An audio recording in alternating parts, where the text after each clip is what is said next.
An origami crane sits on a windowsill, but this isn't a peaceful hobby. Heavy, ragged breathing fills the room as a piece of paper is gripped with desperate, shaking hands. For Iguchi Tatsuya, this innocent-looking bird is part of a soul-crushing punishment. Trapped in a cramped cell at the juvenile hall, Iguchi Tatsuya's sanity is fraying at the edges. His eyes bulge and his teeth grit in agony as he struggles to endure the absolute silence and the endless, mindless task of folding paper. This isn't just rehabilitation, it's mental torture. Suddenly, a series of violent bangs echo through the wing. The guards realize it's him again. Iguchi Tatsuya, the infamous mad dog, is having another breakdown in solitary confinement, his frustration boiling over into raw violence against the walls of his cage. The banging continues, relentless and desperate. The guards shout for him to stop, but the sound only grows louder. In this moment, Tatsuya makes a silent, fierce vow. He will do whatever it takes to never, ever find himself back in this hellhole. Fast forward 6 months. We're now in the Kanto region, far away from the cold bars of the Nagano Reformatory. The city is bustling, a stark contrast to the oppressive silence of the solitary wing. A new chapter of life is about to begin. The Takashimaya building towers over the streets. This is the stage for Tatsuya's return to society, a world he hasn't seen for half a year. But can a boy built for battle truly find a place in a peaceful city? Meet Iguchi Tatsuya. He's 17 years old, born in Komi, Tokyo, and he's just finished what he sarcastically calls a long vacation in Nagano. With his sharp, rebellious eyes and a face that's seen too many fights, he doesn't exactly look like a reformed citizen. His first taste of freedom? Looking at a swimsuit ad. For a moment, the hardened delinquent is just a teenage boy, mesmerized by the image and wondering if being out is really all it's cracked up to be. But Tatsuya's past isn't easily forgotten. He used to be a high-ranking member of the Tokyo Komi Outlaws, the 5th generation of a gang that treated the city like their playground. Back then, the police weren't just authority figures. They were his primary playmates. As the head of their special forces, Tatsuya was always at the front of the fray. Covered in blood and wearing a terrifyingly joyful grin, he was the embodiment of chaotic violence, making him a legend in the underworld and a nightmare for the cops. Does he regret attacking those police officers in Shinjuku? Of course he does, mostly because it landed him in juvie. He yawns as he waits for his ride, a stark reminder that even a mad dog can get bored with reality. "Hey, kept you waiting, huh?" A voice calls out. That voice belongs to Ishido, Tatsuya's parole officer. A cynical old man with a buzz cut and a perpetual frown, he's seen hundreds of kids like Tatsuya come and go. He doesn't expect much, except maybe for his bladder to hold out a bit longer. The reality of freedom hits Tatsuya. He's out, but he's on a leash. He has to report to Ishido once a month, and any slip-up means an immediate return to juvie.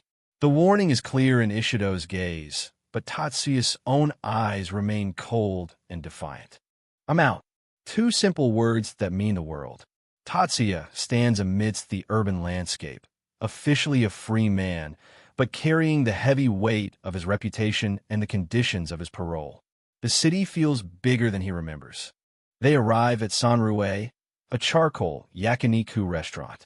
This humble shop is meant to be his new home and his path to redemption. It's a far cry from the gang hideouts and the neon-lit battlegrounds of his past. Inside, Ishido checks the paperwork while Tatsuya sits in silence. The restaurant's owner, a woman with a kind but firm presence, tells him he'll be working his butt off starting tomorrow. Tatsuya seems to take in stride, though he's clearly out of his element. But his attention is quickly hijacked by another poster. He's panting and blushing, completely distracted by a beer ad featuring a woman in a bikini. It's clear that while he's out of jail, his teenage hormones are still in full control. This kind woman is Andy, Tatsuya's aunt on his mother's side. She and her husband run this place, and they've agreed to take him in when no one else would. Tatsuya knows he's lucky, but he can't help feeling a bit embarrassed by her warm welcome. Ishido doesn't let the mood stay light for long. He reminds Tatsuya that he was a troublemaker even in juvie, almost getting transferred to a high-security facility. He warns the boy to show Auntie the respect she deserves, or he'll regret it. The tension in the room spikes as Ishido leans in, his eyes narrowing behind his glasses. "Are you serious about turning over a new leaf?" he asks. Tatsuya's expression hardens, his past and his future clashing in a single, intense look. Ishido scoffs, guaranteeing that at this rate, Tatsuya will be back in juvie in no time. The insult lands hard. Tatsuya slams his hand onto the table, the old mad dog briefly surfacing, while Annie tries to keep the peace with a nervous smile. Then, Tatsuya does something unexpected. He bows deeply, his head touching the table in a sincere dejiza. "I want to thank you for taking in someone like me," he stammers, his voice shaking with a rare vulnerability. He's desperate for this chance. There's a catch, of course. To get out, Tatsuya had to agree to stay far away from his old friends, the bad influences from his hometown. He's completely isolated now, a lone wolf trying to learn how to live among sheep. He accepts the terms, but the struggle is visible on his face. Auntie leads him to a small, weathered room tucked behind a restaurant. It's modest and lonely, but compared to the concrete cage he just left, this space feels like a kingdom. For the first time in 6 months, he has a place to call his own. She lays out the reality of his new life. He can sleep until his shift starts, but the rent comes out of his pay. Tatsuya watches her quietly, the weight of her kindness beginning to sink in as he prepares to speak from the heart. Looking at Auntie with a newfound sense of purpose, Iguchi Tatsuya delivers a quiet, heavy promise. "I'm going to do my best. Thanks for everything." He knows this is his last shot at a normal life. Annie breaks the tension with a playful, heavy slap on his back. "Then lighten up already. As long as you take your work seriously, you'll be fine." She reminds him he's on parole for about a year, her smile a warm light in his world. But beneath Tatsuya's calm exterior, a darker thought remains. His eyes narrow as he reminds himself of the one thing that truly scares him. He doesn't ever want to find himself back behind those cold, iron bars.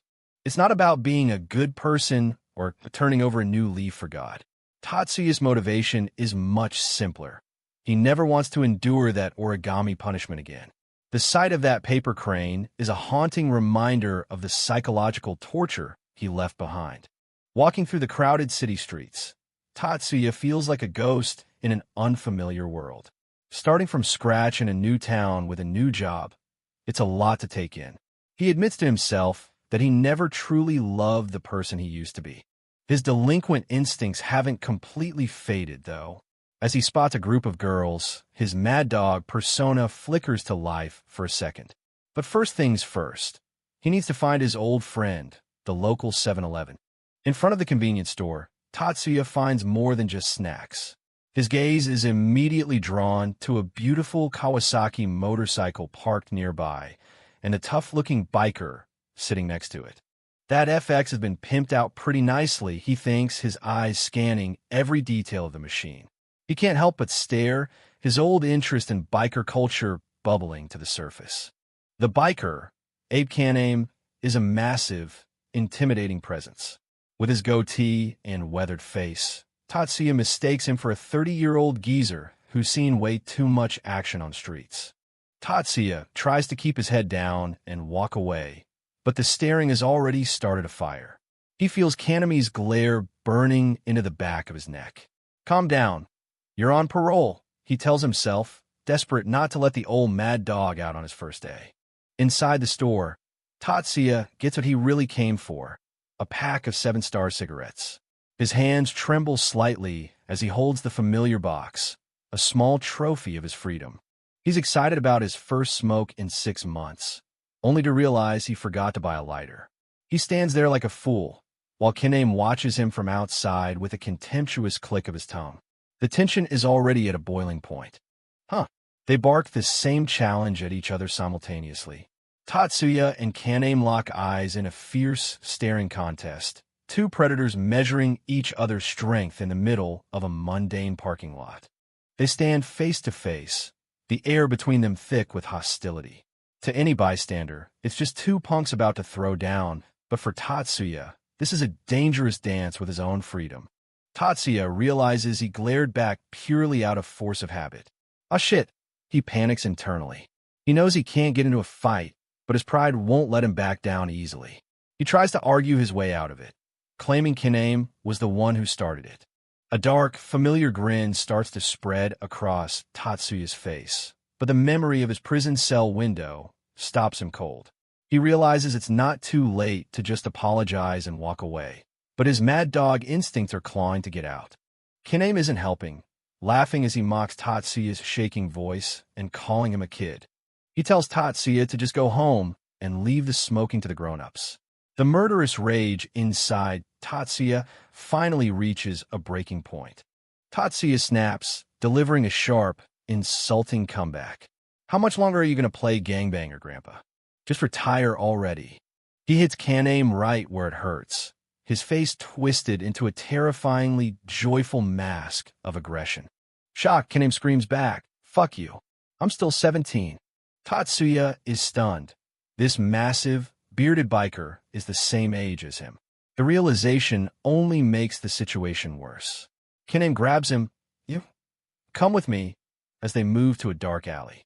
They stand alone behind a building, the sounds of the city distant. Kaname takes a long drag of his cigarette and tells Tatsuya that phonies like him should know when to stop acting tough. The fight is inevitable now. Kaname stares him down, asking if he has a death wish. Tatsuya just stands there, a dark shadow falling over his face as he contemplates the consequences of what's about to happen. There's no turning back now. Tatsuya starts to laugh, a low, chilling sound. I can't turn back anymore. I don't want to turn back. He realizes that the peaceful life his aunt wanted for him is already slipping away. If anyone's going to die here, it's you. He whispers. The mad dog of Komi is fully awake. Tatsuya's eyes are cold and predatory, his gaze fixed on Kaname like a wolf on its prey. The 6 months of suppressed violence are finally ready to explode. Kaname is visibly taken aback by the sudden, chilling shift in Eguchi Tatsuya's aura. Just as the tension reaches a breaking point, Tatsuya suddenly throws up his hand. "Wait," he shouts, halting Kaname in his tracks with a final, bizarre demand before their fists do the talking. Tatsuya demands a written oath. "No matter how much I get beat up, I won't tell anyone." He knows he can't afford to be reported to his parole officer, and he needs a guarantee that this geezer won't snitch when the dust settles. It's a fight for survival, but first, he needs some insurance. Eguchi Tatsuya isn't just looking for a fight. He's looking for insurance. "I won't fight if you don't write that," he demands. "Also, if I win, I get your lighter." In the back of his mind, the mocking face of his parole officer, Ishido, haunts him, guaranteeing his return to Juvenile Hall if he slips up. The thought of going back triggers a flood of traumatic memories. A single paper crane sits on a windowsill, a symbol of the mental torture Eguchi Tatsuya endured. Back in that cell, the air was thick with the sound of his own desperate breathing as he folded paper for hours on end. The psychological pressure was suffocating. Every breath was a struggle, and every piece of paper felt like a weight dragging him deeper into insanity. His eyes, wide and bloodshot, were fixed on the tiny square of paper in his shaking hands. The task was endless. Sweat poured down his face as he folded, creased, and shaped the cranes. His teeth were gritted so hard they bled, but he couldn't stop. The repetition was designed to break a man, and for Eguchi Tatsuya, it nearly did. The floor of the cell was a sea of thousands of paper cranes, a silent monument to his suffering. This wasn't just rehabilitation. It was an attempt to crush the mad dog out of him. Now, that memory is his greatest fear. Back in the present, Eguchi Tatsuya's eyes burn with a cold, hard fire. "I ain't ever going back to juvie," he vows. The fear has transformed into a dangerous resolve. He'll do anything to keep his freedom, even if it means playing by his own twisted rules. Abe Kaname is losing his patience. "The fuck are you talking about?" he growls, unimpressed by Eguchi Tatsuya's bizarre conditions. Tatsuya just smirks, his foot shifting as he prepares to move. Basically, as long as no one ever finds out, it's all good. The tension snaps. A lit cigarette falls through the air, hitting the ground with a faint sizzle. It's the silent signal for the start of the war. Iguchi Tatsuya strikes first, his fist flying forward with the speed of a viper. It's a clean, heavy hit right to Abe Kanemi's jaw, catching the larger man completely off guard. Tatsuya doesn't stop there. He follows up with a series of blindingly fast strikes, his body moving with a lethal grace he hasn't used in months. The cigarette on the ground is forgotten as the alleyway erupts into violence. Blood splatters from Abe Kanemi's mouth. Tatsuya is actually shocked by his own actions. Shit, force of habit again. He thinks. His body remembered how to fight before his brain could even think about his parole. Abe Kanemi staggers back but quickly regains his footing. Tatsuya's eyes narrow as he watches the biker recover. He's impressed and a little worried that Kanemi was able to respond to his initial blitz. This guy is strong, Tatsuya acknowledges. He watches Kanemi wipe the blood from his mouth, his own heart racing with a mix of fear and excitement. The mad dog has finally met a worthy opponent in this podunk town. Tatsuya doubles down on his demand. Write it. I ain't gonna fight if you don't. His gaze is unwavering. He's not just protecting his pride anymore. He's protecting his life. Without that signature, he's just a common thug bound for a cage. My name is Iguchi Tatsuya, and the curtain is about to rise on my new and exciting life. A dark puddle on the ground reflects the city lights, a grim omen of the path he's chosen.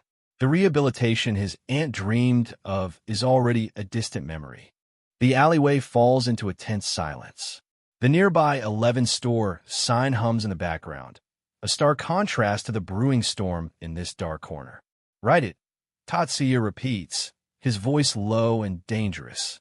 If you don't, I ain't gonna fight. Tatsuya's face is a mask of cold calculation.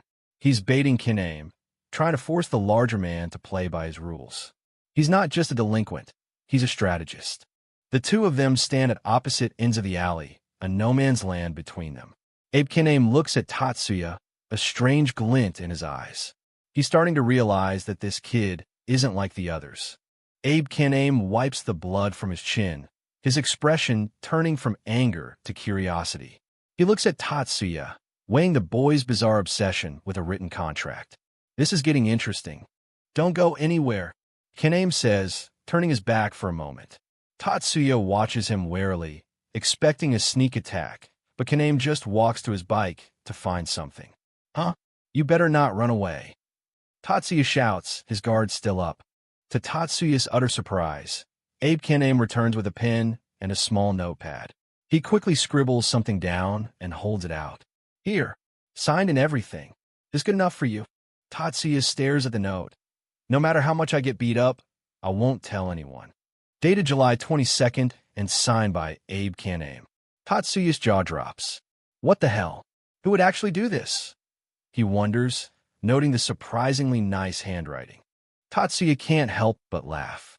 He's serious for a delinquent, a guy with integrity. He finds it hilarious and oddly respectable that Kanemi actually followed through with such a ridiculous request. The tension between them shifts into a weird kind of bond. The brief moment of respect is over as the air suddenly turns cold. Abe Kanemi lunges, his massive fist tearing through the space where Tatsuya's head was just a second ago. Tatsuya barely ducks in time, the whistle of the punch a grim reminder that the real battle has finally ignited. They trade blows with brutal intensity, Tatsuya's speed meeting Kanemi's raw, unbridled power. No more words, just the heavy thud of bone against flesh as these two 17-year-old monsters tear into each other. But as the exchange heats up, Tatsuya begins to feel the true, crushing weight of his opponent's strength. The fight reaches a fever pitch. Abe Kanemi delivers a thunderous blow that rattles Iguchi Tatsuya's entire frame. Tatsuya's eyes widen as he feels his control slipping, the mad dog struggling to keep his feet under the sheer pressure of Kanemi's strength. Shit, he gasps, realizing he's in much deeper than he expected. Kanemi follows up with another devastating strike, sending Tatsuya reeling backward. The impact is staggering, and for a moment the world spins. Tatsuya is being pushed to his absolute limit by this geezer, who fights with the power of a runaway truck. The intensity in Tatsuya's eyes is undeniable as he tries to regain his balance. He's being hunted in this dark alley, but his predatory instincts won't let him back down. Every fiber of his being is screaming to strike back, to prove that the mad dog of Komi is still the king of the streets. Finding an opening, Tatsuya lunges forward, burying his fist into Kanami's face. It's a strike fueled by desperation and raw talent. The sound of flesh hitting flesh echoes off the brick walls as Tatsuya finally lands a significant blow on the giant. Kanami's head snaps back from the force of the punch. Even a monster like him can feel pain. Blood sprays from his nose as Tatsuya's fist makes its mark, a testament to the boy's surprising power. The momentum of the fight is shifting yet again. Both fighters are now completely exhausted, their breath coming in ragged gasps. They stand a few feet apart, staring each other down, sweat and blood dripping onto the pavement. The initial adrenaline has faded, leaving only raw willpower to keep them upright. The alley is filled with the sound of their struggle. Despite the pain and the blood matting his hair, a dark, twisted grin spreads across Tatsuya's face. This feels good, he mutters. He hasn't felt this alive in 6 months.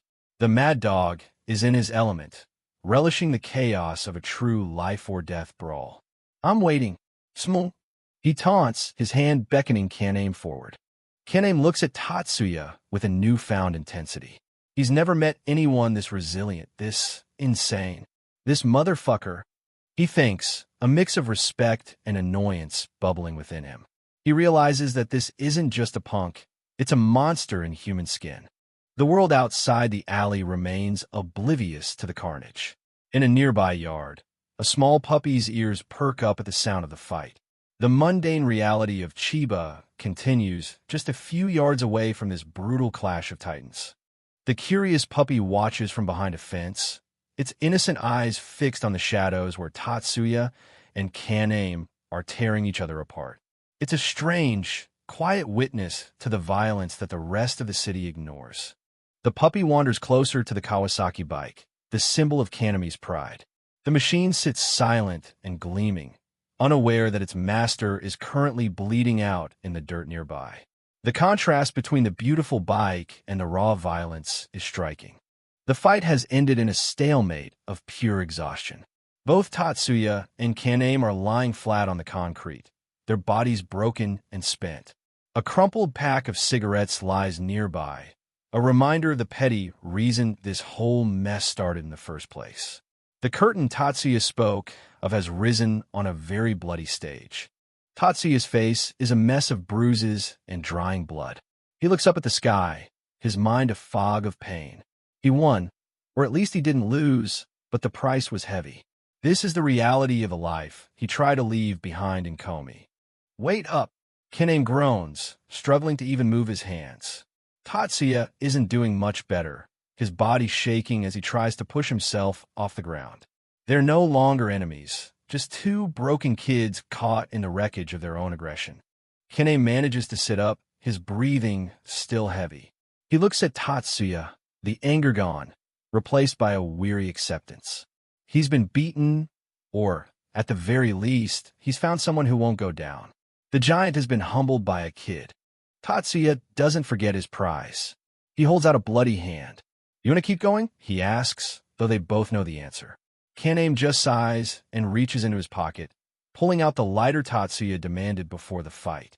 He tosses it onto the pavement with a faint click. Tatsuya's eyes widen as he sees his trophy. A promise is a promise. Kaname mutters, his voice cracking. Despite his terrifying appearance, he's a man of his word.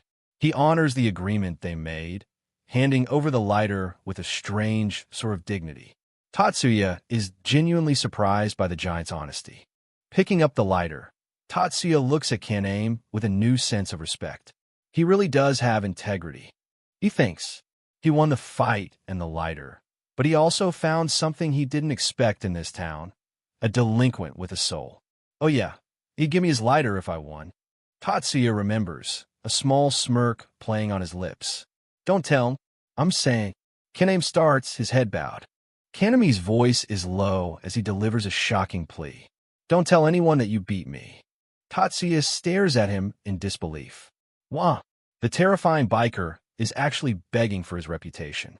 He's terrified that word of his defeat will spread through the streets. TSK! He clicks his tongue in embarrassment. The reason for his desperation is revealed. I'm a vice head of a gang named Kirihito. Kaname confesses, looking away in shame. So you can't tell anyone that you beat me. I need to save face. Tatsuya is stunned. This massive, intimidating man is actually a high-ranking gang leader, and he's worried about what the other delinquents will think. Tatsuya starts, his face going blank.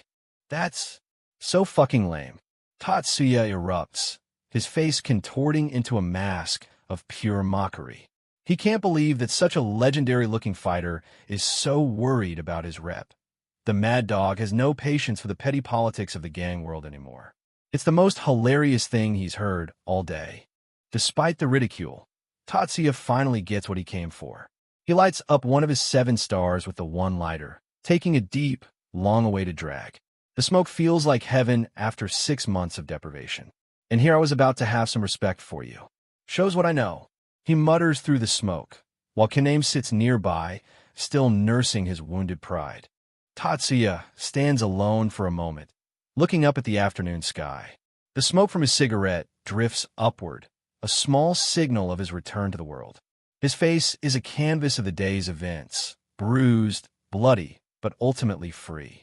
His eye is sharp, reflecting the setting sun and the uncertain future ahead of him. In the quiet of the alley, Iguchi Tatsuya finally drops his guard. I just got out of juvie today, he admits, his head bowed as he reveals the truth to his opponent. Abe Kaname listens in surprise as Tatsuya explains the stakes. He's on parole, and even one minor incident could send him straight back. It's an unexpected moment of honesty between 2 former enemies. They sit together in the grime, 2 17-year-old monsters finding common ground in the most unlikely of places.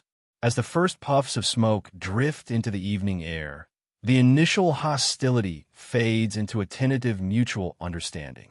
They both have secrets to keep, and Tatsuya is about to make sure that silence goes both ways. Iguchi Tatsuya cracks a weary, bruised smile. He's not just doing Kaname a favor. He's looking out for himself, too. I'd really appreciate if you didn't tell anyone what happened today, either, he says. Both of them are now tied by a mutual secret, a pact made in blood and shadows to protect their fragile new realities. Abe Kaname stares at him, the realization finally sinking in. Sheesh, what's with that face? He mutters, seeing the weight Tatsuya is carrying. He finally understands why the boy was so desperate for that written note. For Tatsuya, this wasn't just about pride. It was about staying out of cage. Tatsuya just focuses on lighting his cigarette, the flame a tiny beacon in the dark alley. The smoke begins to drift as the 2 monsters find a moment of calm. Kaname breaks the silence, finally asking the question that's been on his mind since the first punch. What's your name? Tatsuya takes a long drag, his eyes reflecting a hard-won peace. Iguchi Tatsuya, he replies simply. Then, he looks back at the giant beside him. You? They sit side by side against the cold brick wall, 2 17-year-old outcasts sharing a single pack of 7 stars. The giant speaks his name with a rough pride. Abe Kaname. In this quiet moment, the hierarchy of gangs and the rules of society don't matter. They're just Tatsuya and Kaname, 2 fighters who recognized a kindred spirit in the middle of a mundane parking lot brawl. This was how I met Kaname. Tatsuya reflects, the gravity of this encounter already starting to settle in. Kaname looks over at him, the tension gone. Hey, Iguchi, he calls out. Tatsuya tilts his head back, exhausted but present. Yeah, he asks. The bond between them is unspoken, but it's forged in the kind of honesty that only comes after you've tried to kill each other. Looking up at the bright, afternoon sun, Kaname delivers one final observation. You're more of a grown-up than you look. Tatsuya can't help but snap back with his usual foul-mouthed charm. The fuck? How do you mean? But as the sun shines down on Chiba, Tatsuya knows his life has changed forever. This meeting was the spark that would soon set his new world ablaze with a chaotic, exciting intensity. Chapter 1 ends here, but the legend of the Mad Dog in Chiba is just beginning. In a dark alleyway behind the restaurant, Iguchi Tatsuya crouches down, sweat dripping from his forehead as he stares at a small guest. Meet Meatball, a stray puppy that has become the only friend Tatsuya can talk to in this strange new city. Tatsuya promises to get him something to eat. He shares his food with the pup, telling him to eat his veggies too. Despite his rough exterior, it seems Tatsuya has a soft spot for those who are alone, just like him. Feeling the need to maintain his pride, Tatsuya starts bragging to the dog. He was the legendary Mad Dog of Komi, a big deal where he comes from. But Meatball doesn't care about legends or reputations. He's only interested in the meat, leaving Tatsuya feeling a bit ignored. As the city lights glow in the distance, Tatsuya realizes that they're both just lonely souls trying to find their place in West Chiba. Back inside the yakiniku shop, reality hits hard. Iguchi Tatsuya is a terrible waiter. He's clumsy, out of place, and eventually the bottles on his tray start to wobble. Auntie quickly jumps in to fix his mistake, smiling kindly as Tatsuya bows his head in shame. This civilian life is proving to be much harder than street fighting. Auntie tells him to take 5. As Tatsuya walks away, she sighs, knowing that at least he's trying his best to change. In the back, Tatsuya considers quitting, but he quickly shuts that thought down. Quitting isn't an option while he's on parole. 1 year since leaving home, and he's still struggling to find his footing. He stares into the distance, the frustration of his forced peacefulness boiling just beneath the surface. He tries to practice his polite customer service face, but the result is more terrifying than friendly. Suddenly, a massive shadow looms over him. It's Pops, his uncle and the owner of Min Min. The man is a silent wall of muscle, radiating an intensity that makes even Tatsuya break a sweat. Pops barely says a word, but his presence is enough to command respect. Tatsuya can't tell if the old man is impressed or just disappointed. Tatsuya's heart pounds. Did Pops catch him slacking off or doing those weird practice faces? He can feel the silent judgment. The silence stretches as Pops leans in, his gaze unblinking. Tatsuya is certain he's about to get a lecture or worse. Instead, Pops simply tells him to keep working at it and walks away. Tatsuya lets out a breath he didn't know he was holding. He survived another day. Just when he thinks the night is over, another familiar face appears. Tatsuya's eyes widen in shock as he recognizes the customer. It's Abe Kan-Aim, the biker Tatsuya almost went to war with on his first night. The tension between them is instant, even in a restaurant. Neither can believe their eyes. Tatsuya wonders why this monster of a man is here, while Kan-Aim looks equally disgusted to see his rival in an apron. Annie assumes they're friends and insists they sit together. Tatsuya is forced to share a grill with a man who could easily snap him in half. Kan-Aim reveals he's been a regular here for years. He finds it hilarious that the so-called legend from Komi is now just a clumsy bo-ibon. Curious about Tatsuya's reputation, Kan-Aim asks what he was like back home. He wants to know if the stories about the Mad Dog are true. Kan-Aim boasts about his own near-perfect record, but Tatsuya's honesty catches him off guard. While Kan-Aim has only lost 3 times in his life, Tatsuya admits he's lost dozens. For the Mad Dog, victory wasn't always the point. It was about never staying down. Since age 11, Tatsuya's life has been a non-stop cycle of brawls. But as the heavy conversation winds down, his focus shifts from past battles to the sizzling grill in front of him. He's finished sharing his history. Now, he's ready to share Kan-Aim's dinner. The meal takes a chaotic turn as Tatsuya starts vacuuming up the food. "Hey, Iguchi, will you stop swiping my meat already?" Kan-Aim yells, completely shocked. Tatsuya doesn't miss a beat, telling Kan-Aim that eating just meat is bad for him. He even starts calling for "Ma-am," because Tatsuya is stealing his food before he can even touch it.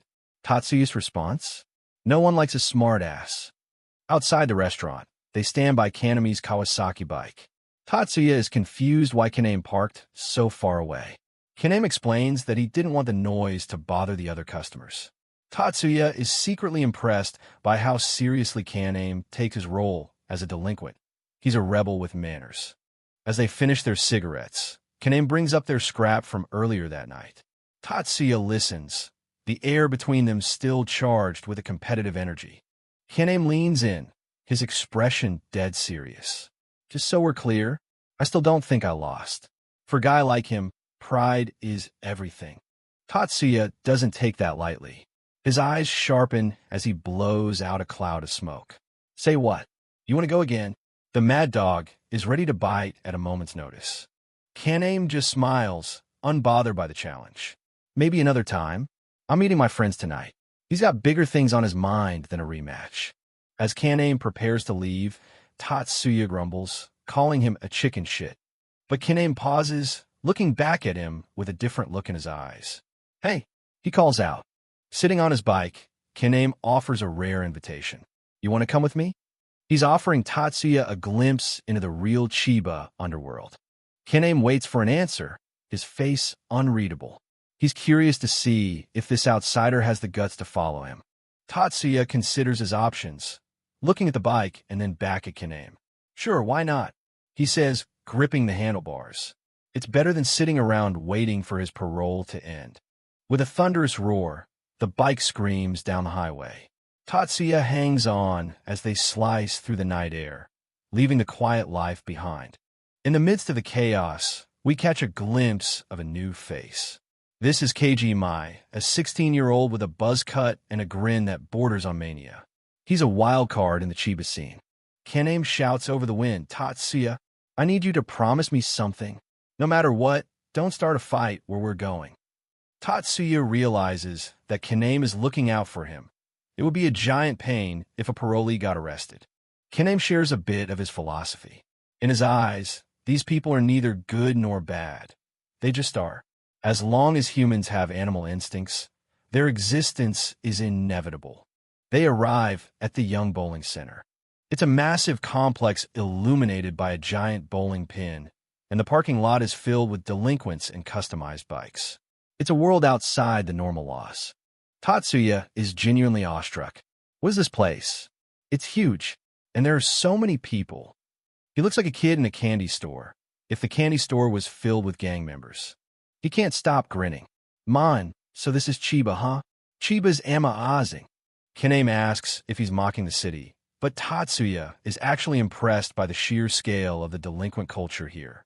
Looking around, Tatsuya sees dozens of different groups, all congregating in one place. He's amazed they aren't all at each other's throats. Is this some kind of alliance? No, that ain't it. Kaname corrects him. It's not about being allies. It's about something much more practical. The rules here are absolute.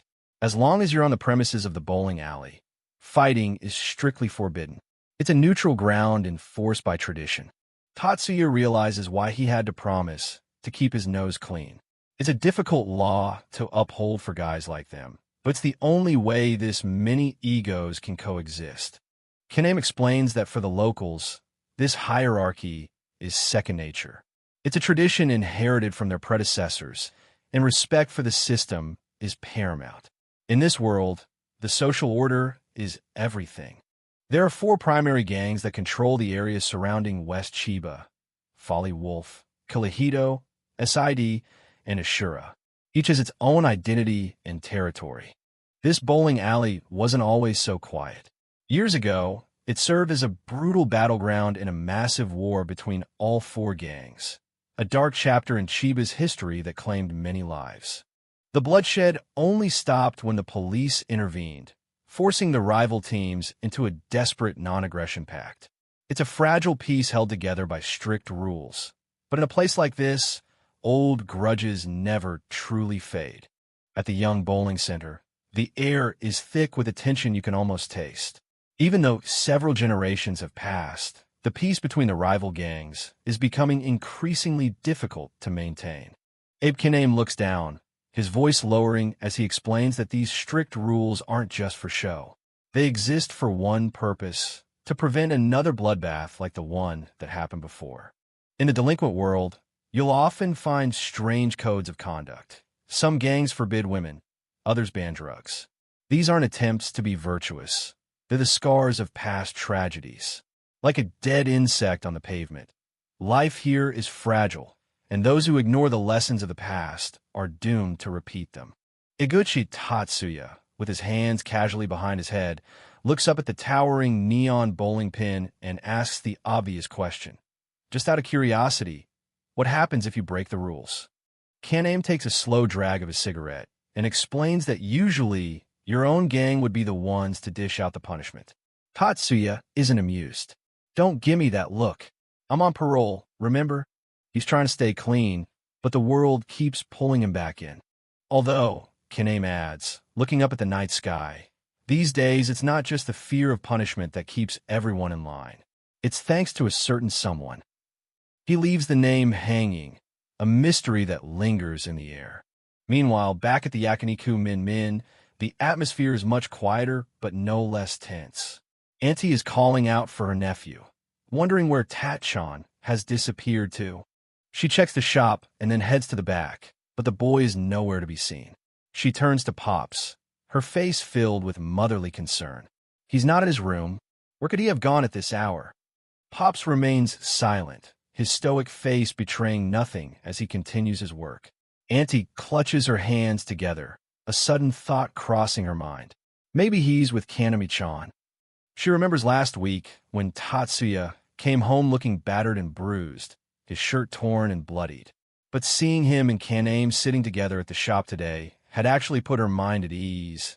It looked like the start of a real friendship. Annie knows Tatsuya has been through hell. He started working the moment he was released, and she understands his need to occasionally get out and spread his wings a little bit. But Pops, ever the realist, breaks the silence with a somber reminder. Tatsuya isn't just a normal teenager exploring a new city. He's still on parole. One wrong move, one bad influence, and he's back behind bars. Back at the bowling center, the piece Kine mentioned is put on full display. As soon as he walks through the door, the room erupts. Hello, Kaname-kun. Abe-san. Hello. It's like a king entering his court. Delinquents from all over bow their heads and offer respectful greetings as the two walk through. Tatsuya, standing in the middle of it all, looks completely out of his element, sweating under the collective gaze of the crowd. Tatsuya can't help but poke fun at his new acquaintance.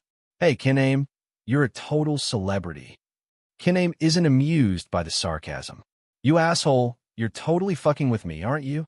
He snaps back.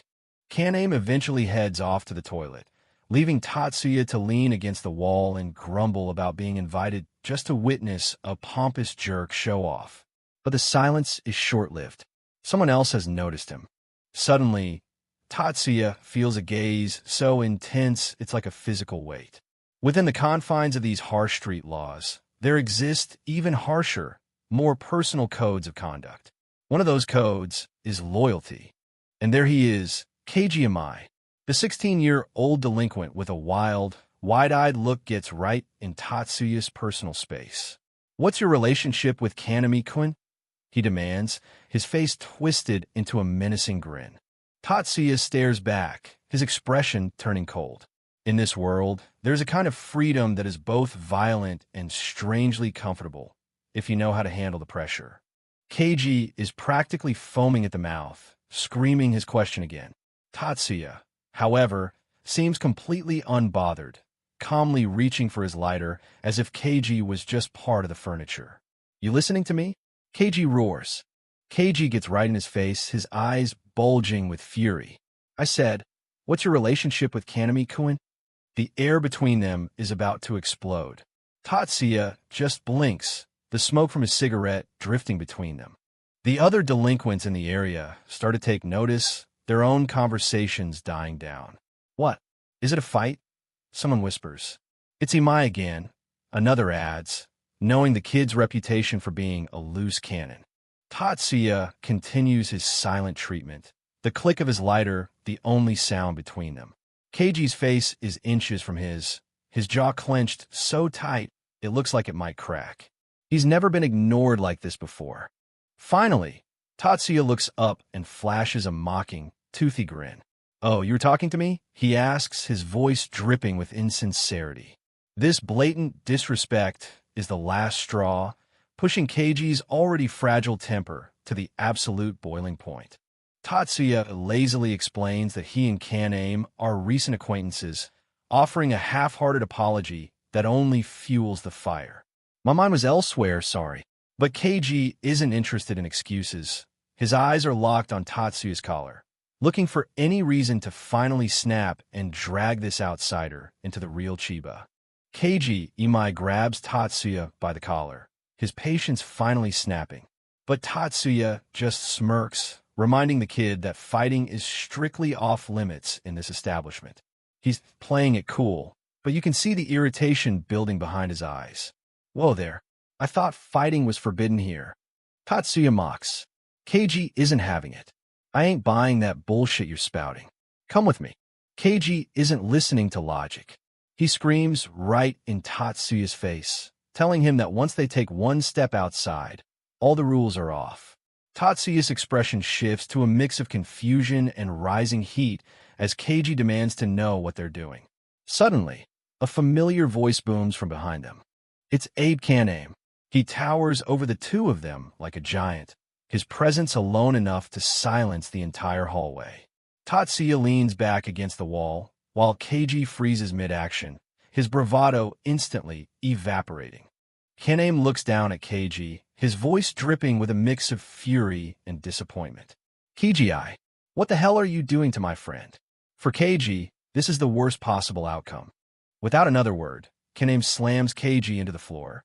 The short-fused kid is instantly humbled, face down on the tiles while Kaname squats over him, demanding to know how many times he has to repeat the rules. Keiji can only stutter out an apology as his idol looks down on him in disgust. Tatsuya watches silently as Kaname delivers a harsh ultimatum. Follow the rules, or forget about ever joining Kalihido. Keiji, still grumbling while rubbing his head, claims he doesn't care about joining any gang, though the sweat on his face tells a different story. Kaname just sighs, exhausted by the kid's stubbornness. Kaname's expression turns even colder. If Keiji doesn't want to listen, then he doesn't deserve the respect that comes with it. "That ring I gave you, give it back now."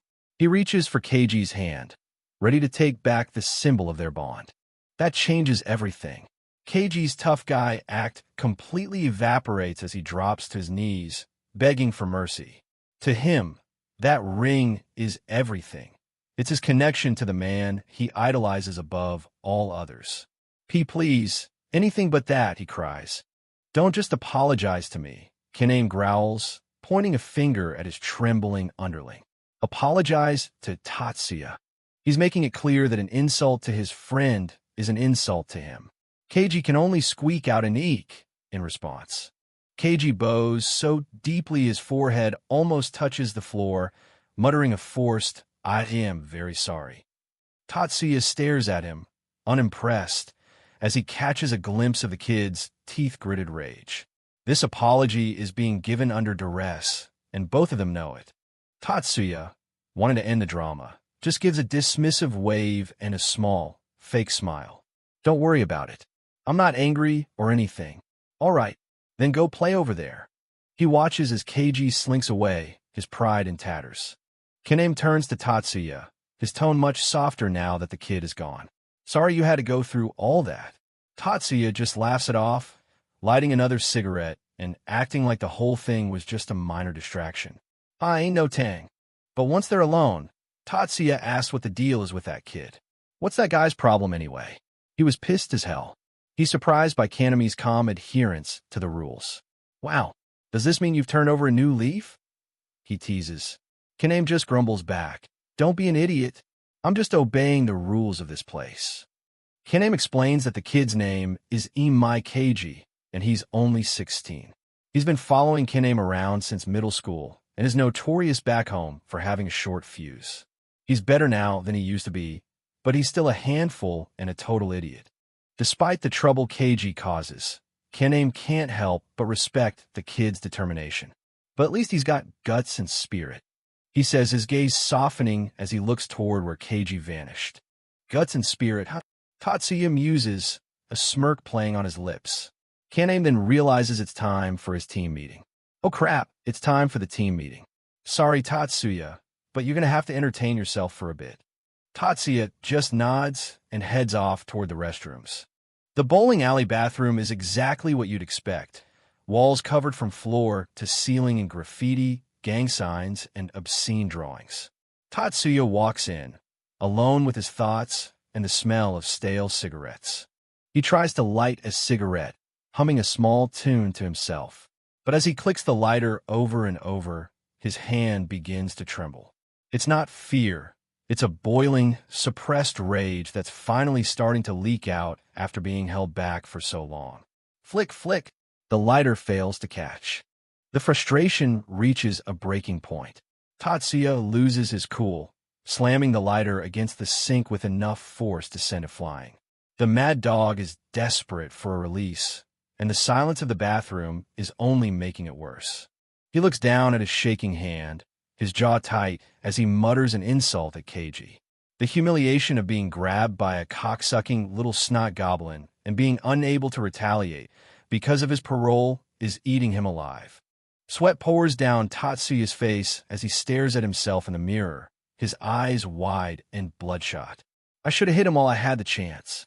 The urge to fight is so strong, it's almost a physical pain, a hunger that he's been trying to starve for months. Tatsuya starts clawing at the graffiti-covered walls, his mind spiraling into a violent haze. Goddamn, I think I'm losing my mind or some shit.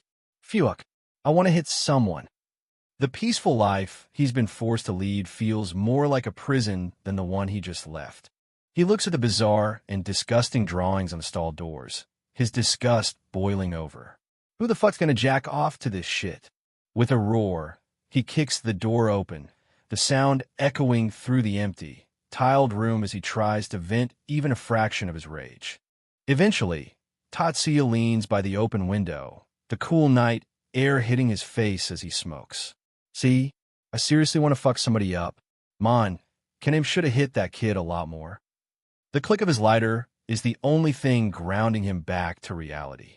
Tatsuya's eyes narrow as he contemplates the non-aggression pact. I mean, who the fuck do these people think they're kidding? I'm on parole anyway. I can't fight even if I wanted to. Suddenly, he hears a voice behind him. You want to fight? His gaze snaps toward the sound, the mad dog instantly alert. Keiji Imai stands alone against a group of 4 older delinquents. They look down on him, mocking his sudden confrontation. What the fuck was that? The leader spits out, completely caught off guard by the kid's presence. They have no idea what's coming. From the safety of the bushes, Tatsuya Iguchi watches the scene unfold with a predatory grin. He recognizes Keiji and realizes he's stumbled onto something interesting. Well, look what we have here, he mutters to himself, the mad dog enjoying the sight of an impending clash. The night hangs heavy over the mammoth pachinko parlor, but the real game is being played in the dark lot outside. The bright neon signs are just a backdrop for the violence about to erupt. The 4 delinquents surround Keiji, confident in their numbers. We're far enough away from the bowling alley. No one will get in our way here, they boast. They laugh in Keiji's face, asking if he really wants to fight them that badly.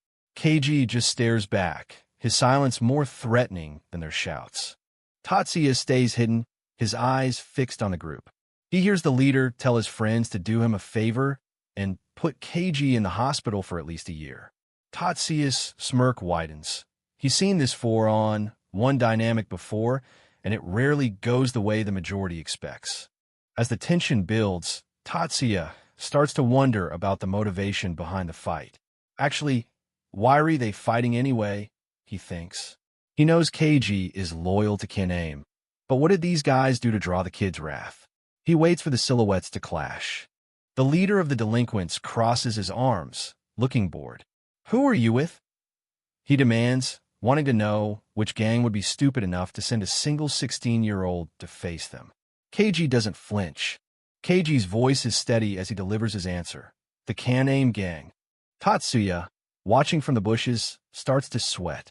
He realizes how ridiculous that sounds to an outsider. A black cat slinks by, sensing the sudden spike in bloodlust in the air.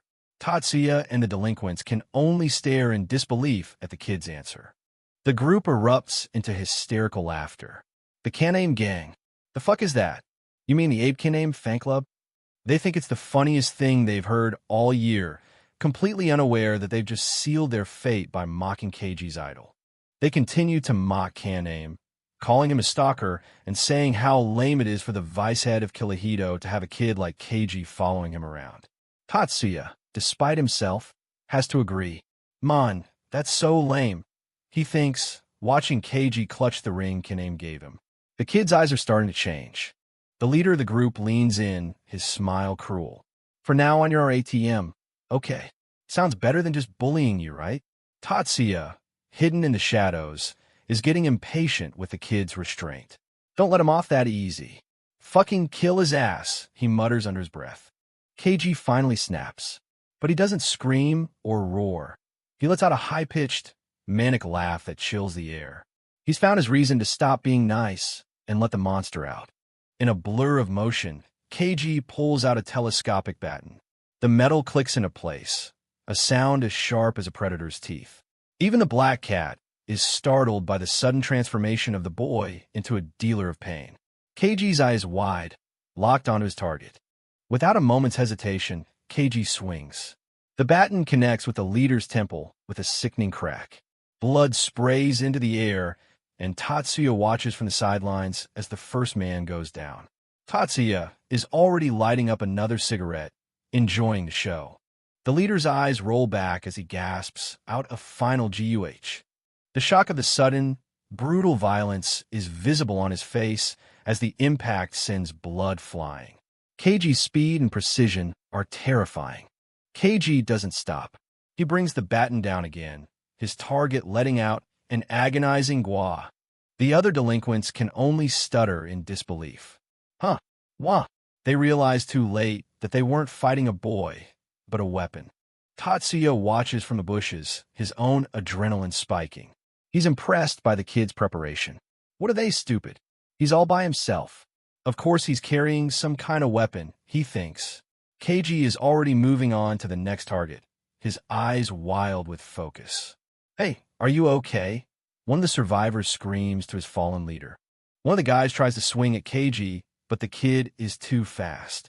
He ducks the punch with ease, his body moving with the fluid grace of someone who spends every day in a scrap. The baton is already poised for the counterattack.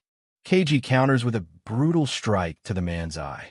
KUH, the guy groans as his world turns to static.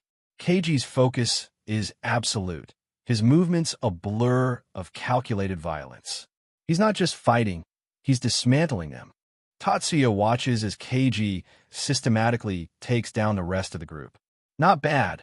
He knows how to use that thing. Got no hesitation. He sees a bit of himself in the kid. The same disregard for safety, the same hunger for the win. Meanwhile, the survivors are panicking, trying to get Keiji from behind, but they're already outmatched. Back inside the bowling alley, the crowd is starting to thin out. Abe Kaname, finished with his business, begins looking for his guest. He stops a couple of underlings to ask where Tatsuya went. Hey, he calls out, his face unreadable. Ah, Ganame-kun. Hello. They respond, eager to please. Kaname's expression is stern as he describes Tatsuya. Have you seen the guy I was with before? Black hair. One of the guys points toward the back. I think I saw him near the toilets a while ago. Thanks, Kaname mutters, heading that way. Another delinquent approaches Kaname, looking worried. By the way, Kaname-kun, I heard Imai's fighting someone again. Kaname's jaw drops in frustration. What? Again? He's already exhausted from dealing with the kid's temper. Why is he always like that? The other guy asks. Kaname can only respond with a heavy silence. Right now, he's still not a member of Kiyohito, so it's not a huge deal, but... Kaname looks around the empty arcade, his mind racing. He knows Keiji's pattern all too well. He's so nice he's gone full circle and become violent again. He mutters, the irony of Keiji's personality not lost on him. He knows he needs to find them before someone ends up dead. The night remains quiet outside the parlor. The Fever 777 graffiti, a silent witness to the carnage happening nearby. Shadowy figures watch from a distance, knowing that in West Chiba, the peace never lasts for long. The storm has already begun. Keiji is finally down, but he's taken a massive amount of punishment. The four delinquents are exhausted, breathing heavily as they look down at the kid they just brutalized. Seriously, he's too tough. One of them wheezes. He's even crazier than I heard. They've won the fight, but they've lost their sense of security. To them, Keiji is a fucking midget who simply doesn't know when to stop. Iguchi Tatsuya remains in the shadows, crouching down as the same black cat from before walks past him. He's been watching the whole thing, his expression unreadable as he absorbs the raw brutality of Chiba's youth. The peace of his parole feels further away than ever. Tatsuya's eyes are sharp as he stares at the retreating group from the darkness. "You idiots took way too long," he mutters, his voice dripping with the cold expertise of someone who knows exactly how a real fight should end. He's not impressed by their numbers. He's disgusted by their inefficiency. The older delinquents limp away, clutching their own injuries. "Shit, I need to get to a hospital." "Man, he cracked your head like an egg," one of them says to his friend. They try to laugh it off, claiming they at least got their exercise, but their voices are shaky. They're rattled by the kid who refused to stay down. Tatsuya's silhouette is visible in the background as he watches them go. Tatsuya stands up and starts walking away, the cat still trailing behind him as he leaves the lot. He's seen enough to understand the stakes in this town. It's not just about strength or technique. It's about a specific kind of madness that refuses to acknowledge defeat. But the fight isn't over for Keiji. Even with a bloodied face and a body that should be screaming in pain, his hand trembles as it clenches around a jagged rock. Tatsuya stops and looks back, sensing the kid's lethal refusal to stay down. "I'll never forgive you," Keiji gasps out through the blood and sweat. Keiji drags himself up, his body a map of bruises and cuts, but his eyes are burning with a terrifying, singular purpose. "I'll never forgive anyone who talks shit about Kanami-kun." To him, loyalty isn't just a choice. It's a religion worth dying and killing for. He stands tall, a blood-soaked testament to fanaticism. Tatsuya stares at the kid, his own eyes narrowing as the final piece of the puzzle clicks into place. The realization of what truly drives the people in this city hits him. So that's what's going on, he thinks. In this world of monsters, he's just met a true believer. The Mad Dog has found a kindred spirit in the worst possible way. The Chiba delinquents aren't just thieves, they're arrogant. One of them, his face twisted in a sneer, clutches the stolen ring tightly. He vows never to forgive anyone who crosses them, oblivious to the fact that his luck is about to run out. They laugh as they mock the value of the jewelry, unaware that Iguchi Tatsuya is already closing in. With a gaze that could pierce steel, the legendary Mad Dog prepares to show them exactly who they've messed with. The leader of the group continues his taunts, making fun of how sensitive his victims are. He thinks he's in control, but he's just poking a sleeping monster. Tatsuya's patience is finally at its breaking point. The battle erupts in an instant. Tatsuya charges forward like a force of nature, ready to settle the score. These Chiba thugs are about to learn a painful lesson. Some people are better left alone.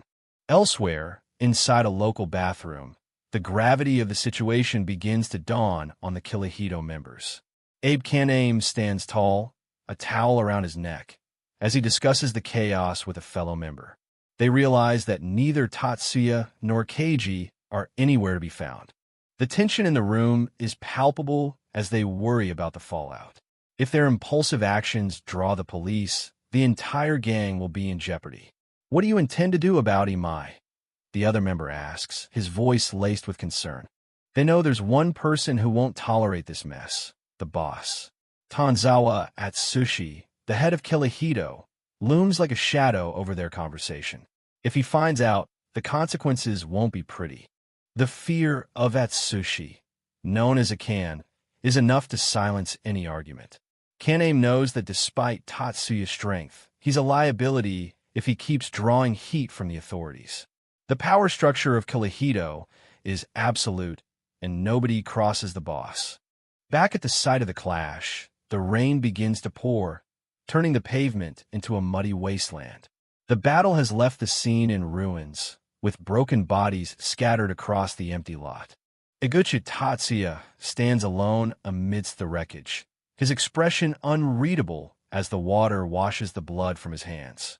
Even a stray black cat watches him from the shadows, sensing the cold intensity of a man who has truly snapped. He reflects on the cost of this victory. He got the ring back, but his fragile hope for a peaceful life is fading. He realizes that despite his best efforts, the violence of his past will always find a way back in. With a weary sigh, Tatsuya walks away into the storm, the black cat following him like a silent witness to his descent back into chaos. It feels as though his kindness has finally come full circle, leaving only violence behind. But before the victory, there was a moment of utter disgrace. The Chiba gang had Tatsuya cornered, their numbers overwhelming him. They didn't just fight him. They toyed with him, treating him like a common street rat. They looted his pockets, laughing when they found only loose change and a stash of condoms. Eat shit, they sneered, reveling in the humiliation of a man they thought was a legend. To them, he was nothing more than a joke. Then they saw the ring on his finger, the prize they had been looking for. It was the last piece of dignity Tatsuya had, and they were determined to take that too. As he lay on the ground, bloodied and beaten, the thugs continued their assault. They didn't just want the ring. They wanted to break him completely, enjoying every second of his suffering. They pinned him to the dirt, mocking his pleas for mercy. "Let me go," Tatsuya cried out, but his words were met only with more laughter. They relished the sight of the mighty mad dog reduced to such a state. One of them held up the ring like a trophy, while Tatsuya crawled desperately through the mud. "Give it back," he screamed, his hands reaching out for the only thing he had promised to protect. They stomped on his head, his face grinding into the pavement as blood sprayed into the rain. It was a brutal, systematic attempt to erase the man he was trying to become. Kicked and battered, Tatsuya's resistance seemed to fail. The Chiba thugs laughed as they prepared to leave him behind, satisfied that they had truly destroyed the legend of Komi. In a moment of heartbreaking vulnerability, Tatsuya Eguchi bowed his head to the dirt. "Please, give it back," he begged, his voice a whisper through the blood. He was willing to cast aside all pride just to keep his word. "That ring means everything to me," he pleaded, his bloody face a mask of desperation. For Kigo, for the promise he made, he was willing to endure any amount of humiliation. But his pleas only fell on deaf ears. This wasn't the first time he'd faced such overwhelming odds. Flashbacks to his past show a cycle of violence where groups of thugs would constantly target him, trying to tear him down just to prove their own strength. From his school days to the gritty streets of Chiba, Tatsuya has always been the one force to take the hits. He's been beaten and broken more times than he can count, but every scar has only served to sharpen the blade of his hidden fury. As he lies face down in the rain, the trauma of the past fuels a new kind of resolution. They think they've broken his spirit, but they've only unleashed the mad dog from its cage. And now, it's time for him to look his tormentors in the eye. Eguchi Tatsuya stares down his opponents, his eyes as cold as the rain that's beginning to fall. In the background, his new friend Kigo looks on, trapped by 3 Chiba delinquents who think they've caught an easy prey. Kigo sits helplessly on the ground, looking up at Tatsuya with a mixture of hope and fear. He's the reason Tatsuya is here, to get back a ring that symbolizes more than its weight in gold. Flashbacks of the Chiba gang's cruelty flicker through the air. They mocked Kigo, laughed at his weakness, and delighted in messing with someone they deemed beneath them. Little did they know, their victim was under the protection of the mad dog. But the ring's history goes deeper than this single conflict. Years ago, a younger Abe Kaname, sporting a defiant pompadour, held that very same ring. He used it to teach the boys a harsh lesson about respect and the weight of their choices. To a young Kaname, the ring was a test. He closed his fist around it, telling Kigo it would only truly be as once he managed to get his act together. It was a moment that defined their bond and the hierarchy of the streets. Eventually, Kaname returned the ring to a young Kigo, cementing a promise that would last for years.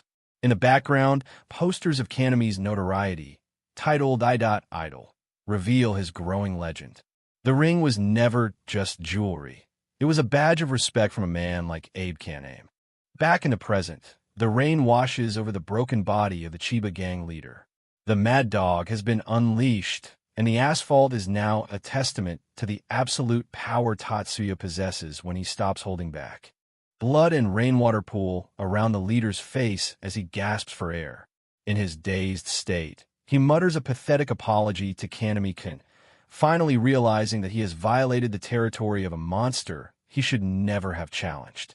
Tatsuya stands tall in the pouring rain, his figure a solitary silhouette against the urban decay. The silence of the night is only broken by the rhythmic splashing of the storm on the concrete. A haunting image of a paper crane flickers in Tatsuya's mind, a reminder of the origami hell he survived in juvie. He remembers how these punks laughed when he got on his knees earlier, begging them for the ring to avoid a fight that would send him back to that nightmare.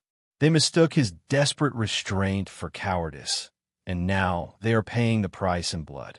Tatsuya grips his hair, the internal struggle still raging within him. Being able to indulge your desires is one side of the coin, but the other side is an everlasting hell, one he is currently hurtling toward. In the shadows, Ishido watches through his rain-flecked glasses. He knows that those who can turn back from the brink of being out are few and far between. Meanwhile, the delinquents realize they are being watched by someone who knows exactly what Tatsuya is capable of. Tatsuya turns to face the remnants of the Chiba gang. His blackout t-shirt is soaked through, but he stands immovable as a mountain in the storm. The hierarchy of power is about to be violently re-established. A close-up reveals Tatsuya's vacant gaze, stripped of all humanity. This is the version of himself he tried so hard to cage, now set loose on the streets of West Chiba.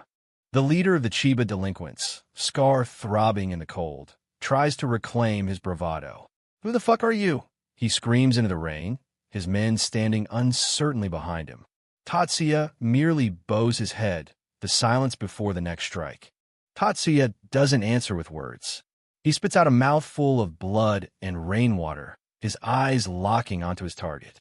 The gang members are unnerved by his silence, whispering to each other about the creep who won't even talk as he prepares to dismantle them. The violence is absolute. Tatsuya launches himself forward, a fist cracking against the leader's jaw with a force that sends blood flying into the rain. He moves with a terrifying, calculated speed, his strikes fueled by weeks of suppressed rage. He follows up with another devastating blow, a hook that nearly lifts the leader off his feet. Tatsuya isn't just winning a fight. He's erasing every insult and humiliation he endured while trying to be good. The impact is visceral. Tatsuya stomps on his opponent with zero hesitation, the water splashing high into the air.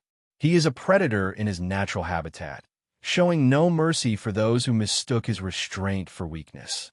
The gang members can only watch in horror as Tatsuya walks through them like a ghost. Their leader lies broken on the ground, and their initial arrogance has completely evaporated in the face of such raw, unbridled power. Shock and awe ripple through the delinquents as Tatsuya stands amongst them, his hair tied back, looking like a demon spawned from the storm. They finally understand who they've been messing with. The Mad Dog of Komi has come to Chiba. The rain continues to drench the city, falling over the bowling center and the surrounding apartment buildings, a silent witness to the carnage in the alleyway. The neon signs of West Chiba flicker, illuminating a world that most people never see. The clouds remain thick and oppressive, reflecting the mood of a night where boundaries were crossed and promises were kept with blood. The city sleeps, unaware of the storm that just passed through its streets. The vast, star-speckled sky offers a moment of hollow peace, a temporary reprieve before the reality of the night catches up. It is the deceptive calm after the storm, where the only thing louder than the rain is the weight of the consequences Tatsuya has just invited. On the ground, the Chiba gang's leader is nothing more than a broken heap in the rain, his spirit completely shattered. As his dazed gasps fill the silence, the surge of the fight begins to subside, leaving behind only the cold, hard truth of the devastation he and Tatsuya have both endured. After the brutal exchange, the adrenaline begins to fade, replaced by a sharp, throbbing pain. One of his opponents lies broken on the ground, muttering curses as he clutches his injuries. For Tatsuya, this wasn't just a fight. It was a price he had to pay for a promise. He looks down at his hand, realizing just how much damage he's done to his enemies and to himself. His finger is swollen and bruised, looking, as he bluntly puts it, like a giant turd. It's a grotesque reminder of the violence he's tried so hard to escape. But in the palm of his hand lies the prize, the ring. Despite the blood and the bruises, Tatsuya managed to retrieve it. This small piece of metal is the reason he risked everything tonight. Meanwhile, under the city lights, Abe Kiname sits on his bike, a cigarette between his lips. The night is cool, but the atmosphere is heavy with the aftermath of the clash. He's the kind of guy who knows the streets of Chiba like the back of his hand. Kiname is worried. He knows Tatsuya is new to this territory and prone to trouble. Damn it. Where the hell did Tatsuya run off to, he mutters, blowing a cloud of smoke into the night air. He knows Amai Kinji is missing as well. The city skyline looms in the distance, centered around the young bowling alley, the neutral ground where the non-aggression pact is supposed to keep the peace. Kiname contemplates heading home, but the thought of Tatsuya wandering alone in foreign territory keeps him on edge. Just as he's about to leave, something catches his eye.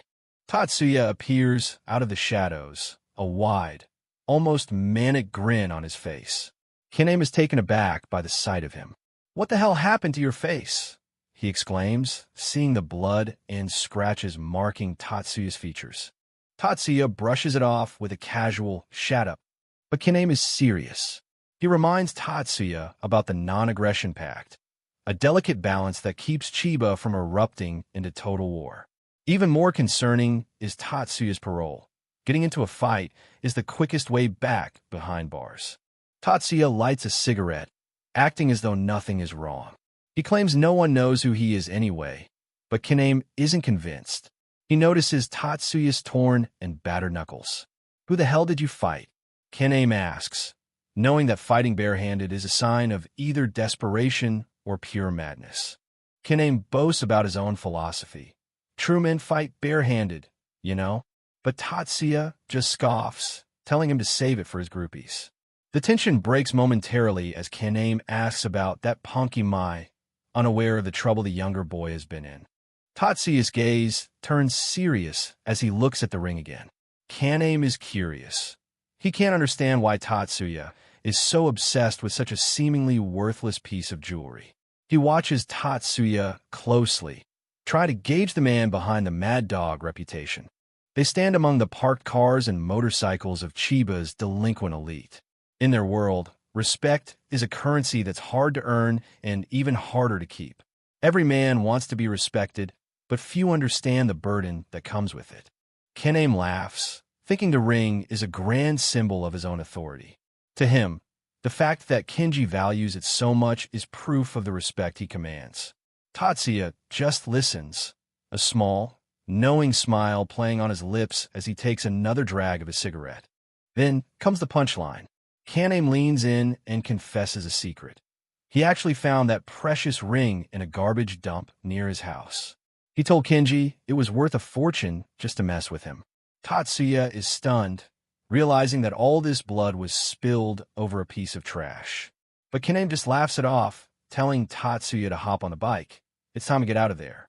The next day, the sun shines brightly over West Chiba. The violence of the previous night seems a world away, hidden behind the mundane facade of city life and utility poles. At the Min Min restaurant, things are getting weird. Imai Kinji and Abe Kiname have shown up to bother Tatsuya while he's working, and for some reason, they've brought animals that seem to speak their thoughts. A puppy woofs about Tatsuya getting the ring back, while a black cat yaws in agreement. Tatsuya just tells them to shut up, his face flushed with annoyance. It's a bizarre scene in the middle of a shift. Tatsuya is busy cleaning grills, surrounded by smoke and heat, while Kaname and Kenji treat the restaurant like their personal hangout. I'm sure I don't need to tell you that my new friends here are going to get me into worlds of trouble from now on, Tatsuya thinks, already regretting his choices. The days continue with a relentless rhythm. The city heat is oppressive, and the sound of cicadas fills the air, marking the height of summer in Chiba. In the backyard of a quiet neighborhood, Kenji is at his limit. He screams in exhaustion, unable to keep up with the intense training regimen. For these dropouts, physical strength is the only thing they can rely on. Kaname, on the other hand, is in his element. He flexes his massive chest and arms, boasting about getting a hot body to impress the ladies at the beach or the pool. He looks like he's putting everything he is into a single flex, much to the amusement of the others. The workout session turns into a muscle measuring contest. They trade compliments about deltoids and pectorals, acting like professional bodybuilders instead of street thugs. Kenji watches them, disgusted by their gross bromance, but Tatsuya just stays focused on the work. Tatsuya is a machine. He powers through set after set, his lean muscles glistening with sweat. When Kaname asks how he can be so good at lifting heavy stuff, Tatsuya reveals a grim truth. In Juvie, they make you do 200 push-ups every single day as part of the routine. A close-up of Tatsuya's face shows a hardened expression. He never had a problem with the physical toll of Juvie. In fact, he's always liked working out. But he knows better than anyone that life behind those walls was no pleasure cruise. It was a place designed to break you. Memories of the detention center flood back. The cold, impersonal buildings and the bars that define your existence. Tatsuya was a problem child even there, but he managed to carve out a place for himself among the other inmates. However, there was one punishment he could never handle: solitary confinement. The solitary cell is a small, suffocating room where time loses all meaning. It was here that they assigned him the most soul-crushing task imaginable: folding 3,000 paper cranes. For a man of action like Tatsuya, this slow, meticulous task was a descent into despair. He's so clumsy he can't even tie his own shoelaces, and the sheer monotony was enough to drive him to the brink of madness. Tatsuya continues his haunting narration of the ordeal. After an hour in that cell, he hadn't even finished a single crane. With nowhere to run and no one to talk to, all he could do was fold. By the end of the first day, he'd only managed 5. The frustration was a silent, mounting pressure within the suffocating walls. Days blurred into a monotonous nightmare. By the 10th day, he was folding 30 cranes a day, but his mind was beginning to fracture. Between the isolation and his struggling memory, his fingers refused to move as he wanted. There were moments when he'd just blank out, losing all sense of time and self. One day, the instructors allowed him a brief walk outside, but the damage was already done. The voices of the guards seemed to calm him, but the reality was far grimmer. He had started talking to the paper cranes, his sanity slipping through the cracks of his isolation. On the 40th day, after folding roughly 2,600 cranes, Tatsuya finally reached his breaking point. The instructors, sensing his vulnerability, introduced different sizes of paper, a subtle mockery of his lack of dexterity and his mounting desperation. The final challenge was the most cruel: paper the size of a thumbnail. It was a test of endurance and patience that a mad dog like Tatsuya was never equipped to handle, pushing him further into the abyss. The frustration finally boiled over. He tried and tried, but his clumsy fingers failed him at every turn. Before he knew it, he was bashing his head against the cold, hard wall, the physical pain a welcome distraction from the mental torment. A month and a half and 3,000 cranes later, Tatsuya was finally allowed to leave solitary confinement. During those final days, the instructors kept a constant watch, fearing he might self-destruct. As he walked out, he saw the bloodstains on the wall, a grim map of his own descent into madness. He was genuinely frightened of his own clumsiness and what it had driven him to. To this day, the memory of that cell and those cranes haunts him. It's a trauma that dictates his every move in the outside world. He'll do anything, absolutely anything, to avoid going through that origami hell again. Back in the present, Tatsuya stands shirtless, a cigarette between his lips. The rain-like sweat on his skin is a far cry from the cold dampness of the cell. But the ghosts of Juvie are never far behind. He's trying to maintain his freedom, no matter the cost. KGMI, always full of restless energy, suggests they go find some ladies to blow off some steam. But Abe Kaname has a different introduction in mind. He wants Tatsuya to meet someone who truly defines the power structure of West Chiba. The name carries weight. Tanzawa Atsushi, the 7th generation head of Kyohito. Tatsuya listens as Kaname explains the hierarchy, his expression unreadable as he learns about the man who rules this territory with an iron fist. Kaname warns that trespassing on their turf is a death sentence. Tatsuya, with a smirk, asks if the boss is really that amazing. He's curious about the man who commands such absolute respect and fear among the delinquents of Chiba. In the hierarchy of West Chiba, Tanzawa Atsushi is a legend. He's easily one of the top 5 strongest one-on-one fighters in the region, a man whose strength is matched only by his authority. The city skyline seems to reflect the cold, distant power he holds. The heat of the day is relentless, a scorcher, as they say. Tatsuya seems intrigued by the stories of the boss, his mad dog instincts quietly stirring as they discuss the fighters who dominate the streets. But the conversation is about to be cut short. The heavy atmosphere is interrupted by a familiar, stern figure. Ishido, Tatsuya's parole officer, approaches with a solemn walk. He isn't here for a casual visit, and his presence immediately shifts the mood from delinquent bravado to cold reality. Keiji, unaware of the man's identity, starts to talk back, but Tatsuya quickly intervenes. "Stop it. He's my parole officer, Ishido-san," he warns. Tatsuya knows that this man holds the keys to his cell, and any sign of disrespect could be his undoing. Ishido's gaze is cold and unwavering. Tatsuya tries to play it cool, noting that he didn't know they were supposed to meet today. Ishido claims he was just in the neighborhood, but his eyes tell a different story. He notes that Tatsuya hasn't dyed his hair and seems to be taking his job seriously, but the suspicion remains. Kaname and Keiji stand by, sensing the gravity of the encounter. Tatsuya insists he was serious about turning over a new leaf, while Kaname and Keiji try to fade into the background. Ishido listens, his face an unreadable mask of skepticism. He's seen many boys like Tatsuya promise change, only to fall back into their old ways. Ishido isn't alone. He's accompanied by police officers, their presence a stark reminder of the authority that Tatsuya is constantly trying to navigate. Ishido holds a fan with the words "all villains" on it, a subtle poke at the group he's confronting. The truth finally comes out.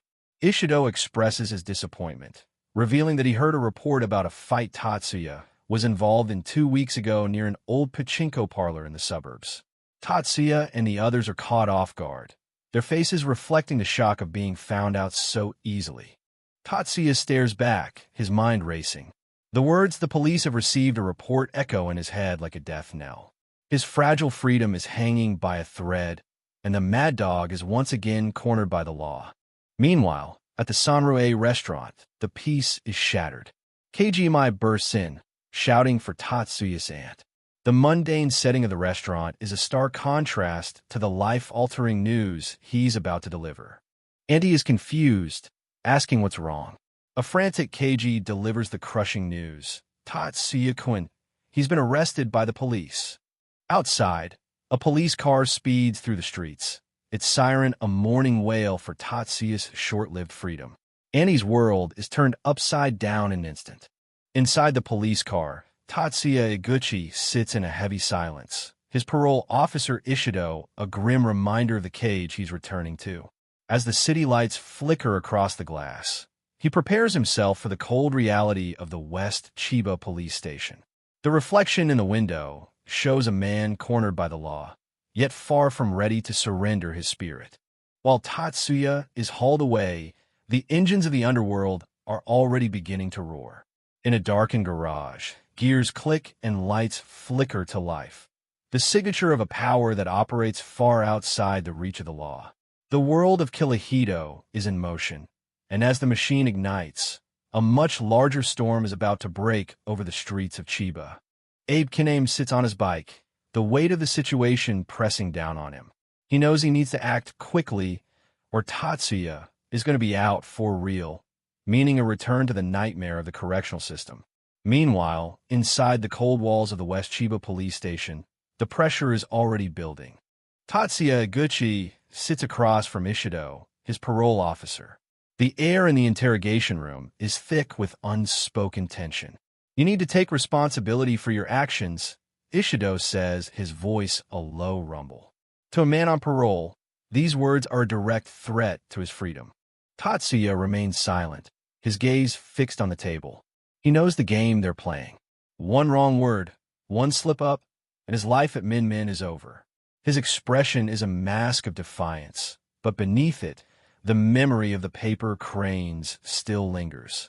Ishido lays down photos of the broken delinquents from the night before. You know these guys, don't you? He asks, searching for a flicker of recognition. I'll ask you one more time. Maybe this time, you'll actually tell the truth. Tatsuya stares at the faces of the men he dismantled, his eyes betraying nothing. Nope, never seen him before, Tatsuya lies smoothly. But Ishido is a veteran. He knows a lie when he hears one. Don't play dumb with me, you punk. I know you went to Young Bowl that day. We have an eyewitness testimony placing you at the scene. The trap is closing, and Tatsuya's stoic facade is being pushed to its limit. As Tatsuya is led out of the station by police officers, Abe Kaname is there, watching from the sidewalk. His heart sinks as he sees his friend being escorted to a patrol car. He knows the stakes are higher than Tatsuya realizes. You didn't do anything, right? He shouts, trying to offer some desperate reassurance. Kaname's voice booms over the street noise. You hear me? Just keep your mouth shut. I'll figure something out. Tatsuya looks away, the weight of the handcuffs a cold reminder of his past. He mutters a quiet denial to the officers, playing the part of the wrong guy until the very end. Meanwhile, the news of the arrest reaches the Sanrue restaurant. The sign above the door, Charcoal Yakiniku Sanrue, usually a symbol of warmth and food, now feels like a tombstone for Tatsuya's short-lived freedom. The realization that this is all happening because he got back the ring for Keiji is a bitter pill to swallow. Inside, Keiji Mai is a mess of guilt and sweat. That's right, so this is all my fault. He stammers, looking down in shame. Tatsuya's aunt, her face etched with worry, can barely process the news. She insists they need to go to the police and explain everything, but Keiji is paralyzed by fear and the rules of the gang world. What are you talking about? We have to explain what happened. Annie shouts, her motherly instinct overriding any street code. But Keiji shakes his head frantically. Kaname-kun said things would only get worse if anyone talked to the police. The conflict between civilian justice and delinquent loyalty is tearing the room apart. Keiji tries to clarify the situation, his voice cracking. He went along voluntarily, to be questioned. Auntie's eyes widen. Wah, voluntarily? He hasn't been arrested? The technicalities of the law offer a thin thread of hope, but Keiji knows that voluntary questioning is often just the beginning of the end. Wait, aren't they the same thing? He asks, his confusion mirroring his despair. Looking for a solution, Kaname and Keiji head to the Tanzawa junkyard, the industrial heart of Kirihito territory. The workshop, Tanzawa Motors, is a maze of scrap cars and motorcycles. As they enter, they're met with the rough talk of other gang members, discussing rumors and sizing up the new guys. It's a world where strength is the only currency. Abe Kaname stands tall amidst the wreckage, his presence commanding immediate respect. Even in this den of thieves, he is a force to be reckoned with. Other Kirihito members bow their heads or look away, acknowledging his rank. He's here for one reason, and he won't be denied. Where's the boss? Kaname demands, his eyes scanning the workshop. He needs Akan's permission to move the team, and he knows that without the head of Kirihito, Tatsuya is as good as gone. The air in the junkyard is thick with grease and the smell of impending conflict. The other members point toward the main workshop. Titanzawa-san's in the workshop. One of them stammers, clearly intimidated by Kaname's intensity. "You two, stop farting around." Kaname growls at Keiji and his companion. Keiji is visibly shaken, muttering about how scary and tough Abe-san is, his bravado completely evaporated. They find the boss, Tanzawa Atsushi, Akan, inside the workshop. He's sitting calmly on a sofa, surrounded by bike parts.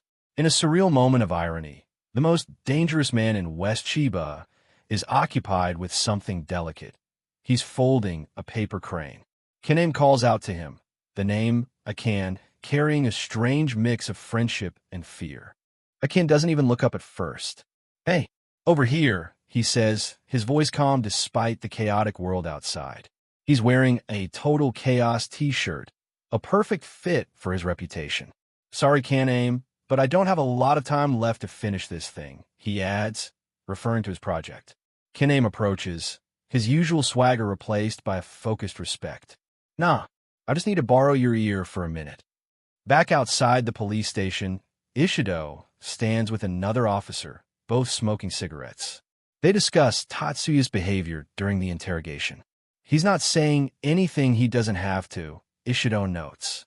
He knows he's still only a suspect at this point, but sending a patrol car to his place was a bit too far. "Ishido-san, you're not a cop anymore." The line between parole and police work is blurring. Ishido takes a long drag of his cigarette, his eyes narrowing behind his glasses. He spent years watching boys like Tatsuya, and his gut tells him the kid is hiding something. He isn't interested in being a nice guy. He's interested in the truth, no matter how deep he has to dig to find it. The officers continue their discussion about the report. "It's one of the kid's parents who filed the report, right?" "Yes, but the kid himself wasn't happy about it. Pride is everything to a delinquent. If people found out they went crying to the police after getting hurt in a fight, they'd be a laughingstock. The complex code of the streets is something even the authorities have to factor into their investigation." They talk about the difficulty of the identification. It was too dark for the victim to ID Tatsuya with a picture, and there are 4 other suspects of the same height. The odds seem to be in Tatsuya's favor, but Ishido isn't convinced. He's a man who believes in the persistence of evidence, even when it's hidden in the shadows. "But he can pick him out of a lineup?" the other officer asks, skeptical. "That's what he said." Ishido replies, "The decision rests on a tomorrow that Tatsuya can't see yet." The mechanical nature of the station, the pipes and stairs, reflects the cold, unyielding system that has Tatsuya in its grip once more. Inside the holding cell, Tatsuya Iguchi sits in near total darkness. The bars of the small window cast long shadows across his face. Sucks for Iguchi, but he'll have to spend the night here. The officer's words echo in his mind. "We're doing the lineup tomorrow." This is the longest night of Tatsuya's life, a test of his resolve against the encroaching darkness. A close-up of Tatsuya's face shows a man truly on the edge. In the sweltering heat of the cell, his eyes burn with a cold, focused rage as the words of the officers echo in his mind. "We'll know if he's our guy tomorrow afternoon." He knows his fragile freedom rests on the shaky memory of a victim and Ishido's relentless pursuit. Coiled like a spring in the dark, the mad dog can only wait for the dawn of a day that could change everything. Back in the grease-stained silence of a junkyard, the high-stakes meeting reaches its climax. Tanzawa Atsushi listens impassively as Kaname finally lays his cards on the table. "I see. So basically, you want to use the team in order to save this Iguchi guy." Akan's gaze shifts between his mechanical work and the man asking for a favor that could jeopardize the entire gang.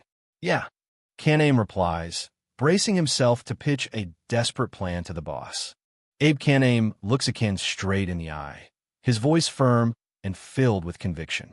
"I want to make them drop the charges against him," he declares. For Kaname, this isn't just about saving a new recruit. It's about protecting one of their own from a system that never gives second chances. Akan listens, his head bowed as he considers the proposal. He acknowledges the terrifying influence of their gang. It's true that the moment anyone from West Chiba is targeted by us, they're out, meaning their lives would be effectively over. Hearing this, Kanami's face lights up with a grin, thinking he's finally won the boss over. Great, so then, I think it's a good plan, he says, relieved. But the relief is short-lived. The atmosphere in the workshop turns ice cold as Akan looks up, his expression unreadable beneath his head wrap. No, I am sorry, Kaname, he mutters. The weight of those words hangs heavy in the air, a final judgment from the man who holds the fate of every Kyohito member in his hands. Kaname stands frozen, the shock of the refusal etched onto his face. He had expected support, a show of force, but instead, he's met with a brick wall. But the answer is no. The chapter ends with this crushing reality. Despite everything Tatsuya did, the boss has decided to leave him to the mercy of the law. The mad dog is truly alone in the dark. Inside the Kyohito hideout, the atmosphere is heavy. Abe Kaname, the powerful vice-head, stands before his leader. But the response he gets isn't what he hoped for. This isn't a team issue. It's a personal issue for you, Kaname. Tanzawa Atsushi, the enigmatic leader, remains cold. He points out that neither Iguchi Tatsuya nor Imai are members of their gang. In the world of Kyohito, there is no obligation to save outsiders, regardless of the circumstances. Desperate to save his friend, Abe Kaname does the unthinkable for a man of his stature. He bows his head. He begs Tanzawa Atsushi to make an exception, even as Kigo watches on in silent shock. This isn't just business, it's personal. But Tanzawa Atsushi doesn't budge. He looks down at his vice-head with an icy gaze, reminding him that personal feelings have no place in gang business. Without Kyohito's best interests at heart, there will be no permission. Meanwhile, at the West Chiba police station, Iguchi Tatsuya is facing a different kind of pressure. Locked in an interrogation room, he stares down a young officer, his eyes burning with defiance despite the handcuffs. The officer leans back, smugly lecturing Tatsuya. He claims that delinquents like him are built out of weakness, hiding behind their gangs because they're too afraid to stand on their own 2 feet. The lecture continues, the officer's voice dripping with contempt. He calls Tatsuya a coward, insisting that once he's all alone, the reality of his own insignificance will finally set in. But instead of being intimidated, Iguchi Tatsuya starts to laugh. It's a low, mocking sound that catches the officer off guard. Tatsuya wipes a tear from his eye, clearly finding the officer's logic hilarious. Tatsuya leans in, a predatory grin spreading across his face. He flips the officer's own logic against him. Once you quit the force, officer, what can you do all by yourself? The question hangs heavy in the air. The interrogation room erupts with Tatsuya's boisterous laughter. The young officer loses his cool, shouting at him to watch his language. But it's clear who's really in control of this mental chess match. Back at the scrapyard, the moon hangs high over the warehouse. Inside, Tanzawa Atsushi tells Kaname to stop the display and raise his head. The tension is thick enough to cut with a knife. Abe Kaname's fist trembles with suppressed rage and humiliation. He finally gives in, muttering that he'll stop asking. But the fire inside him hasn't gone out. It's just being redirected. Suddenly, Kaname lashes out, his fist slamming into a support beam with a deafening crack. The raw power and frustration behind the blow leave Tanzawa and Kigo stunned. He can't keep this secret any longer. Tanzawa and Kigo watch in silence as Kaname gathers his resolve. He looks up, his expression more serious than they've ever seen it.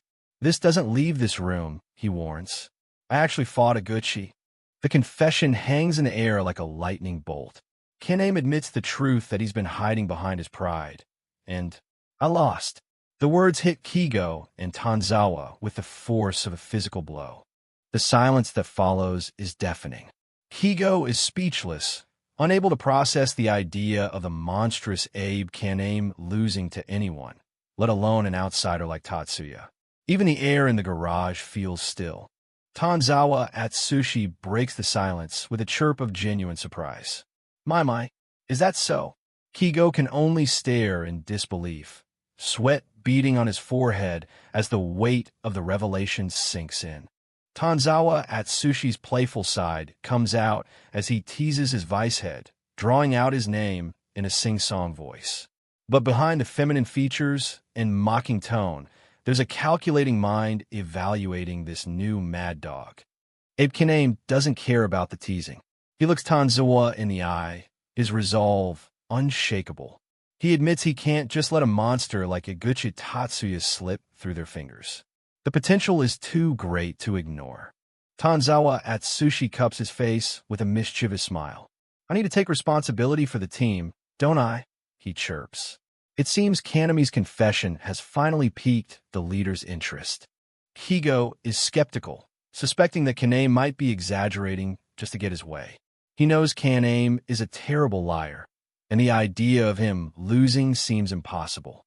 But Tanzawa is already 3 steps ahead. Tanzawa Atsushi concedes that even if Kaname is lying, he knows exactly how to manipulate the situation. He gives the green light. Use Kirihito to do whatever you have to. The gears of the gang's influence are starting to turn. Tanzawa Atsushi hops onto the bike, his eyes gleaming with a hidden agenda. He agrees to help, but there's a catch, a condition that Kaname must fulfill in return. In the world of Chiba, nothing is ever free.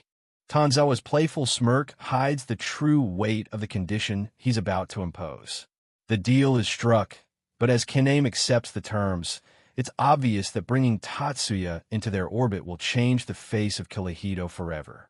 The next morning, a harsh sun beats down on the West Chiba police station. While Tatsuya waits in the quiet of his cell, the strings are already being pulled from the shadows, unaware that a veteran officer is watching every second of the clock, ready for the first sign of foul play. At the West Chiba police station, Ishido sits in the corridor, his face a mask of cynical patience. He looks at the clock. It's getting late. His mind is busy piecing together the puzzle of the night's events, and he's increasingly certain that the influential Kirihito gang is pulling the strings behind the scenes. Ishido recalls Abe Kaname's panicked reaction earlier. To a veteran officer like him, it's a clear signal. He suspects Kirihito is using their reputation to intimidate the victim into withdrawing the complaint. But Ishido knows the law. Even without a complaint, the police can still prosecute violent crimes if they choose to. A dark smile spreads across Ishido's face. He isn't planning on letting this go easily. In his mind, the investigation isn't over until handcuffs are snapped onto the right wrists. He's a man who thrives on the hunt, and he's not about to let a group of delinquents outsmart him. The younger officer, Hajiwara, approaches Ishido with a file in hand. Ishido-san, we have the results, he says. Ishido looks up, his eyes sharp with anticipation. He expects to hear that the case against Tatsuya is solid, but Hajiwara's expression suggests otherwise. Hajiwara drops the bombshell. Eguchi Tatsuya has been cleared of suspicion and released. Ishido's eyes widen behind his glasses, his mouth dropping open in genuine shock. This wasn't part of his plan. The mad dog has slipped through his fingers, and he can't believe it. Standing outside the station gates, Eguchi Tatsuya takes a breath of fresh air. He's a free man once again, at least for now. He looks back at the building that almost became his cage, his expression unreadable as he processes his narrow escape. That can't be, he mutters to himself. Tatsuya lets out a massive yawn, the adrenaline from the night finally fading into exhaustion. He starts walking away from the station, hands in his pockets, when a familiar voice calls out to him. He stops, his sharp eyes scanning the street for the source of the interruption. Waiting for him are Abe Kaname and Imai Kenji. Kaname, wearing a loud floral shirt, greets him with a wide, smug grin. "Congratulations on being released," he shouts, looking incredibly pleased with himself. Next to him, Imai Kenji is bent over, catching his breath as if he's been running for hours. Tatsuya isn't in the mood for celebration. He rounds on Kaname, his face twisted in annoyance. "No fucking shit. What took you so long, asshole?" he barks. Kaname is taken aback by the hostility, But Tatsuya isn't finished. He calls them both useless, his frustration boiling over. The three of them bicker like siblings on the sidewalk. Kanem tries to play it cool, while Imai tries to apologize, but Tatsuya isn't having any of it. He points a finger at Imai, blaming him for the whole mess in the first place. Despite the shouting, there's a strange sense of camaraderie among these three outsiders. Outside the police station, Hagiwara and Ishido take a smoking break. On the ground near their feet, a group of ants crawls around a discarded piece of food. The atmosphere is quiet, a stark contrast to the heated exchange that just took place inside. Hagiwara looks pensive as he exhales a cloud of smoke. Hagiwara explains the turn of events. The actual perpetrators turned themselves in this morning. They claimed they were friends of the victim and that a fight broke out over a ring they had picked up together. It's a convenient story, one that neatly clears Tatsuya of any wrongdoing. Ishido listens, his eyes narrowed in suspicion. "We'll keep digging to see if we can find anything else," Hagiwara says, "but it's a civil case now. It's out of our hands." He assumes that once the parties settle out of court, that will be the end of it. He sounds relieved to have the case closed, but Ishido remains unconvinced. Hagiwara blows smoke into the air, stating the obvious conclusion. At any rate, Iguchi is innocent. Ishido turns to him, his gaze piercing. "Hagiwara, don't tell me you seriously believe that?" He can't believe his younger colleague is being so naive about the situation. Hagiwara smiles, reminding Ishido of a lesson he once taught. Better to let fish grow fat before eating them. Ishido's expression softens into a smirk. He realizes Hagiwara isn't being naive. He's being strategic. They're letting Tatsuya walk for now, but they'll be watching him, waiting for him to slip up. With a cold chuckle, Ishido slams his shoe down, crushing the ants beneath his heel. The metaphor is clear. They're the ones in control, and they can crush Tatsuya whenever they choose. "Anyway, want to go get something to eat?" Ishido asks his treat. The hunt continues, just with a longer leash. Tatsuya eventually makes his way back to the Min Yakiniku restaurant. As soon as he steps inside, he drops into a deep, formal bow. "I'm so sorry for worrying you too," he shouts, his voice echoing in the quiet shop. He knows he's caused a lot of trouble for his only family in Chiba. The auntie and the Min uncle stand there, staring at him in stunned silence. They've been worried sick, and seeing Tatsuya return safely is a huge relief, even if they're still processing the shock of his arrest. The uncle's face is hard to read, while the auntie looks like she's on the verge of tears. The auntie finally lets out a long sigh, her anger melting into motherly concern. "I can tell you mean it," she says softly. She tells him to go change his clothes and get something to eat, promising to save the lecture for later. Tatsuya looks down, his expression full of regret and gratitude. Soon, the familiar sizzle of meat on a grill fills the air. The rich aroma of yakiniku is a welcome change from the sterile smell of the police station. For a moment, the violence and the gangs feel like they're a world away, replaced by the simple comfort of a hot meal. Tatsuya, Abe Kaname, and Imai Kenji sit around a table, stuffing their faces with meat. Kaname is back to his boastful self, bragging about his authority. "Even the boss can't deny my requests," he says, looking incredibly smug. Tatsuya just rolls his eyes, listening to Kaname's grandstanding with a healthy dose of skepticism.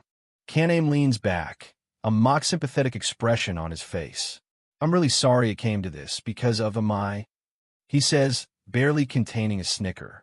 It's clear he's enjoying the situation a bit too much, playing the role of the benevolent savior to the hilt.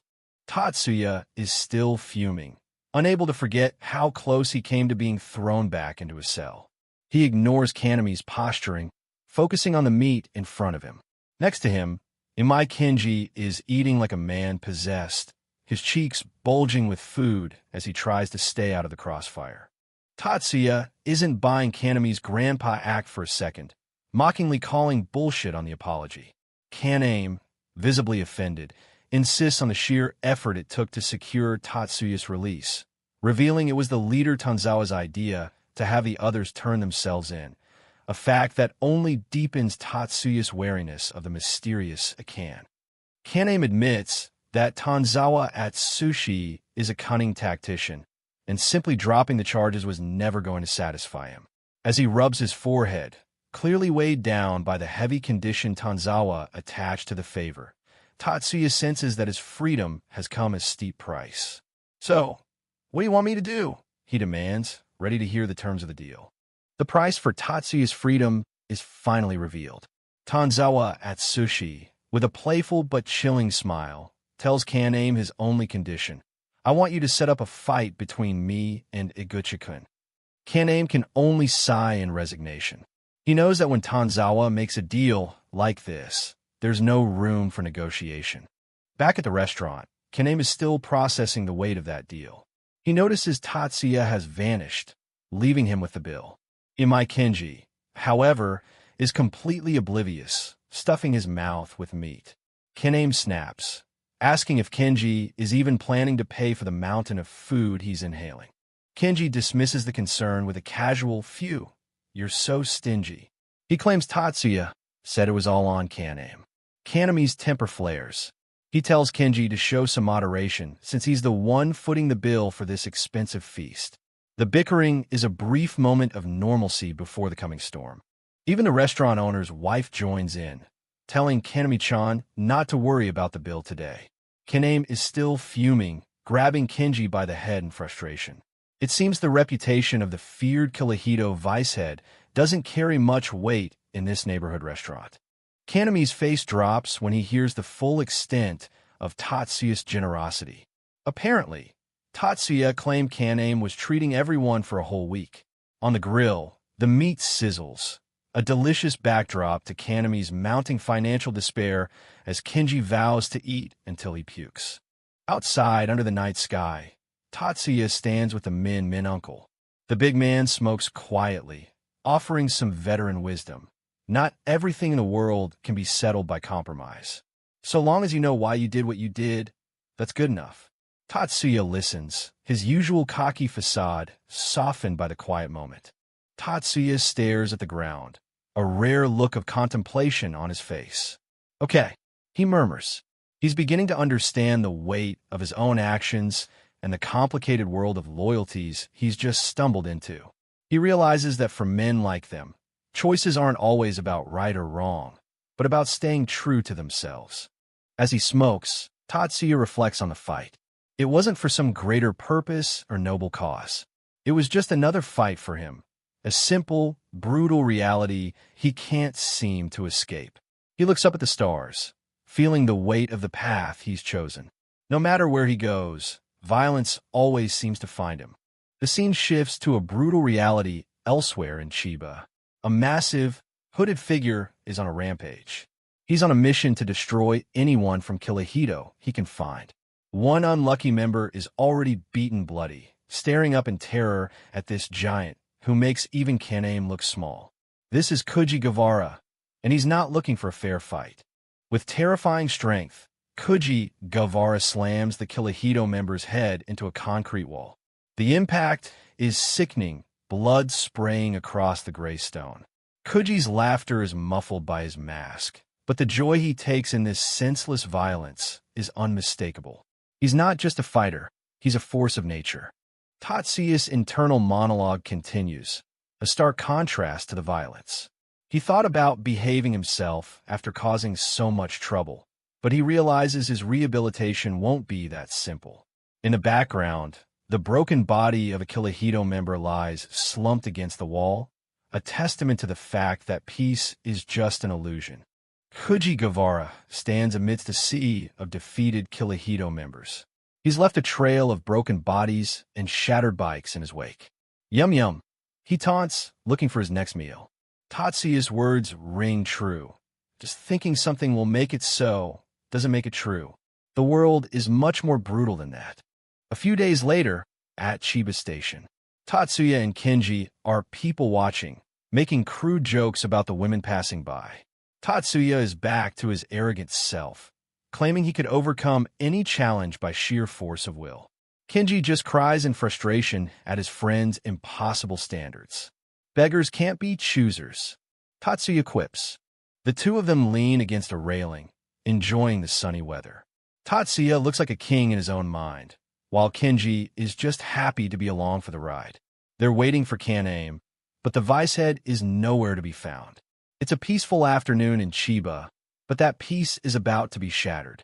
Tatsuya grumbles about Kaname being 40 minutes late after specifically asking them to hang out. Kenji tries to defend him, suggesting Kaname must be busy with something important for Kirihito. He mentions that the gang has been so active lately that Kaname barely gets any sleep. Tatsuya just scoffs, suspecting another kind of delay.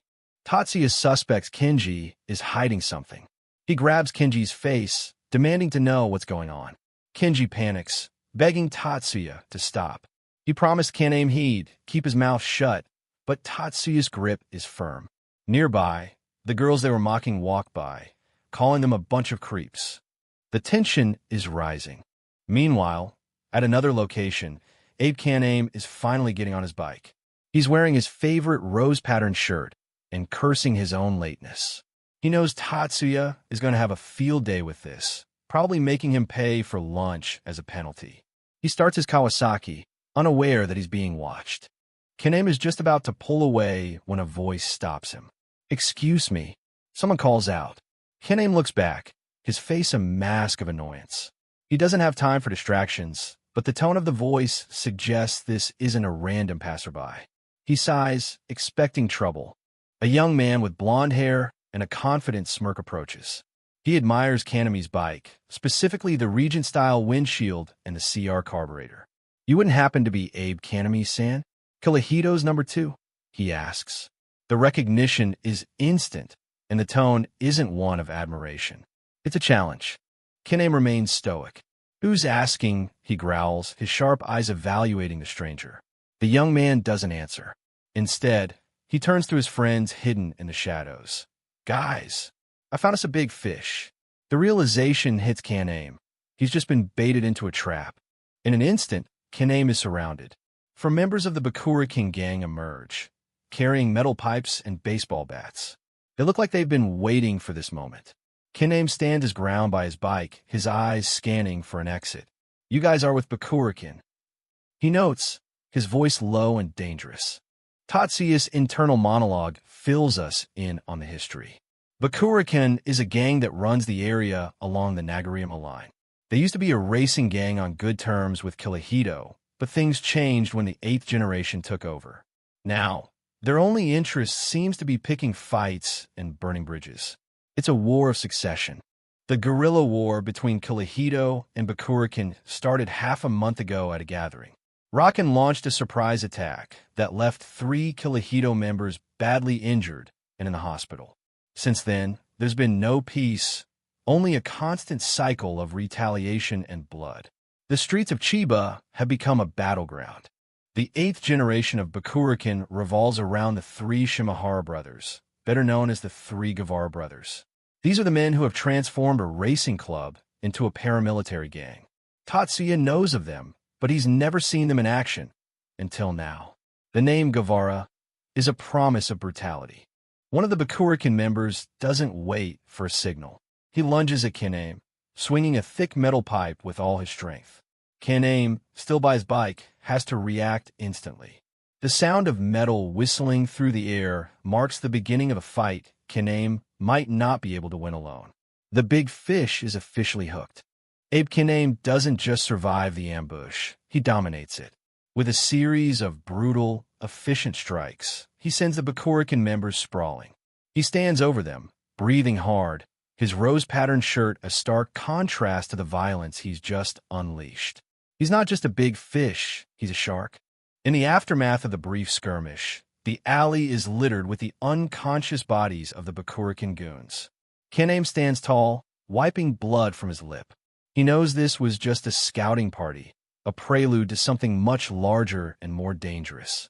The silence of the alley feels heavy with the promise of more blood to come. Kaname pins one of the stragglers to the ground with his foot. "Who the fuck do you think I am?" he snarls. He demands to know how many more of them have invaded West Chiba. The terrified member stammers out the name that makes even Kanami's blood run cold. Guevara-san. It seems the middle brother has personally joined the hunt. A sudden shadow engulfs Kaname. He looks back, his eyes widening in shock, as he senses a presence far more imposing than the goons he just dispatched. Guevara, he murmurs, wondering which of the three legendary brothers has come to meet him. The air feels colder, the silence deeper. Looming over Kaname is a literal mountain of a man. Kuji Guevara, the middle brother, has arrived. He doesn't come with words. He comes with a massive piece of industrial machinery, lifting it over his head as if it were a child's toy. The raw, terrifying strength on display is beyond anything Kaname has ever faced. With a grunt of effort, Kuji Guevara prepares to launch the heavy object.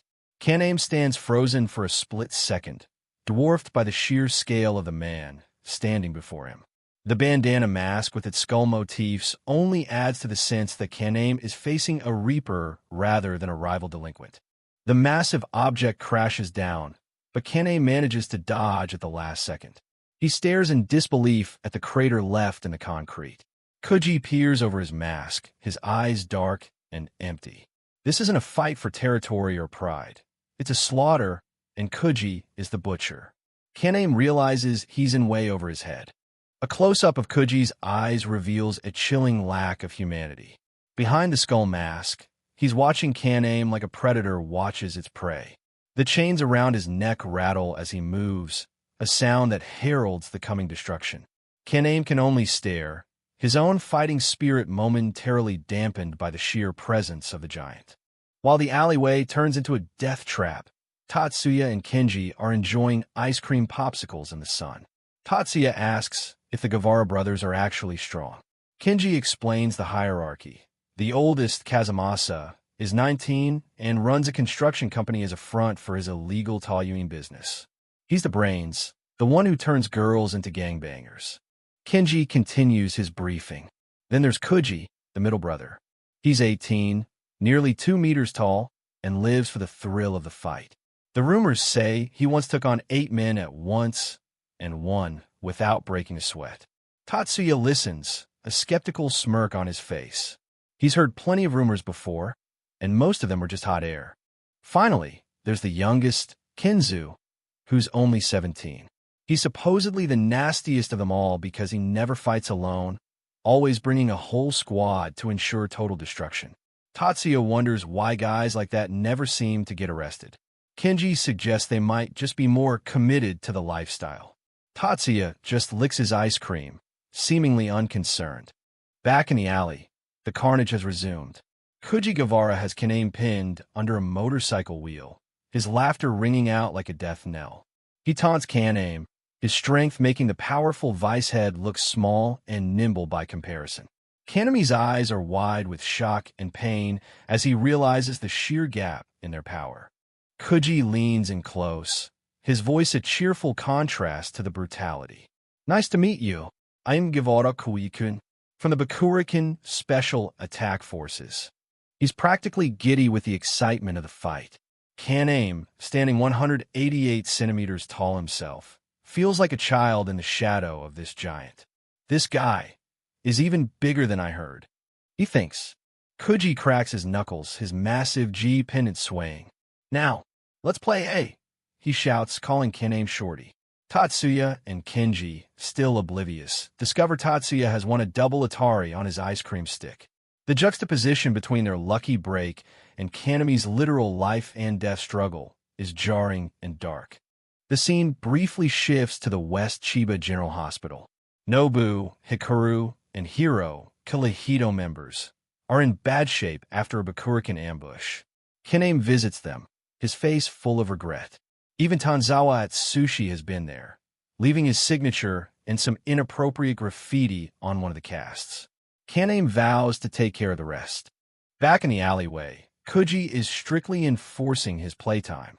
He warns his own men not to interfere, promising to kill anyone who gets in his way. He wants Kaname all to himself. He mocks Kaname again, calling him Lil Grandpa. Kaname's eyes narrow, his pride wounded and his fury reaching a breaking point. "Fuck that," he growls. Kaname snaps. You sent 4 of our guys to the hospital. He snarls. He's finished with the games. I'm gonna end you here and now. Kuji just giggles, his tone light and airy. Teehee, this is war, you know? Why are you so serious? For Kuji, the pain of others is just a form of entertainment. He's gonna have fun whether Kaname likes it or not. Kaname lunges, throwing a powerful punch, but it's like hitting a wall of solid muscle. Kuji doesn't even flinch. He just stares at Kaname with those empty eyes, waiting for his turn. Kaname is sweating, his breathing shallow. He realizes the rumors about Kuji weren't exaggerations. This man isn't just big. He's a fortress. Kuji Guevara retaliates with a strike that feels like being hit by a truck. He catches Kaname right in the chest, the force of the blow sending shockwaves through his body. Kaname's eyes bulge in pain and disbelief. He's used to being the one delivering the hits, but now he's on the receiving end of something truly inhuman, is all he can think. The impact sends Kaname flying backward through the air. He crashes into a wall covered in Kilahito graffiti, his body limp and broken. The sheer power Kuji possesses is terrifying. He isn't just fighting. He's dismantling his opponent piece by piece. Kaname lets out a choked scream of agony as he hits the ground. Kuji peers over his mask, his voice dripping with mock concern. Does it hurt? He asks. Kaname is struggling to breathe, clutching his head in pain. He's never been hit this hard in his entire life. How strong is this guy? He wonders. He tries to find his fighting spirit again, but the pain is overwhelming. The alleyway has become his tomb. Back at the station, Tatsuya and Kenji have finished their ice cream and moved on to soda. Tatsuya asks why everyone is so afraid of the Guevara brothers. He still doesn't get the hype. For him, they're just more names on a long list of delinquents he could probably beat in a fight. Kenji, however, looks much more worried. Kenji takes a long sip of his soda, his eyes downcast. Well, according to the rumors, and for the record, I think it's bullshit, but he hesitates, as if even repeating the stories is dangerous. Tatsuya watches him, his interest finally peaked. He knows Kenji isn't one to get worked up over nothing. The mood has shifted from playful to somber. Apparently, there's a possibility they might have killed someone. Kenji finally admits, his voice low. Tatsuya's expression doesn't change, but he takes in the information. Killing isn't something people joke about in this world. It's the ultimate taboo, and anyone who breaks it is a different kind of animal altogether. The rumors are taking a dark turn. Kenji adds that while he thinks it's mostly talk, one thing is true. At least one person has disappeared after crossing the Guevara brothers. Tatsuya just scoffs. Good lord, that smells like some bullshit. He still refuses to believe the legends. If they were really killers, they'd be in the slammer by now. He has no idea that his friend Kaname is living that nightmare right now. Kenji continues the dark history of Bakurikan. Half a year ago, when the oldest Guevara brother, Kazumasa, took over, they launched a guerrilla war against a team called Hau. It was the same brutal tactic they're using against Kilahito right now. Silent, swift, and devastating. In a straight-up fight, Hau should have won with their superior numbers. But Bakurikan didn't fight fair. They abducted, imprisoned, and tortured the head of Hau and his 4 top executives. The trauma was so great that the executives quit the delinquent life immediately upon their release. They were broken men, but the head of Hau wasn't so lucky. According to the rumors, he was never released. To this day, people have no idea where he is or what happened to him in those dark rooms. He simply vanished, leaving behind a legacy of fear that Bakurikan uses to silence their enemies. Tatsuya still thinks the stories are bullshit, a way for small-time thugs to sound more dangerous than they are. But Kenji knows the reality of the streets. The rumors are enough of a menace that they've begun to spread like wildfire. He notes that many guys are forced to leave their homes once they go too far, including himself.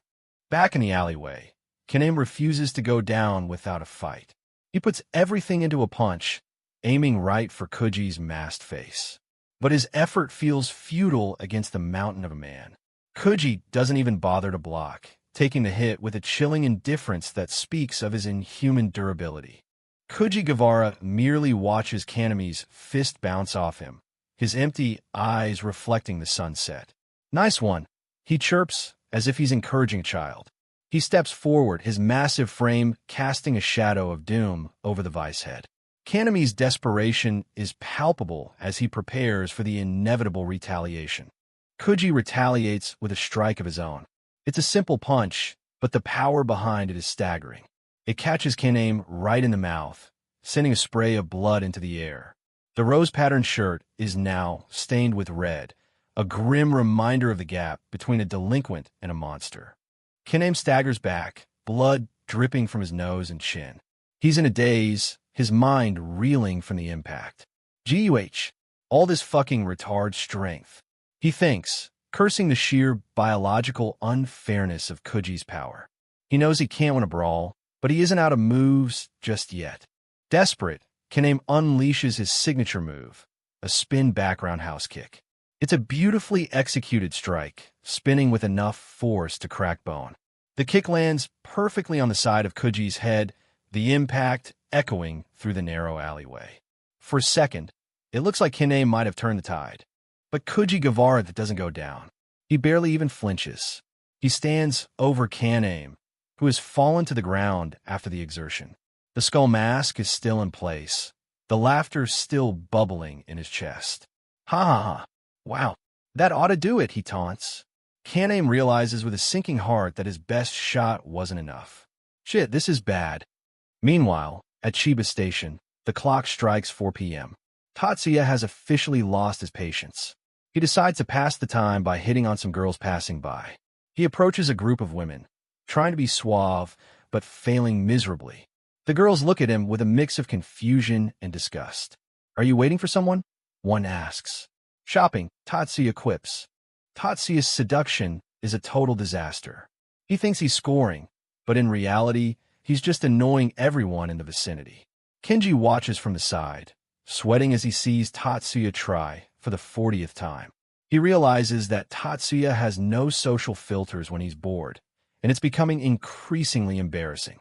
"Shit, I ain't scoring at all," Tatsuya grumbles. Kenji tries to steer Tatsuya away, noting that he looks like a host with awful pickup lines. Tatsuya just scoffs. "I don't want to hear that from some kid gangster." He continues to check his phone, wondering why Kaname is still MIA. The sun is starting to set, and the peaceful afternoon is reaching its end. The thought finally crosses their minds. What if something happened to Kaname? Kenji is worried it might be Bakurikan. Tatsuya acknowledges the possibility. They're in the middle of a war, after all. He looks at Kenji, his eyes sharpening as he considers the implications. If the Kyohito vice head has been taken out, the rules of the game have just changed. But before they can leave, a group of 3 local women approaches them with mischievous grins. They've been watching Tatsuya's antics, and they're not impressed. "Don't think we haven't noticed," one says. "You just locked onto us with a super horny look in your eyes, didn't you?" Tatsuya is caught off guard by their bluntness. The women are relentless, mocking Tatsuya and Kenji with zero hesitation.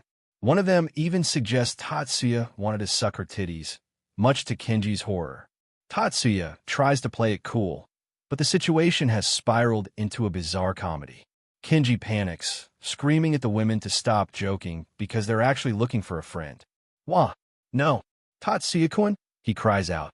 Back in the alleyway, the comedy is over.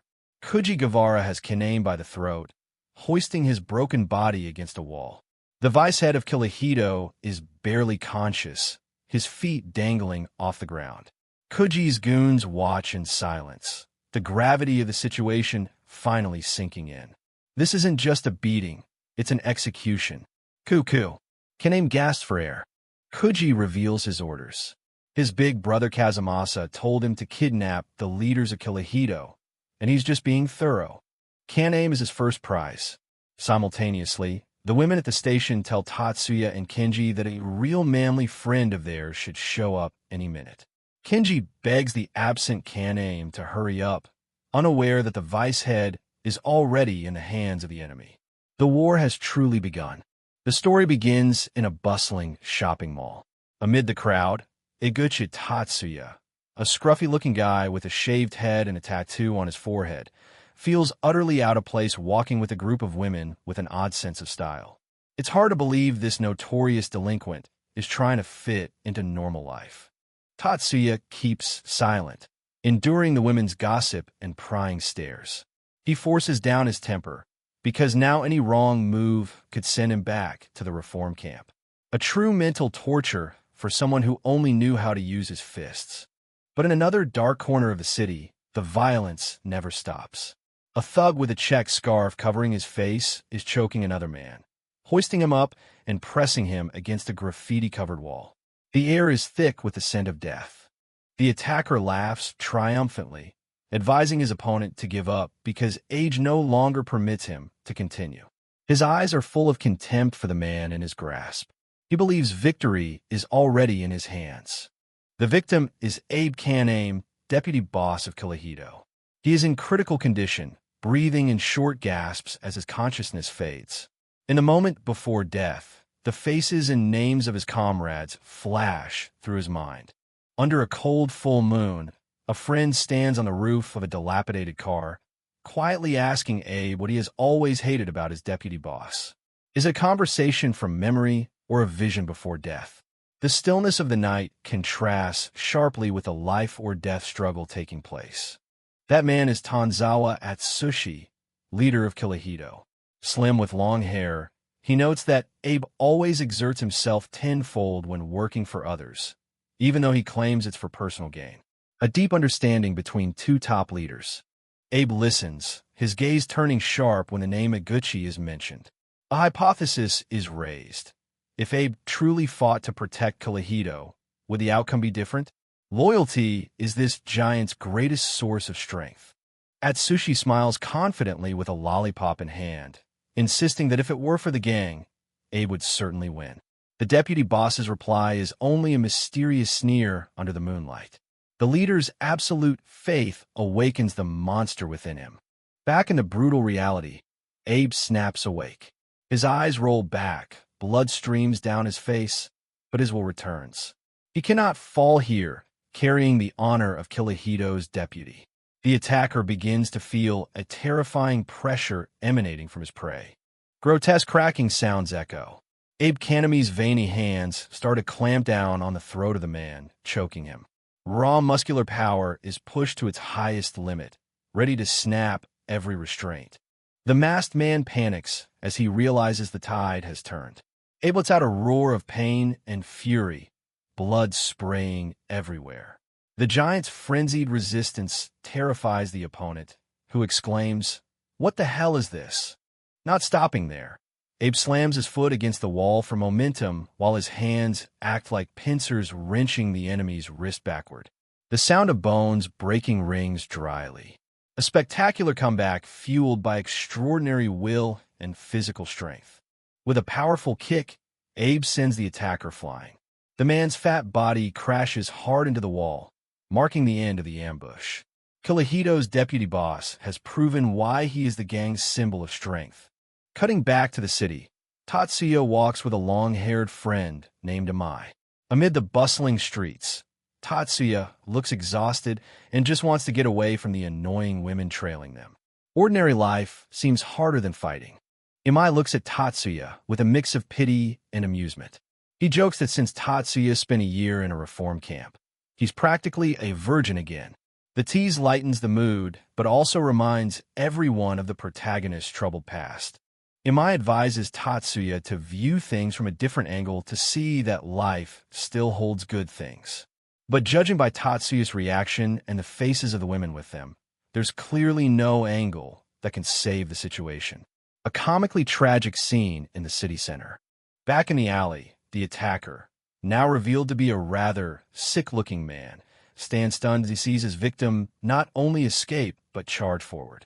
Abe Kaname, despite his wounds, throws a thunderous punch the moment he frees himself. The fight's pacing suddenly accelerates. The two face each other, breathing heavily. The masked man has lost his initial confidence. His eyes show clear fear at Abe's persistence. Meanwhile, Abe Kaname stares at his opponent with lethal intent, ready for the finishing blow. The battle continues with violent collisions. Abe uses his weight and muscle power to overwhelm. The sounds of the brawl echo through the rundown block like a symphony of blood and hatred. Abe lands an extremely powerful hook that sends the opponent flying, blood spraying. The man tries to hold on, but his legs begin to tremble.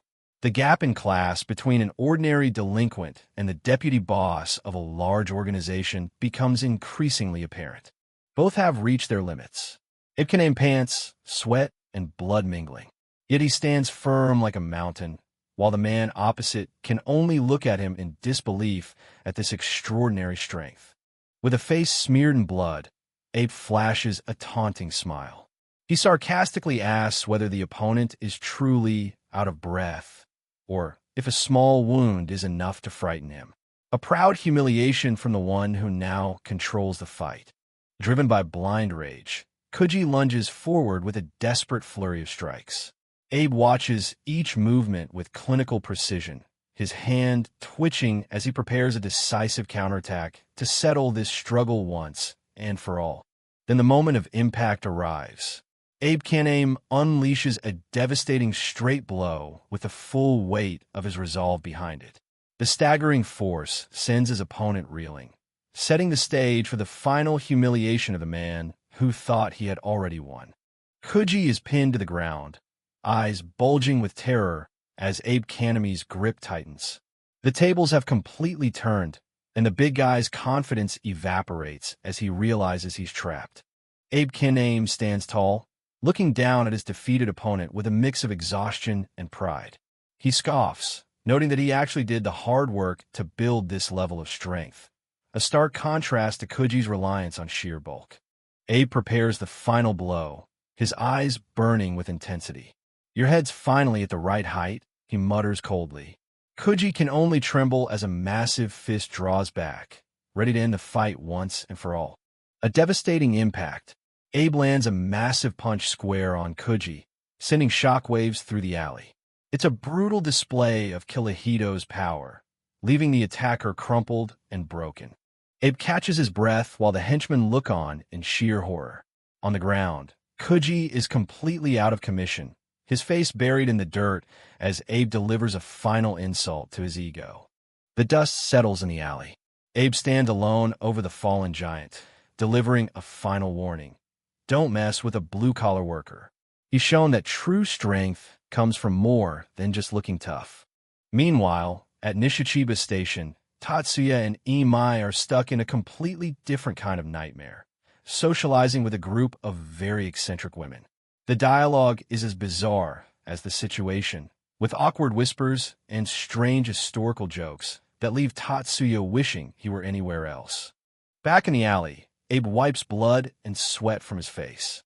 The brutal struggle is over, but the air remains heavy with the scent of violence as he towers over his defeated foe.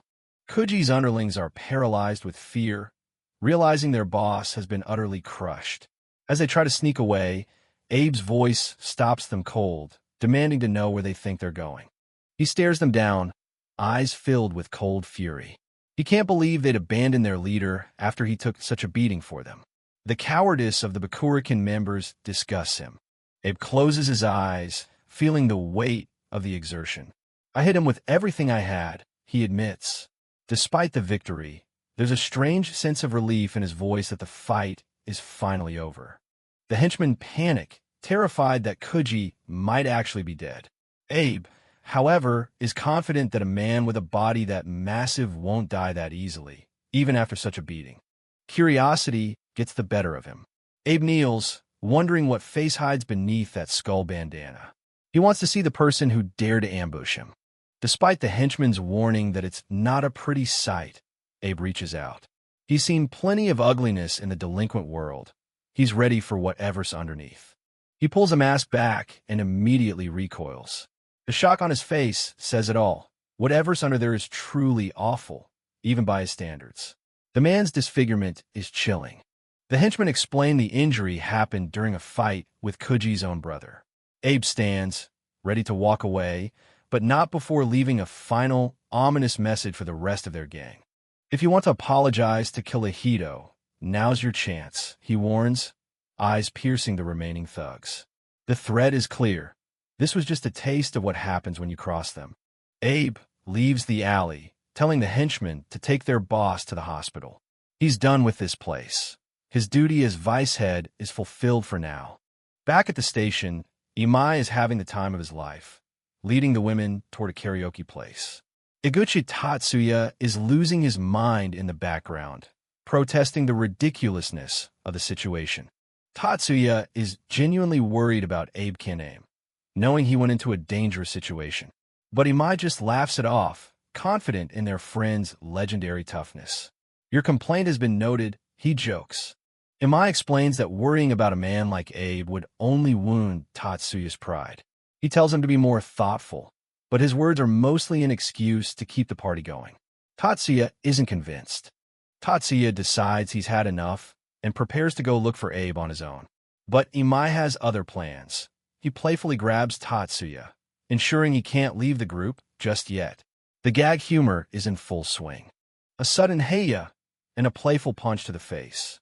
The mood shifts from drama to pure slapstick as Imai continues to mess with Tatsuya, keeping the energy high despite Tatsuya's obvious frustration.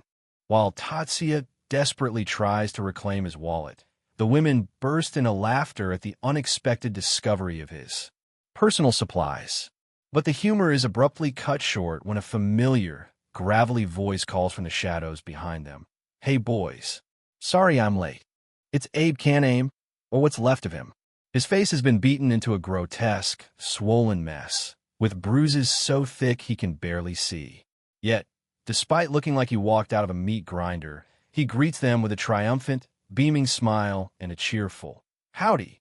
Everyone's eyes widen, staring in utter disbelief at the physical wreck standing before them. Iguchi Tatsuya, Imai, and the women look like they've seen a ghost, or something far more terrifying and distorted. Abe Kaname nonchalantly claims he just got into a minor scuffle on the way over. But as he tries to play it cool, his horribly swollen face and sudden coughing fit tell a much more painful story. Tatsuya can't believe his eyes. The reaction is instant. One look at Abe's terrifying, mangled face, and the three women vanish into thin air. Imai trembles in the background, while Tatsuya tries to process the sheer brutality his friend must have endured. Imai finally snaps, screaming at Abe Kaname for being such a reckless idiot. Tatsuya, always the peacemaker, desperately tries to hold his friend back and calm the outburst. One of the women, claiming to be a nurse, looks genuinely concerned for Abe's condition. Abe, stubborn despite his face being twice its normal size, insists it's just a scratch while trying to maintain his tough guy persona. The tension between the friends breaks with a sudden bang as their bickering turns physical. Tatsuya is left wondering why he even bothers trying to have a normal night with these people. The scene shifts to the Loyal Boss restaurant, where the atmosphere is thick with dread. The henchmen defeated in the alley have returned to report back to their leadership, their faces showing the marks of failure. They discuss the legends of Kihito, Abe Kaname's fearsome reputation since middle school, and Kigo Nagashima's skill with a wooden sword. But the name that carries the most weight and fear is their elusive leader, Tanzawa Atsushi. Tanzawa Atsushi is described as being in a class of his own, a leader who keeps the most dangerous delinquents in line. His presence alone can change the temperature of a room. The bruised henchmen deliver the final message from the alley. If you want to apologize to Kihito, now's your chance. It's a direct, cold challenge to the authority and pride of the Bakurikan gang. Listening in are the top dogs of Bakurikan. Shimahara Kazumasa, the gang's head, leans back with a mocking laugh, clearly unimpressed by the warning. To him, this is all just a game. A close-up on Shimahara Kazumasa. His polite, smiling exterior hides a predatory, sadistic nature that has allowed him to rise to the top of the delinquent world. Beside him sits Shimahara Kenzu, Bakurikan's number 3. His cold, calculating eyes behind the toothy mask suggest he's more than ready for the violence that's inevitable. Kazumasa decides their next move.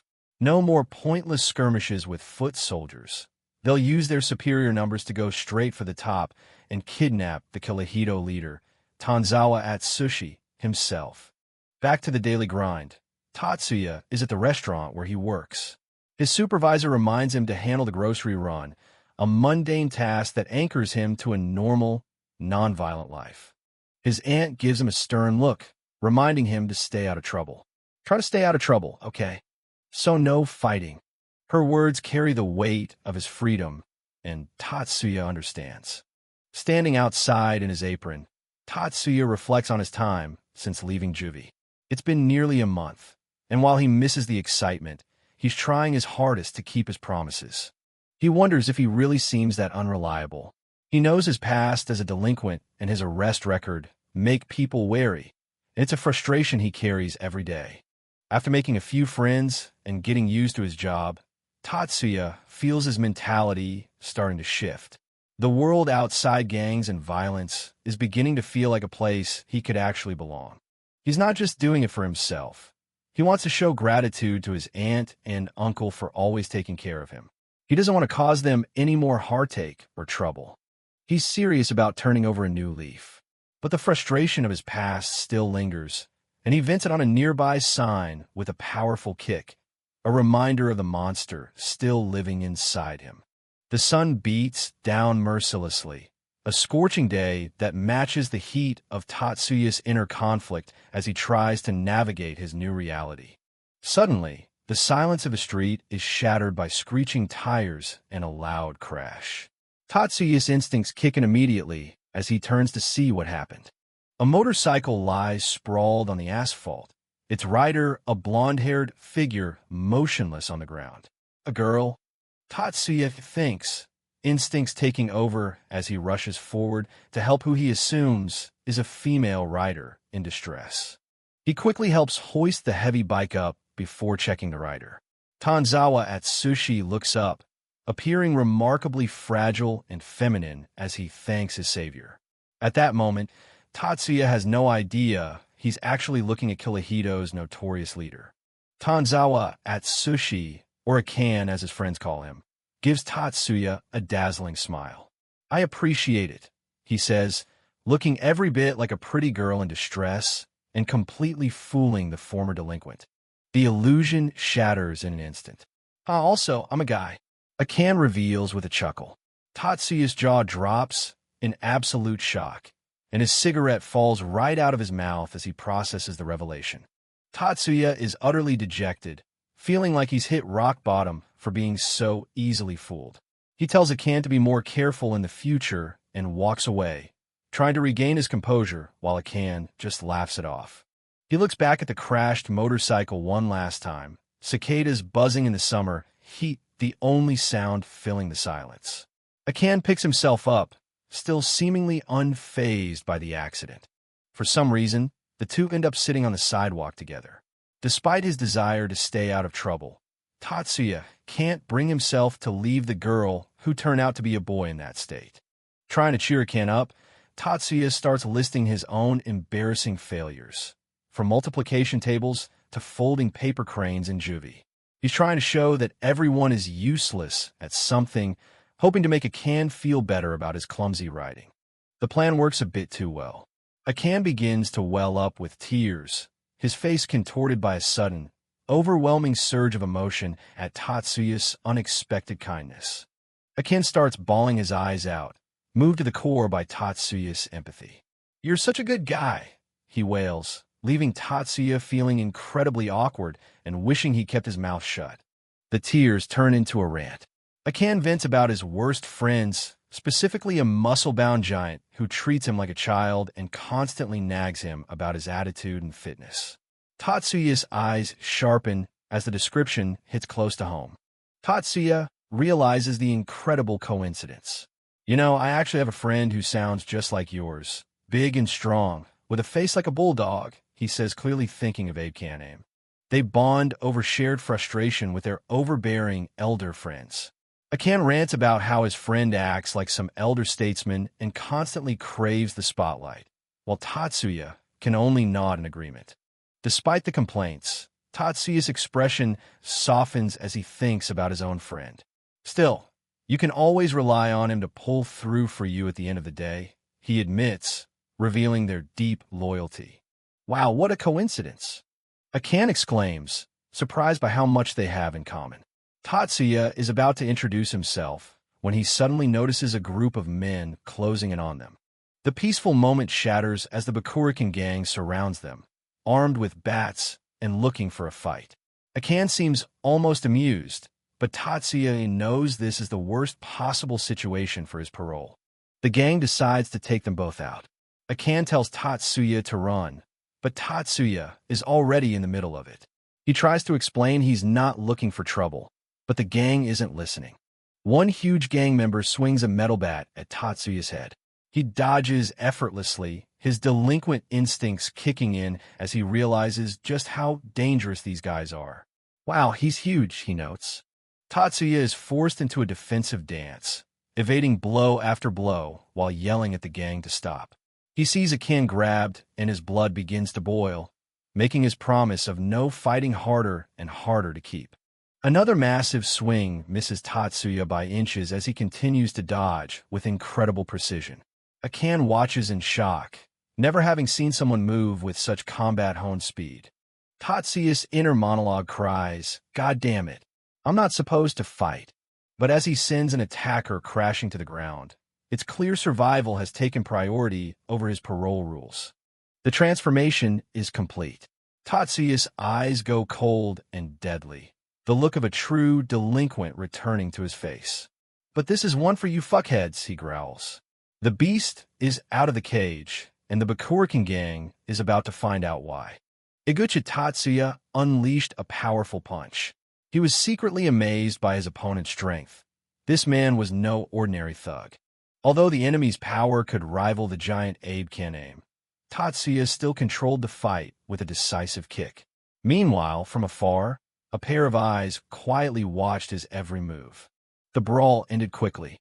Tatsuya stood, panting after the display of strength, surrounded by gangsters sprawled on the ground. His power had clearly surpassed these self-styled toughs. Tatsuya startled and looked back. Perched on the back of a burly thug was Tanzawa Atsushi, known as Akan, the new, effeminate-looking friend he had just met. He smiled as if taking down these men had been child's play. Tatsuya couldn't believe his eyes. With that slender frame, how could Akan have defeated those henchmen so easily? Shock registered on his face.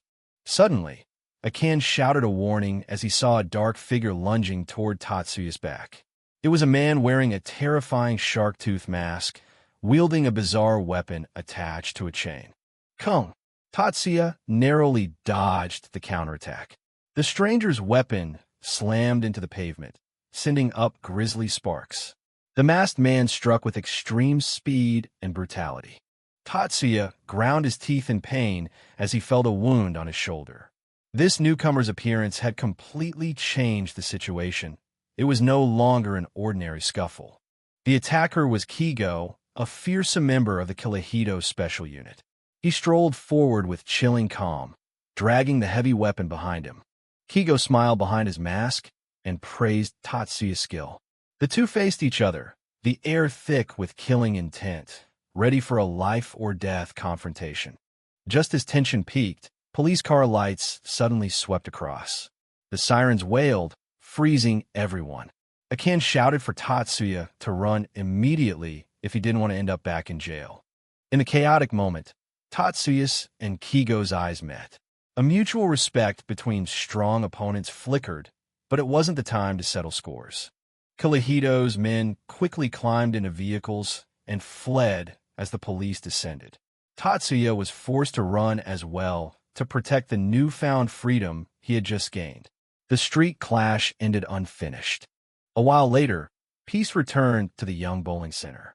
It was an ideal hideout for scoundrels after their reckless hours on the streets. Inside the shop, Abe Kaname, vice boss of Kihito, sat with his subordinates. He explained to Tatsuya that the attack had been completely unexpected and they had no choice but to fight. Iguchi Tatsuya couldn't shake his unease as he remembered the grotesque, shark-jaw masked man he had encountered. That man's gaze seemed to bore into his mind, irritating him. Lost in thought, Tatsuya was brought back to reality by a question from someone nearby about the pretty boy who had been with him earlier. Tatsuya shrugged and said they had lost each other while fleeing the police. He didn't yet know that the slender person was actually the most powerful figure there. Although he appeared carefree, Tatsuya admitted that Akan had something irresistible that made him want to see him again. He clenched his fist. The memory of being saved by him was still vivid. Kaname chuckled when he heard Tatsuya's story, saying he also had a friend with the exact same personality, a sly, selfish fighter who was a hit with women. Tatsuya wondered, could there really be two people so alike? Kaname promised to introduce Tatsuya to his unpleasant friend. He also reiterated his promise of a rematch between Tatsuya and the leader of Kyohito, whose true identity Tatsuya still did not know. Kaname led Tatsuya deeper into the arcade area.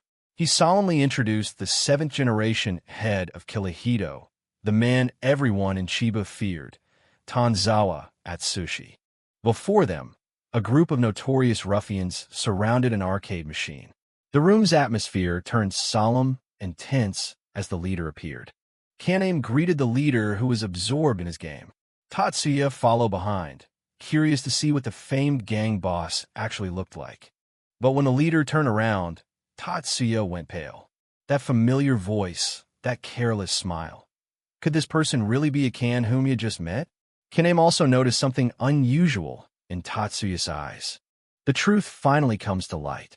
The beautiful youth who saved Tatsuya on the streets is none other than Tanzawa Atsushi, the high-profile head of Kyohito. As Kaname formally introduces them, the weight of this unexpected reunion begins to hang heavy in the air.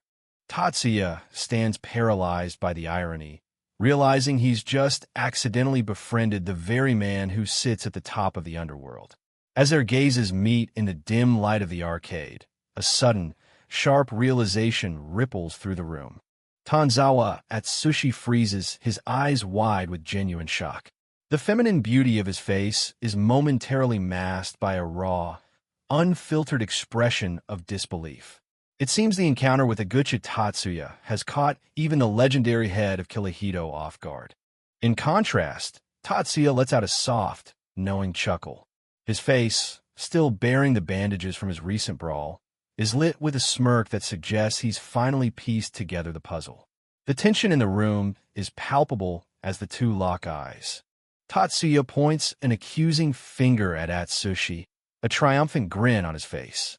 Behind him, Abe Kaname and the other Kyohito members watch the exchange with varied expressions of confusion and wariness. The secret is out. The delicate youth Tatsuya saved is none other than the powerhouse leading the gang.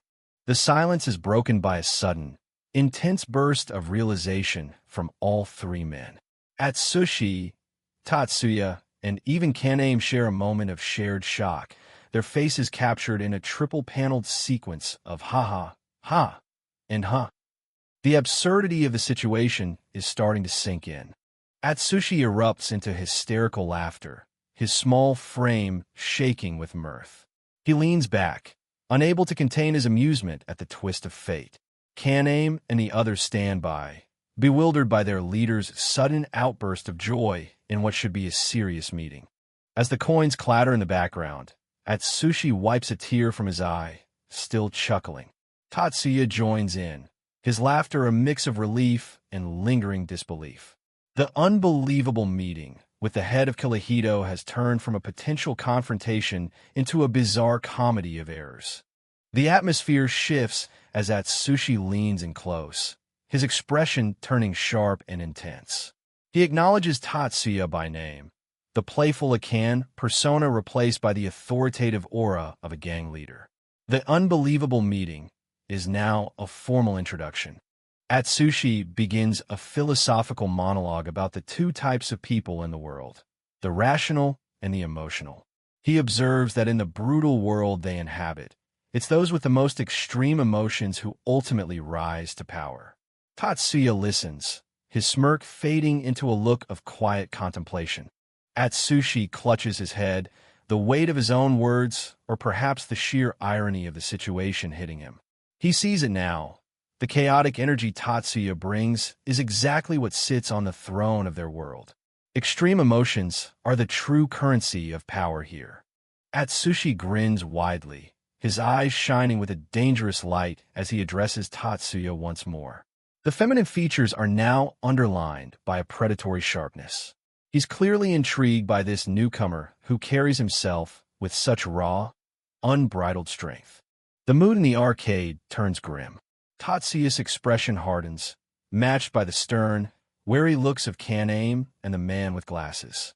A single word hangs in the air: shit. The playfulness has evaporated, replaced by the reality of gang politics. Kan-Aim takes charge, reminding everyone that the bowling alley is a neutral ground. No fighting allowed. He suggests they go for a walk, a classic delinquent euphemism for taking a confrontation elsewhere. The Killahito members stand in a loose, intimidating semicircle around Tatsuya. Atsushi looks surprised as Kan-Aim steps in to mediate. Kan-Aim warns Atsushi not to get ahead of himself, his own expression one of grim determination. He knows the volatile nature of both his leader and their guest, and he's trying to prevent a premature explosion of violence. Kan-Aim's eyes narrow behind his glasses as he faces Atsushi. He admits he hasn't even told Tatsuya what's actually happening yet. The confusion among the other Killahito members is evident. They're watching a rare disagreement between their top two leaders. The argument escalates. Atsushi is frustrated, feeling Kan-Aim has reneged on a promise. Kan-Aim coolly replies that while he made a promise, he never specified when he would fulfill it. He intentionally brought Tatsuya here to meet Atsushi face-to-face first, bypassing the formal gang protocols. Kan-Aim throws his head back and laughs, finding the coincidence of Tatsuya and Atsushi's earlier meeting hilarious. "What are the odds of that?" he bellows. His boisterous mirth is a sharp contrast to the silent, simmering tension between the other two. Tatsuya has had enough of the games. He turns his intense gaze on Atsushi, demanding to know what they are really talking about. He senses the hostility hidden behind the casual talk and the smiles. Atsushi tries to play it off as a simple misunderstanding, but his nervous grin suggests otherwise. Tatsuya leans in, his face inches from Atsushi's. He calls out the bullshit, telling Atsushi that he looked ready to kill him just moments ago. The facade of the Akan persona has completely crumbled, leaving only the raw, dangerous reality of two fighters measuring each other up. The other Killahito members begin to close in, their faces grim and threatening. Kan-Aim looks on with concern as Tatsuya's hand twitches, ready for action. One of the members, Kigo, steps forward with a look of intense concentration, his hand reaching for Tatsuya's shoulder. Kigo, the man with glasses and a short beard, places a firm hand on Tatsuya's shoulder. His expression is unreadable behind his spectacles, but the gesture is clearly a warning. He is asserting Killahito's authority in the face of Tatsuya's defiance. Close up on Kigo's face as he stares down Tatsuya. The reflection in his glasses hides his eyes, making him seem even more stoic and immovable. He is the silent enforcer, waiting for the signal to act. Tatsuya's reaction is immediate and chilling. He doesn't flinch. Instead, he gives Kigo a cold, murderous look. "You better let go. You want to keep that hand?" He growls. The close-ups on their eyes emphasize the lethal game of chicken they're playing. The arcade erupts as Kan-Aim's voice thunders through the room. "Kigo, let go of him!" He screams, his face twisted with rage. The sudden outburst shocks everyone, including Atsushi and the others who are ready to pounce. Tatsuya stays focused, his hands still poised to strike. Kan-Aim's voice dominates the arcade, his authority briefly eclipsing the tension. He makes it clear that Tatsuya is his guest, and therefore a guest of Killahito. Special forces or not, you're out of line, he warns Kigo, effectively pulling the newcomer back from the brink of a fatal confrontation. The silent clash between Kan-Aim and Kigo ends as Kigo finally relents, his hand sliding off Tatsuya's shoulder. A fragile, suffocating silence fills the room. Tatsuya relaxes for a heartbeat, his posture shifting as he prepares to address the man who just offended him, though his true intentions remain volatile. Iguchi Tatsuya begins by thanking Abe Kaname for intervening, even apologizing for ruining the mood. But the sincere tone doesn't last long, as Kaname watches him with a wary, uncertain expression. This was definitely not how the meeting was supposed to go. The gratitude evaporates instantly. Tatsuya's face twists with rage as he lashes out at Kaname, calling him an old fart and mocking him for acting like a big shot. The sudden shift catches everyone off guard. A heavy silence falls over the arcade. Kaname is frozen in disbelief at the insult, while Tanzawa, Atsushi, and the other Kirihito members watch with wide-eyed shock. Tatsuya has just crossed a line no one dares to approach. Kaname's eyes bulge, veins throbbing on his forehead with suppressed fury. Tatsuya's words have cut deep, and the air between them crackles with the threat of violence. "I'll tear your heart out," Kaname snarls, his patience exhausted. The two men lean in, faces inches apart in a lethal stare-down. Tatsuya doesn't back down, taunting Kaname about his short memory. The surrounding gang members are ready to strike, but Tatsuya keeps his defiant, mocking smirk. The situation boils over. Tatsuya challenges the whole gang to bring it on, his grin widening as he prepares for a massacre. But just as the first punch is about to be thrown, a piercing scream rings out. "All of you, knock it OFF!" The Kirihito members freeze, and even Atsushi looks terrified. Outside the chaos, one gang member sits calmly licking an ice cream cone. He muses that Tatsuya has a talent for finding trouble. His piece is interrupted by a cheerful greeting from a young woman in a bowling uniform. "Ah, Chihiro-chan. Hello. Meet Chihiro-chan, an employee at the Young Bowling Center." With blonde hair tied in a neat bun and a bright, confident expression, she doesn't look like someone who would hang out with gang members. Yet she carries an unmistakable air of authority. Chihiro looks toward the back of the arcade, brow furrowed in annoyance at the noise. She suspects a gang fight is brewing and asks if Kaname is involved. The ice cream-licking delinquent notes they're usually much quieter when Kaname is around. The delinquent tells her there's a new problem child today. Chihiro's curiosity is piqued as she asks what the newcomer is like, her expression shifting from irritation to genuine concern. The description isn't flattering. He just got out of juvie, and he loves ugly-ass girls and fighting, the delinquent says. Chihiro winces, already dreading the massive headache this new kid will cause for the bowling center. Surprisingly, Chihiro leans over and takes a taste of the delinquent's ice cream, much to his annoyance. Her playful demeanor quickly shifts back to seriousness as she prepares to face the brewing storm inside. With a determined look, Chihiro declares it's time to get a look at that problem child. The delinquent behind her watches in silence, knowing whoever's causing the trouble is about to face a force of nature. Chihiro strides toward the confrontation, her presence cutting through the crowd like a knife. Narration boxes loom. Those guys are all dead meat. It's clear the local gang members respect her rules more than their own. Back at the standoff, Kaname is sweating profusely. He begs Tatsuya to look at the situation and apologize while he still can. He's trying to save Tatsuya's life, but Tatsuya won't listen. Apologize? Fuck that. Tatsuya bellows, his smile returning with manic intensity. He promises to fuck their shit up right in front of their friends. The Kirihito members reach their breaking point, screaming for a lynching. The tension reaches a fever pitch as the gang surrounds Tatsuya. Every delinquent shouts threats, and Tatsuya stands in the center, utterly unfazed. Kaname watches with arms crossed, frustrated as he realizes he can't stop what's coming. Tatsuya dares them to fucking bring it, his eyes alight at the prospect of a good fight. In the background, Atsushi cowers behind Kigo, terrified that neither side will back down. Kaname can only hang his head in despair. Kaname makes one last attempt to reason with Tatsuya, yelling that he can't possibly take them all on together.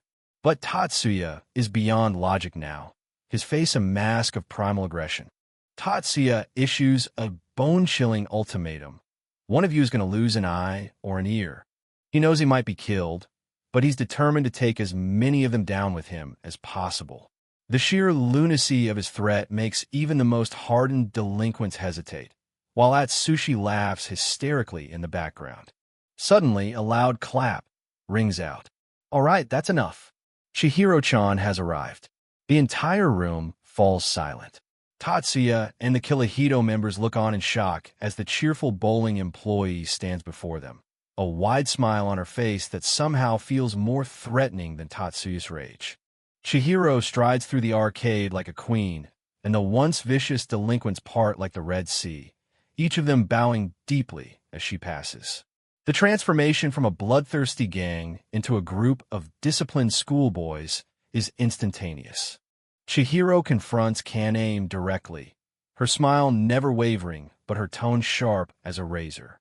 "Just what do you think you're doing?" she demands. Kaname, the vice president of Kihito, immediately bows and stammers an apology, looking like a scolded child. Chihiro brushes Kaname aside, her focus shifting to the true source of the chaos. "Tanzawa, where the hell are you?" she barks.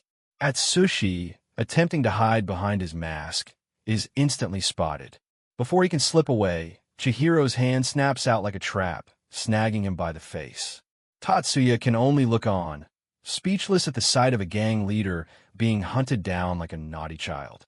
The legendary head of Kihito is reduced to a blubbering mess as Chihiro twists his cheeks, her voice booming through the silent arcade. "How many times do I have to tell you? No fighting in here," she screams, as Atsushi's muffled cries of pain echo off the machines. Tatsuya begins to realize that the power hierarchy he thought he understood has just been completely turned on its head by this one bowling alley employee. Tanzawa Atsushi tries to stammer out an excuse, claiming he was planning to move the fight elsewhere, but Chihiro-chan isn't hearing it.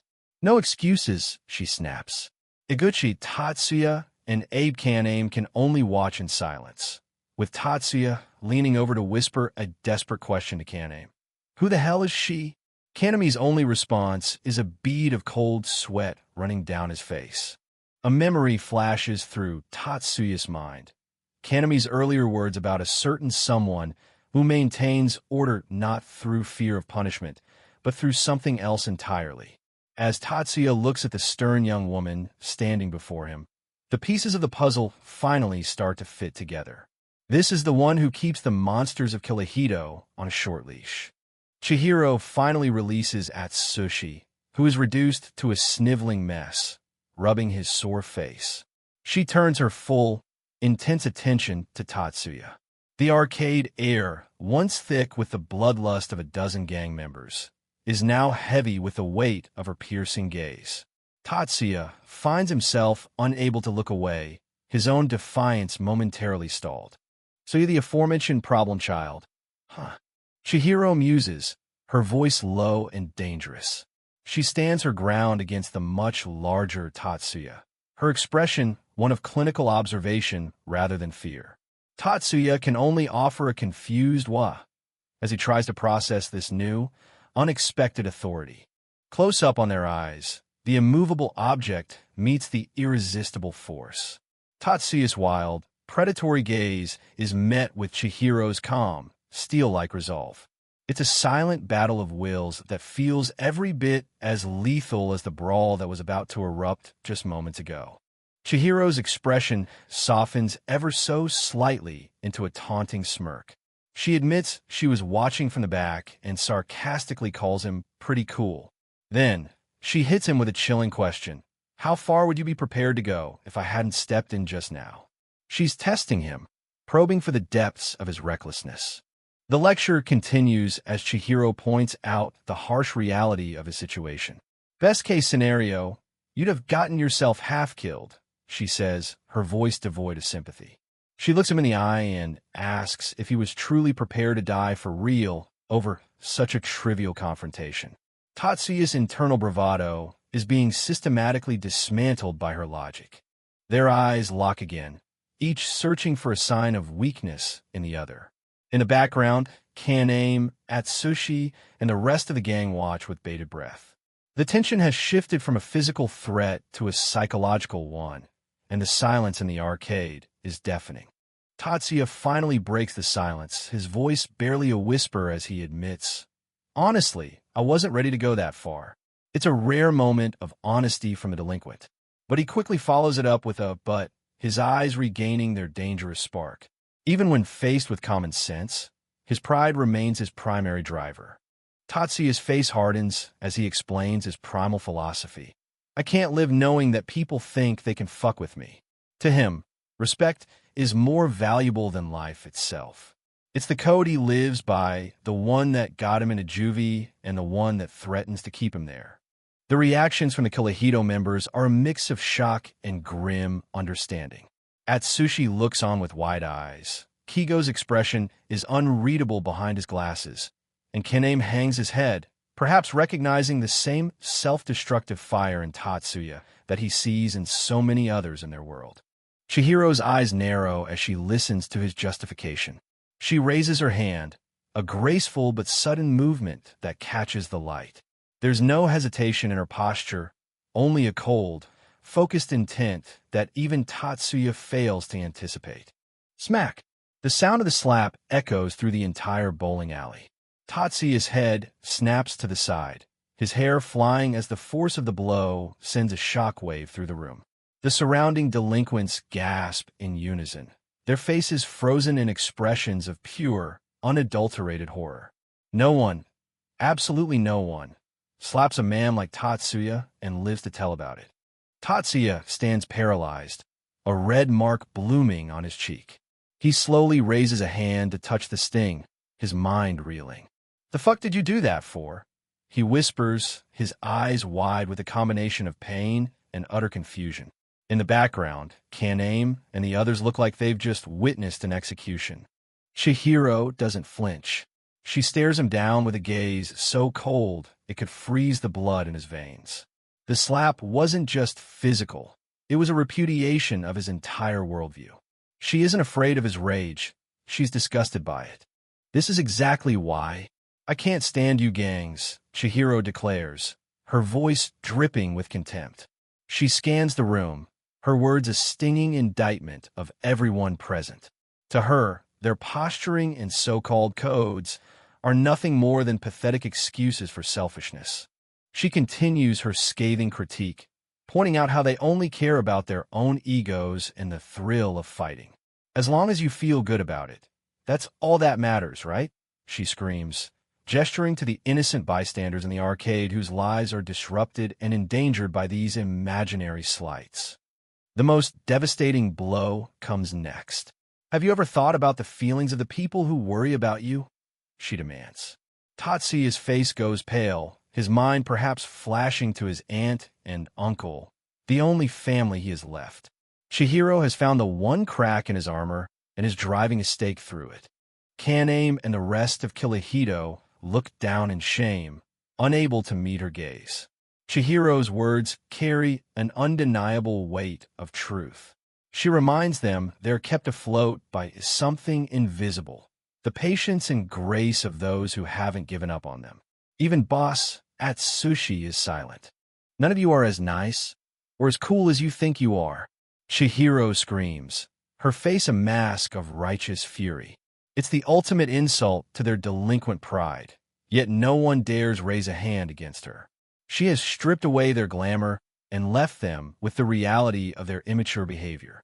Tatsuya stands bruised and humbled, eyes fixed on the ground. The mark on his face is a lasting reminder of the dressing down he just received. Behind him, Kigo and Atsushi are still sweating, Chihiro's presence weighing heavily over the entire room. Chihiro pulls out her phone with a final, chilling threat. "If you want to run wild, do it outside. Otherwise, I'll be more than happy to call the cops right now." She gives him a sweet, terrifying smile.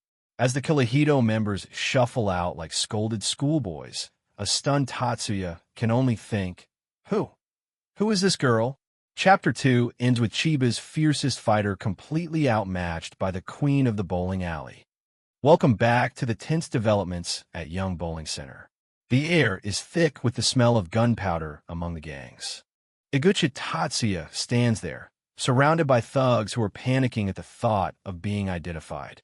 This situation looks like it's about to get more complicated than they expected. Suddenly, a beautiful girl appears amid the boiling crowd. It's Managawa Chihiro, the one who slapped Tatsuya so hard in the previous chapter. With a bright yet commanding smile, Chihiro boldly declares she will not allow any fights to take place here. Tatsuya can only freeze, sweating at her overwhelming dominance. Even Abe Kaname and other prominent members of Kyohito hold their breath, not daring to utter a word in Chihiro's presence. Seeing Tatsuya looking easy pickings, another group of thugs tries to take the opportunity to pick a fight, challenging him to settle it with fists outside. Tatsuya intended to take the hit, but Chihiro quickly put a stop to that. She smiled and announced that the petty disputes had been resolved. Look at that smile. It carries a terrifying pressure that makes any stubborn person waver. Excuse me? What did you just say? A gentle question laced with lethal intent. The youths were so frightened their faces drained of color, and they hurriedly retreated. Chihiro then turned to Tatsuya with a meaningful look, leaving him silent and resigned. To vent his rising anger, Tatsuya delivers a thunderous punch to the strength measuring machine. The figure that appears astonishes everyone present. A new record is set instantly. Even after breaking the record, Tatsuya remains extremely irritated. Meanwhile, his friend nonchalantly eats ice cream and reminds Kaname that he's the one who should stay calm. After the commotion, everyone gathers in the dining area. Abe Kaname tries to soothe Tatsuya, advising him not to dwell on what happened. Tatsuya still can't get over being slapped by a girl he'd never met. And worse, no one took his side. The feeling of being abandoned is deeply unpleasant. Seeing Tatsuya still sulking, Kaname can only force a wry smile. Tatsuya laughs at himself for being unable to control his moody temper. Tatsuya lights a cigarette and finally asks about the true background of the female devil who dared touch him. Hey, who exactly is that girl? Kaname begins to explain. Her name is Managawa Chihiro. She's 18 years old and currently the floor manager at this bowling center. But the most important fact is her lineage. Chihiro is the biological sister of the legendary fifth-generation Kyohito leader. No wonder no one dares lay a finger on her. Kaname lowers his voice to recount the crazy war in West Chiba back then, a bloody chapter known to every thug in the area. The one who fell in that brutal battle was none other than Managawa Jisuke, Chihiro's older brother, a name that was both terror and pride for Kyohito. Chihiro began working here just 6 months after her brother's death. Over the past 2.5 years, she has witnessed more sorrow tied to this place than anyone else. Hearing this, Tatsuya recalls Chihiro's earlier scolding. It turns out that slap wasn't humiliation, but a worried admonition directed at those who only know how to fight. Having overcome past pain, Chihiro is now not just an ordinary floor manager, but a symbol of the fragile peace at Young Bowling Center. The protection around Chihiro is absolute. Not only Kyohito, but any gang like Folly Wolf or SID understands an unspoken rule. Touching Chihiro means declaring war on everyone. Tatsuya falls silent for a moment, absorbing the weight of it all. He realizes Chihiro is more than just gutsy. She's incredibly sharp to have turned the Kyohito legacy into an untouchable shield for this entire facility. The heavy mood is quickly shattered when Kaname flips back to his usual self, blushing as he gushes about Chihiro being 100% his type. As Kaname's rambling fades into the background, Tatsuya's eyes wander back toward the noisy crowd gathering near the machines. Tatsuya tries to walk away, but the arcade crowd is losing it.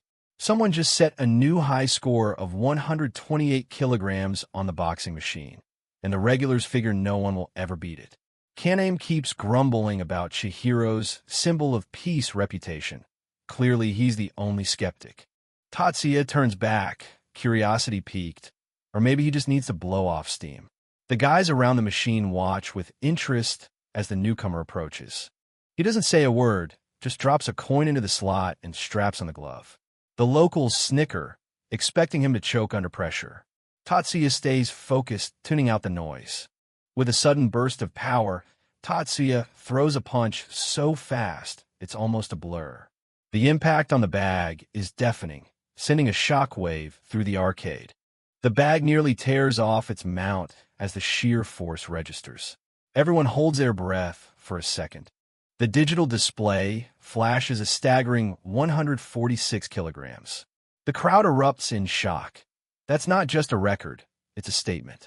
Kaname watches, impressed despite himself, while Tatsuya quietly admits that though he feels sorry for Chihiro's past, he still can't stand her. The anger hasn't fully faded, even after such an enormous show of strength. He stares at the glove, still simmering. Kaname and Imai Keiji exchange glances. Tatsuya is clearly still on edge.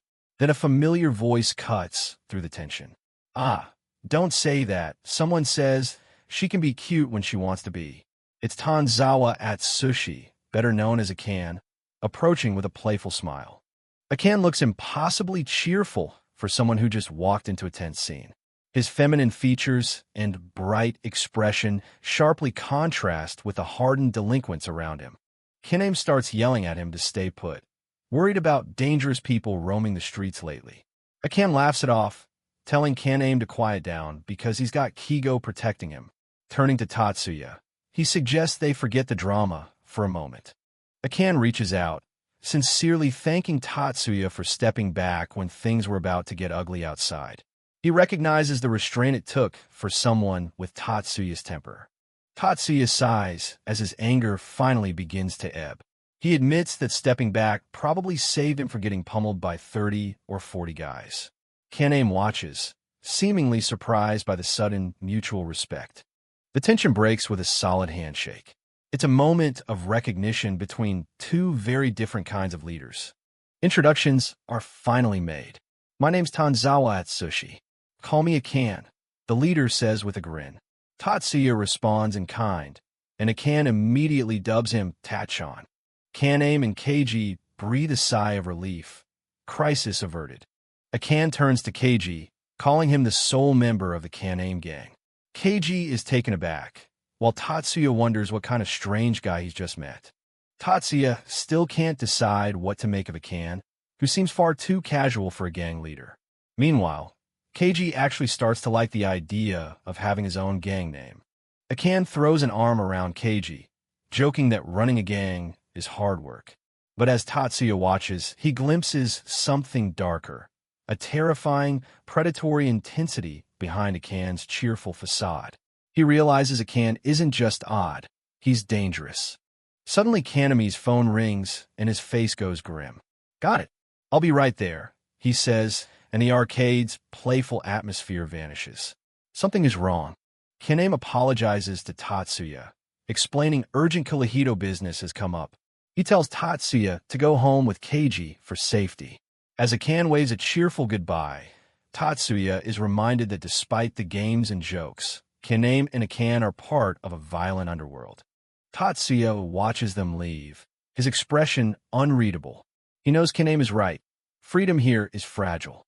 He exhales softly as the reality of his situation sinks in. Later that night, the mood shifts completely. In a dark, secluded spot, a group of Kurohito members gathers. A man with a mohawk-style ponytail, named Muta, smokes, impatient. "Hey, we've been waiting," he calls as Akan and Kaname arrive.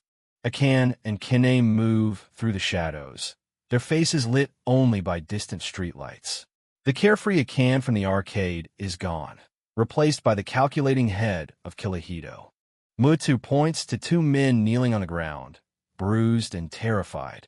He explains they caught these Bakurikan spies taking pictures of the group, trying to figure out where Kurohito's top brass live. Kaname's expression hardens at the news. The spies frantically claim they're just Kurohito fans, but Akan isn't buying it. His face twists into something monstrous as he screams to burn them, forcing Kaname to hold him back. Kaname fights to stay level-headed, knowing they need information before things spiral out of control. Akan continues his unhinged tirade, screaming about wanting their intestines in a threat so visceral it leaves even Kaname stunned. The spies tremble, trapped before a literal monster wearing a teenage boy's face. They realize the night is only beginning, and when the shouting abruptly stops, a suffocating silence falls. The two spies are sweating bullets as Akan stares them down, his expression unreadable and terrifying. Kaname watches closely, his instincts telling him there's more to these two than meets the eye. One of them looks about to crack under the pressure. Kaname leans in, his face hardening into a cold mask of authority. "Yeah, I'm very familiar with these guys," he says, his voice dropping an octave. The tension in the air is thick enough to cut as he prepares to disclose whatever link he has to these intruders. Akan asks if they are with Bakurikan, his eyes darting between Kaname and the two kneeling figures. The scene's heartbeat is palpable as Kaname merely snorts, seemingly unimpressed by their terror. The spies tremble visibly, waiting for the axe to fall. Akan's eyes widen with a twisted realization. "Are members all right?" He mumbles, his unhinged energy simmering beneath the surface. The spies realize they've slipped into a lion's den, and the lion doesn't look like it's eaten in days. The Kalehido members form a circle around the two captives, a silent jury in the middle of the deserted parking lot. The height gap between Kaname and the kneeling boys makes the power dynamic painfully clear.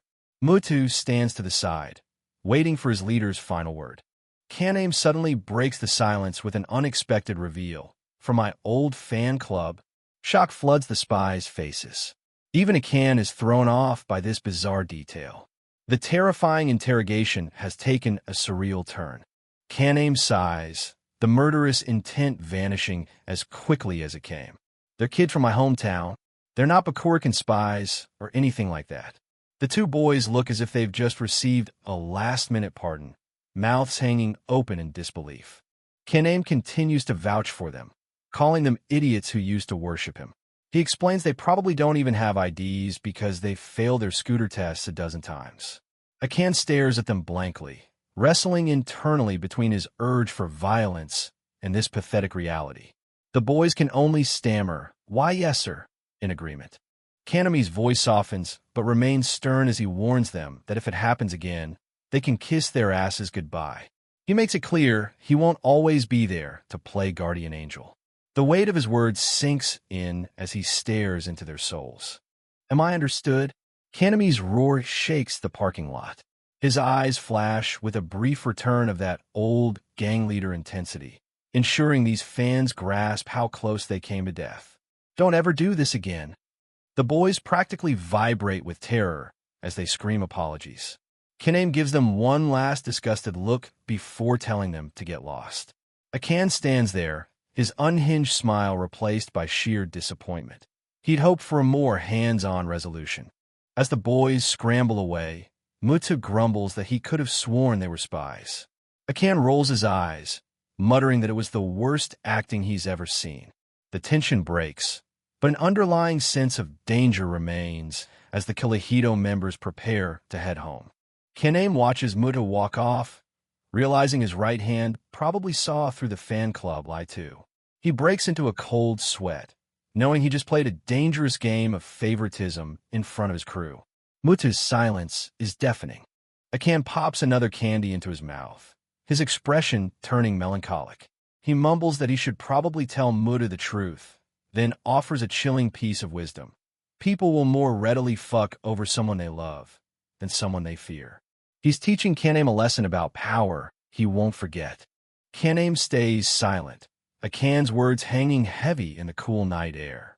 He stares at the distant construction crane, his face reflecting the struggle between loyalty to old friends and duty to Kalehido. He knows Akan is right, and that's the scariest part. Akan breaks the heavy silence with a casual smile. "By the way, there's something you should probably know." Kaname looks up, curious and uneasy. "I've decided to make Tatsuya join Kalehido." The announcement drops like a bomb, and Akan's grin shows how much he'll enjoy the fallout. "Wah!" The shock is audible as Kaname nearly chokes. He stares at Akan, his mind racing through the consequences of bringing a wild card like Tatsuya into their fold. Akan watches the construction site, satisfied with the chaos he's sown. I see. Kaname finally mutters, lighting a cigarette to steady himself. The scene shifts to a quiet neighborhood park under the moon's pale glow. The playground equipment stands like strange metallic skeletons in the dark. It's the kind of place where secrets are buried and deals are made away from prying eyes. The two fan club boys, Ishikawa and Hiranishi, slump against the storage shed, gasping for air. They're convinced they've escaped with their lives, crediting Abe Kaname for letting them off the hook. They look as if they've just survived a literal brush with death. Ishikawa wonders aloud why Kaname spared them, asking if it was part of some larger plan. He recalls a previous time Kaname helped them after a brawl. They're struggling to understand a man who lives by violence, yet shows flashes of unexpected mercy. Hiranishi looks up thoughtfully. I think maybe that's just the way he is. He's beginning to see the man behind the reputation, a guy who hasn't entirely lost his humanity to gang life. It's a rare, quiet moment of reflection for two kids who are in way over their heads. The two boys stand together in the empty park, the silence broken only by their heavy breathing. Ishikawa mutters that Kaname is whack, a strange blend of toughness and kindness they can't categorize. They realize just how lucky they were to have a history with someone like him. They share a nervous laugh, joking that Kaname looks old enough to be their dad. But the humor thinly masks their lingering fear. Ishikawa starts to panic again, wondering what they'll tell Shimahara-san now that they're returning empty-handed without their phones. They know they've just traded one kind of danger for another. Riding through the neon-soaked streets, the cold night air does little to cool Tatsuya's racing thoughts. Between the chaos at the bowling alley and his meeting with the Kyohito leaders, he's beginning to realize how heavy the chains of gang life can be. He watches Imai, wondering what keeps a guy like him on the periphery. As they coast to a stop at a red light, Tatsuya finally asks, why hasn't Imai officially joined Kyohito yet? He notes that Imai clearly respects Kaname enough to name a group after him. So why remain an outsider? The question strikes at Imai's sense of identity, forcing a thoughtful pause as he prepares to explain his own brand of freedom. Imai explains his philosophy with a carefree grin. I can't stand the idea of following people I don't like, he says. To him, it's a matter of ego, a refusal to let someone else dictate his life just because they wear a certain gang's jacket. It's a simple, honest outlook that clearly resonates with Tatsuya. Tatsuya looks back at him, his gaze sharp. He points out that the leash around the neck is just part of gang life. It's the price you pay for protection and community. Doesn't that make it feel like it's hard to breathe? He asks, challenging Imai's romanticized view of delinquent life. Imai is momentarily speechless as the weight of the question sinks in. They continue through the neon-lit streets, the silence between them growing heavy. Tatsuya finally speaks up, noting that Imai looked incredibly lonely when they left Kaname earlier. Imai lets out a self-deprecating laugh, admitting Tatsuya might be right. Yeah, super lonely, he exclaims, his bravado cracking enough to reveal the vulnerability beneath. Tatsuya's internal monologue takes over as city lights blur past. He admits he's a super lonely guy too, always afraid to do things alone. He hates doing things he doesn't want to do, leaving him in a constant state of existential conflict. The scooter carries them through the night, two lonely souls searching for belonging in a violent world. Tatsuya's eyes reflect hard-earned wisdom. He's realized freedom isn't the same as pleasure. In fact, it often comes with danger and pain. He stares at the road ahead, his face a mask of determination. He's learning true freedom means making your own choices, even when every choice feels like a trap. The narration widens to the world of out. Freedom is released from current constraints, but for those in this underworld, that freedom can be unbearable because it's unexciting. It's a new quest, escaping the danger and pain that follow. This paradox keeps people choosing the most bearable freedom over the one they truly desire.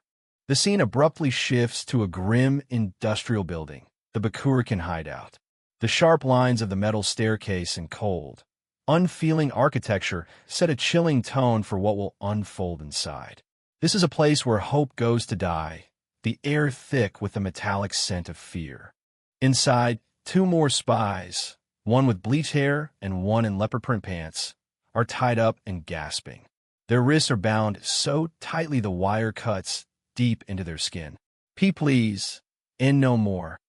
One begs, his face a mask of agony and blood. The leopard print legs tremble with uncontrollable terror. Suddenly, a figure delivers a vicious kick to one captive. The attacker is Kazumasa Shimahara, Bakurikan's leader, his ponytail flying as he puts his full strength into the blow. His expression is calm, almost bored, making the violence feel calculated and sadistic. Kazumasa looms over his victims, complaining he isn't getting enough reaction. In the background, his brother Kenzu stands with arms crossed, wearing a surgical mask that hides his expression but not the intensity in his eyes. A heavy thud echoes as another blow lands. Kazumasa's smile turns predatory as he suggests trying something a little more stimulating. He hoists a heavy industrial grinder onto his shoulder, the metal disc glinting in dim light. The engine starting is a death knell for the captives. "Let's see what you're really made of," his look seems to say. Kazumasa grabs a captive by the shirt, his face twisting into a mockery of concern. "What seems to be the problem?" he asks playfully. He jokes about plaque buildup and decides to pull out the big guns to fix it. The captive's scream is drowned by the grinder's roar. The terror in the captive's eyes is complete as Kazumasa forces two wooden blocks into his mouth to keep it open. Kazumasa's smile is beatific, almost angelic, as he claims to be something of a veteran at this. He tells the victim it will be okay, a lie that makes the torture even more horrific. The grinder's spinning disc is inches from the captive's open mouth, sparks beginning to fly. Kazumasa leans in, eyes closed as if savoring the moment. The smell of burning ozone and the victim's muffled, panicked whimpers fill the space. This is Bakurikan's brand of justice, swift, sadistic, utterly merciless. The grinder makes contact. The sound is unbearable. Sparks shower the floor as Kazumasa works with terrifying precision. In the background, Kenzu finally speaks, his voice muffled by the mask. "Big bro, hasn't he had enough?" Even the hardened brother is strained by Kazumasa's unrestrained cruelty. Kazumasa pauses, eyes still closed. "Kenzu, this is all part of the job," he says calmly. Kenzu stares back, his eyes reflecting fear and loyalty. He's seen this many times, but it never gets easier to watch his brothers descend into madness. The gap between them widens with every spark. Kazumasa gestures to the broken bodies on the floor, explaining that joining Bakurikan comes with privileges and protection.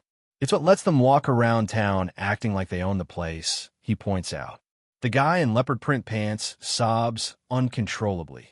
The privilege he once enjoyed now feels like a distant, cruel joke. Kenzu listens as his brother preaches about the duty tied to those privileges. Kazumasa believes that if they do a poor job, they must be punished. Privilege and duty. We need to make sure their bodies fully understand these concepts, he says with a serene smile. Kenzu's eyes harden. His silence signals growing internal conflict. He knows his brother's logic is flawed, but he's too afraid to truly challenge it. Kenzu finally confronts Kazumasa, telling him he thinks he's gone too far. "You've always been too soft on your friends." Kazumasa shrugs dismissively. Kenzu, he believes his brand of tough love is the only way to keep the gang in line. The two brothers stand in the warehouse, a symbol of Bakurikan's fractured soul. Kazumasa leans in, repeating the chilling wisdom Akan offered earlier. People will more readily fuck over someone they love than someone they fear, right? He's using fear as his chief tool of control, and it's working. Kenzu stares back, his mask hiding any reaction, but his eyes tell the whole story. He's trapped in his brother's orbit, unable to break free. The tension suddenly breaks as Kazumasa laughs and vigorously rubs Kenzu's head with mock affection. "Nice going, little brother." "Exactly. I'm glad you understand," he exclaims. The shift from murderous sadism to brotherly bonding is jarring, a clear sign of Kazumasa's fractured psyche. Kenzu endures it, a silent witness to his brother's madness.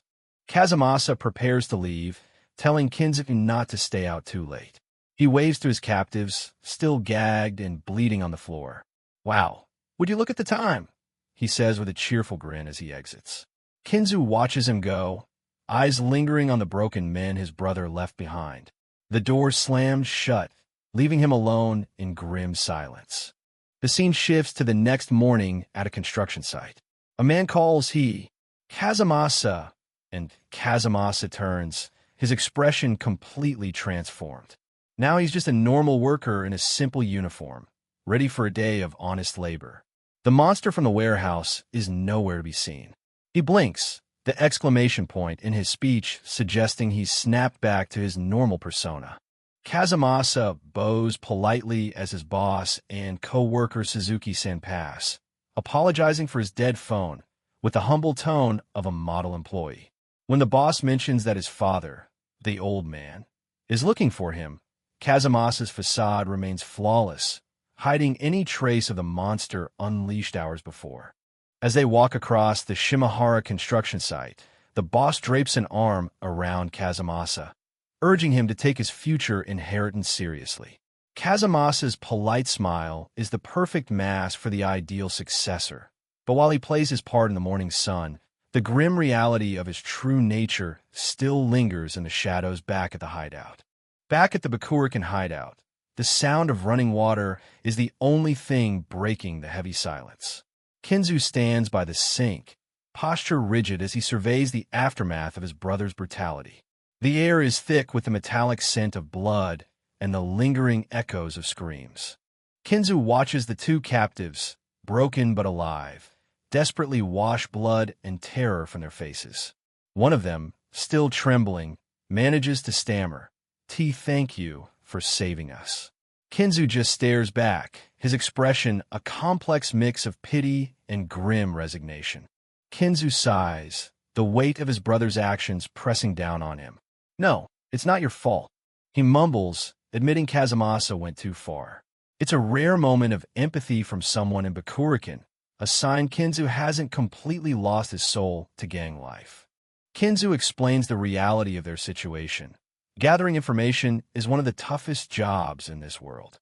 He refuses to let the boys take the blame for their failure, pointing out that from the moment Kazumasa gave them the job, everything, including their failure, was his responsibility. He clenches his fist. The boys' wire-bound wrists are a constant reminder of his brother's cruelty. In a surprising display of humility, Kinzu bows deeply to the two captives. "Allow me to apologize on his behalf. I am sorry," he says. It's a shocking gesture that leaves the two fans stunned, their mouths hanging open in disbelief at this sudden shift in the power dynamic. Kinzu tells the boys to raise their heads, admitting the gang also messed up. He begs them not to judge his brother too harshly, explaining Kazumasa is desperate to build a strong team. His eyes harden, fixed on a forklift in the distance as he tries to justify the unjustifiable. "I see, if that's how you feel." One of the boys mumbles, still confused by Kinzu's kindness. Kinzu reveals the grand ambition behind Kazumasa's madness. It's not just about becoming one of the 4 major gangs in West Chiba. His true goal is much bigger. Kazumasa wants to unite all the area's gangs into a single, unstoppable force under his control. The revelation leaves the boys breathless. The scale of the ambition makes them feel painfully small in a world of giants. Kinzu's eyes flash with a momentary return of Bakurikan intensity. He warns the boys that what he just told them is a secret known only to the leaders. "Not a word of this to anyone else." "Got it," he growls. The boys practically scream, "Why, yes, sir," in response, terror flooding back as they realize they're now carrying extremely dangerous information. The scene shifts to the bright city lights at night. The moon hangs low over the skyline, a silent witness to the dramas unfolding below. From Bakurikan's high-stakes gang politics to the mundane struggles of a part-time job, the night is full of stark contrasts. At the Knucklehead restaurant, the atmosphere is loud and chaotic. Tatsuya is working a double shift, his face slick with sweat as he shouts orders. "Coming right up," he yells, trying to keep his cool despite the exhaustion. He's far from the arcade and the boxing machine, but the fire in his eyes hasn't died. Tatsuya moves between tables, a mix of professional service and suppressed energy.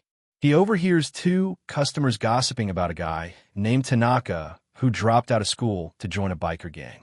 They laugh and call him a dirtbag, their condescending tone clearly grating on Tatsuya. He serves their beers with a forced smile, his hands trembling slightly with repressed anger.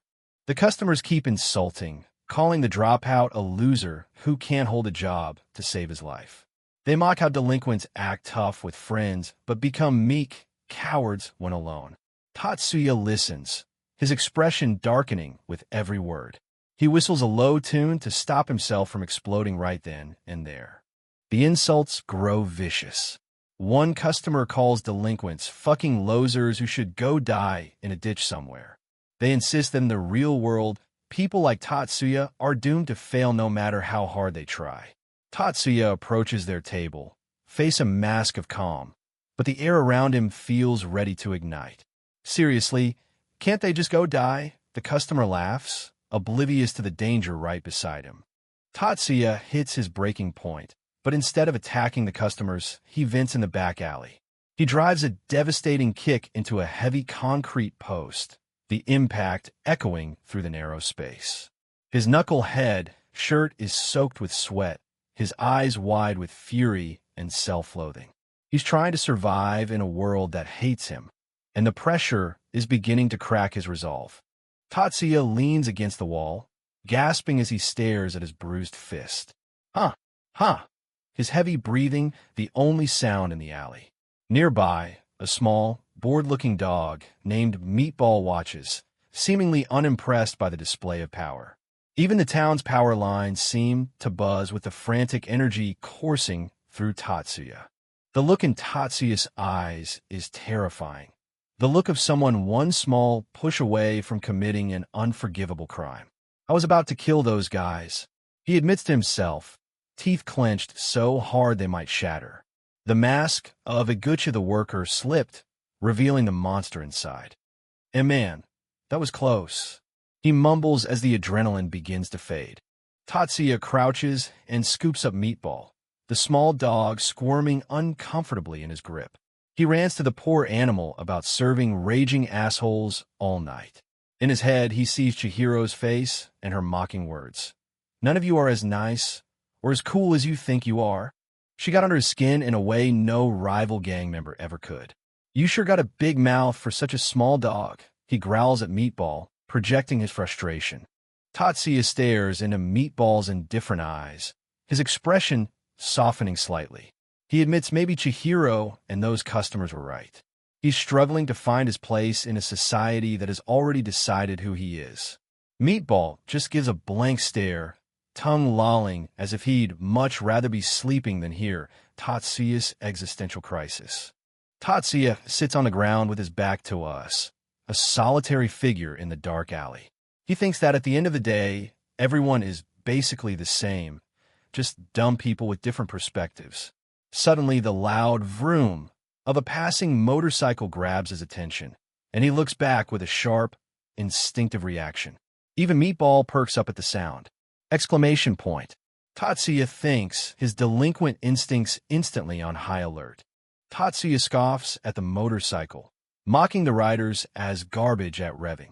He decides to show Meatball how a real biker does it. He stands and mimics a high-performance engine's BRAP, with his hands twisting like a throttle. He looks ridiculous, a grown man in an apron performing a one-man biker show for a confused dog. Look, Meatball, this is how you rev, he exclaims, fully committed. In the middle of a loud brapapap, a shadow falls over him.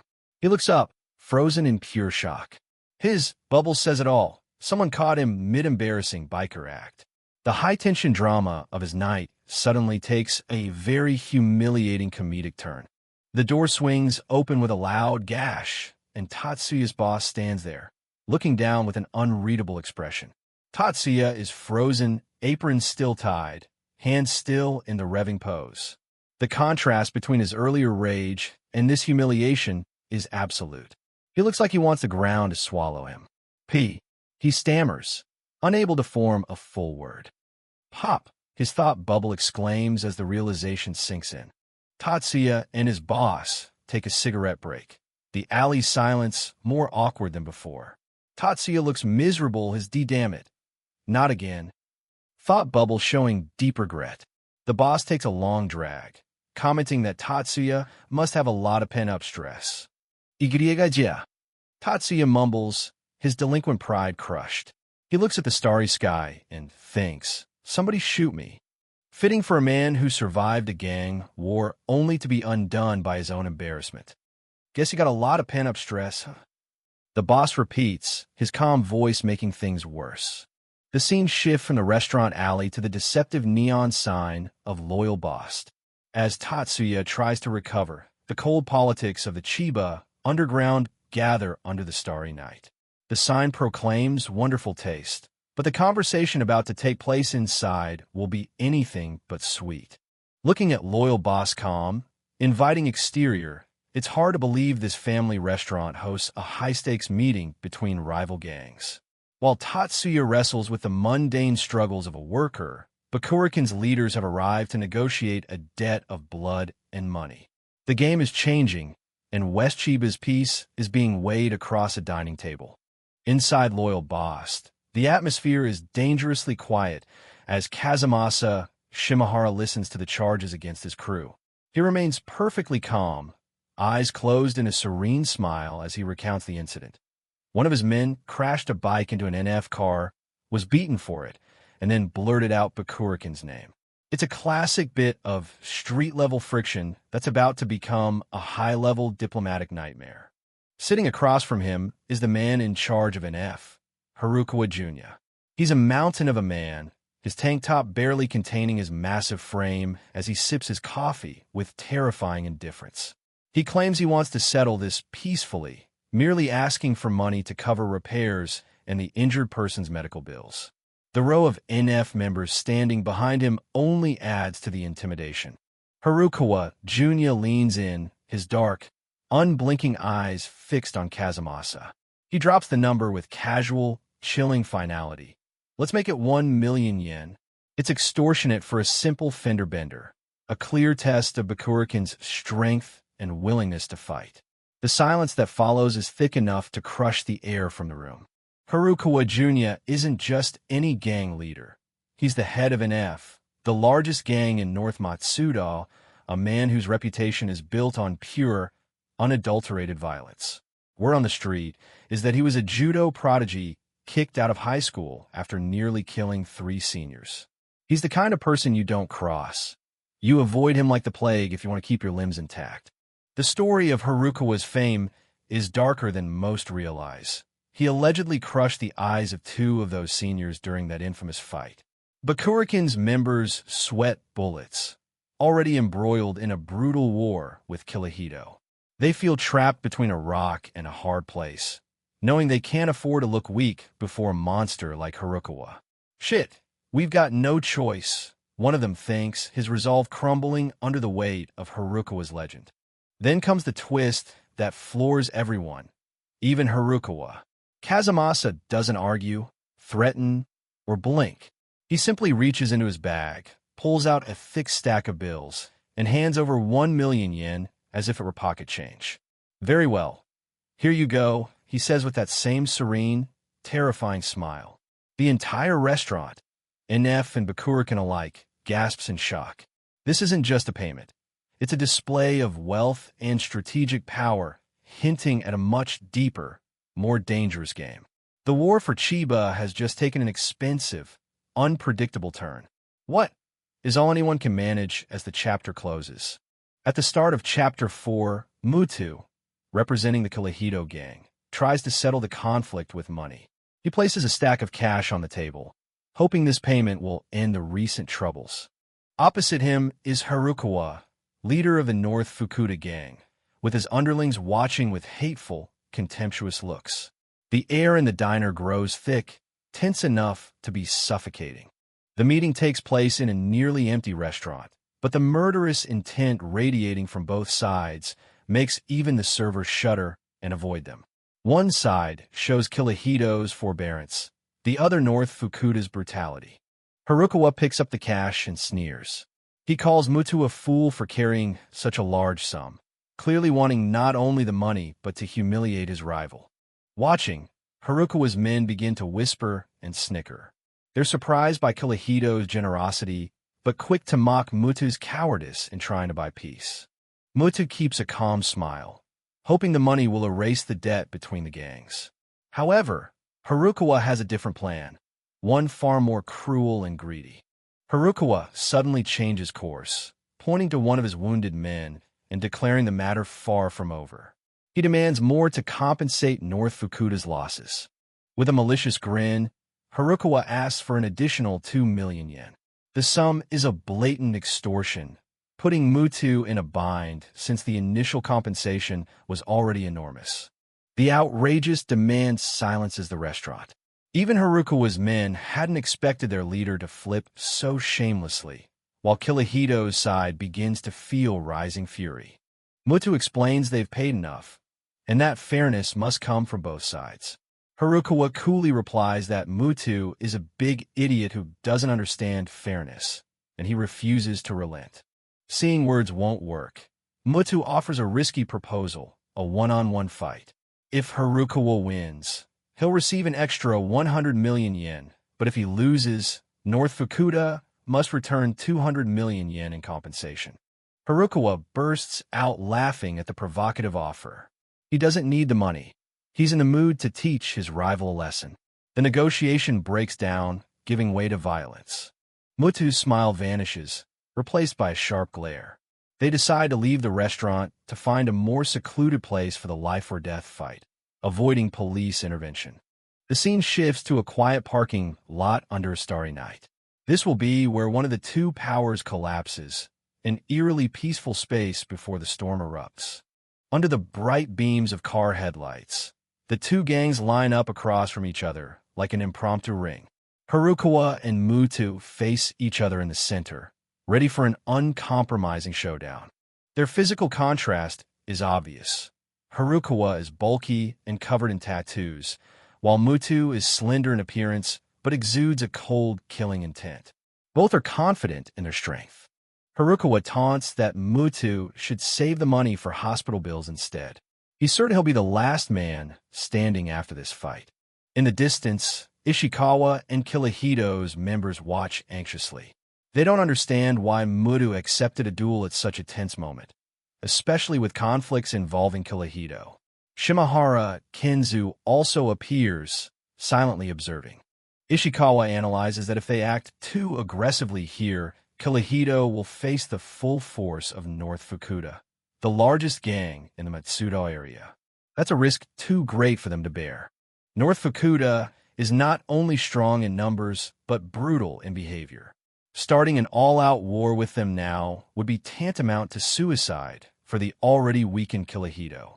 But Muto believes that if a clash is unavoidable, it's best to end it here by defeating the enemy leader. It's an all-or-nothing gamble for honor and survival. Although afraid Muto might be in danger against the brutal Harukawa, Ishikawa and the others are ready to jump in if things go bad. They won't let Muto fight alone. The battle erupts. Harukawa suddenly pulls out a heavy object, seemingly a parking bollard, and delivers a thunderous blow straight to his opponent's face. The ruthless, unexpected strike shocks everyone. Kazumasa's laughter echoes through the night, dripping with sarcasm as he kicks Harukawa like a piece of trash. "Haha, you're super strong," he mocks, relishing the sight of the NF leader broken and bloody beneath his heel.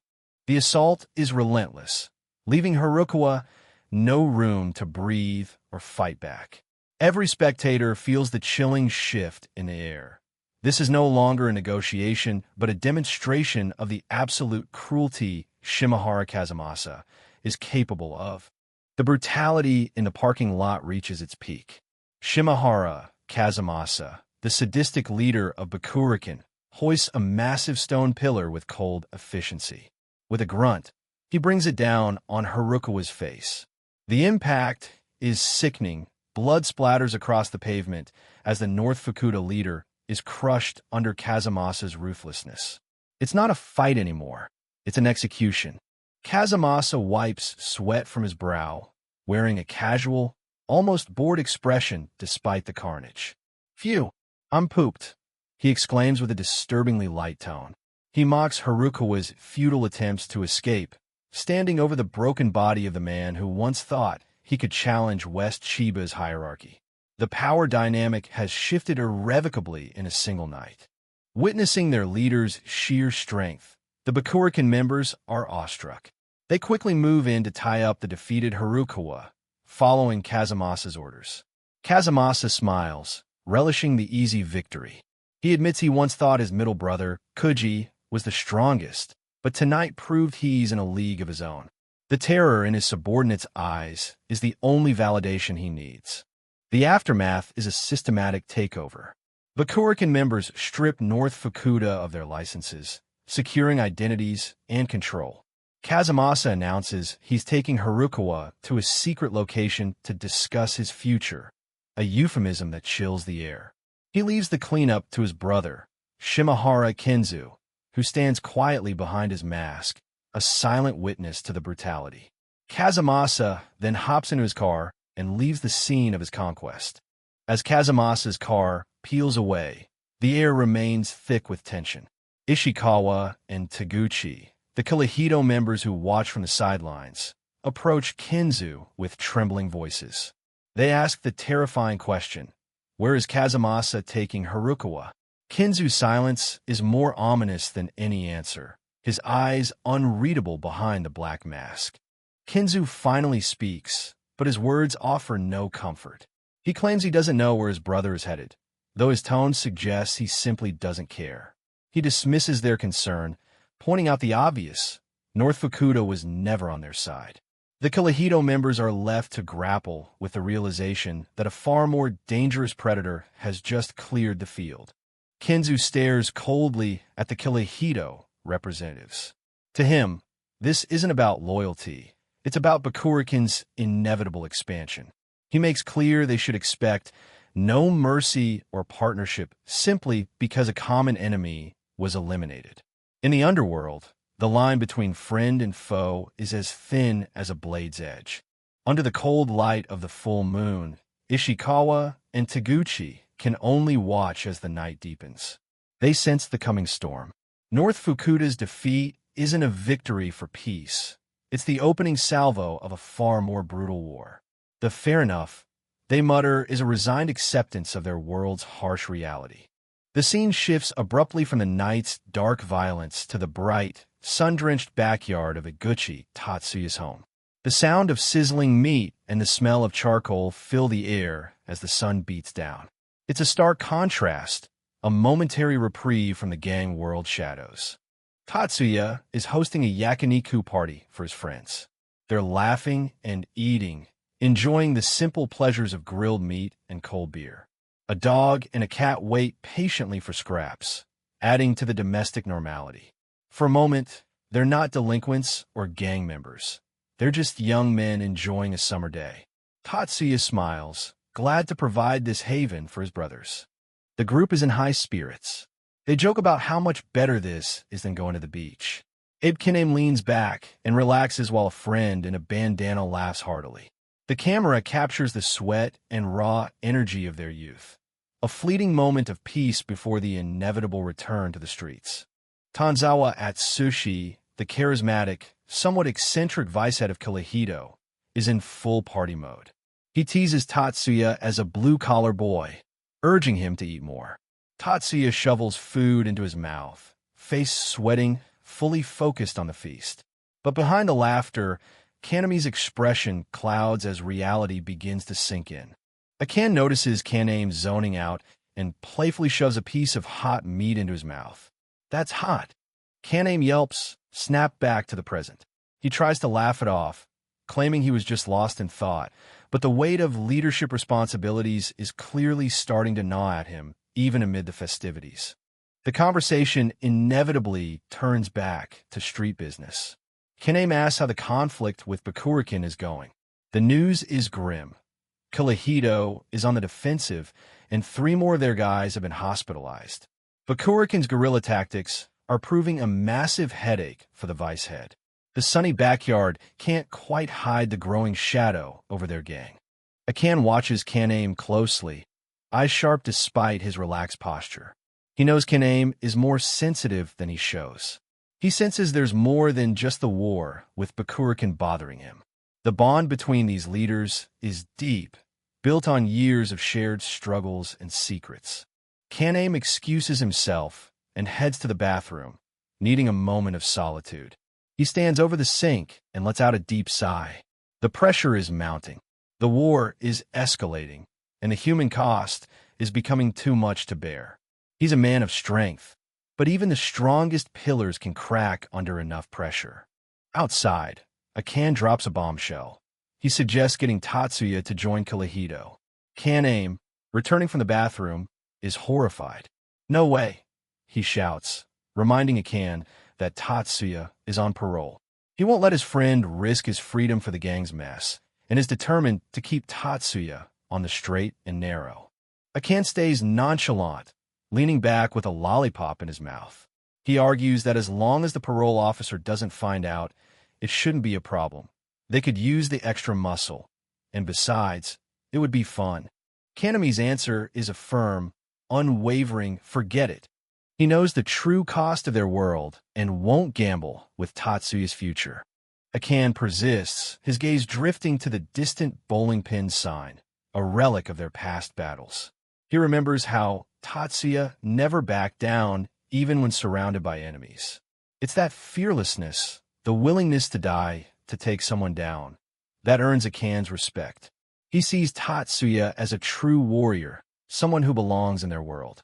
Akan continues to praise Tatsuya's character, noting that although everyone sought his blood, Tatsuya preserved his reputation. Crucially, he never boasted about his victories.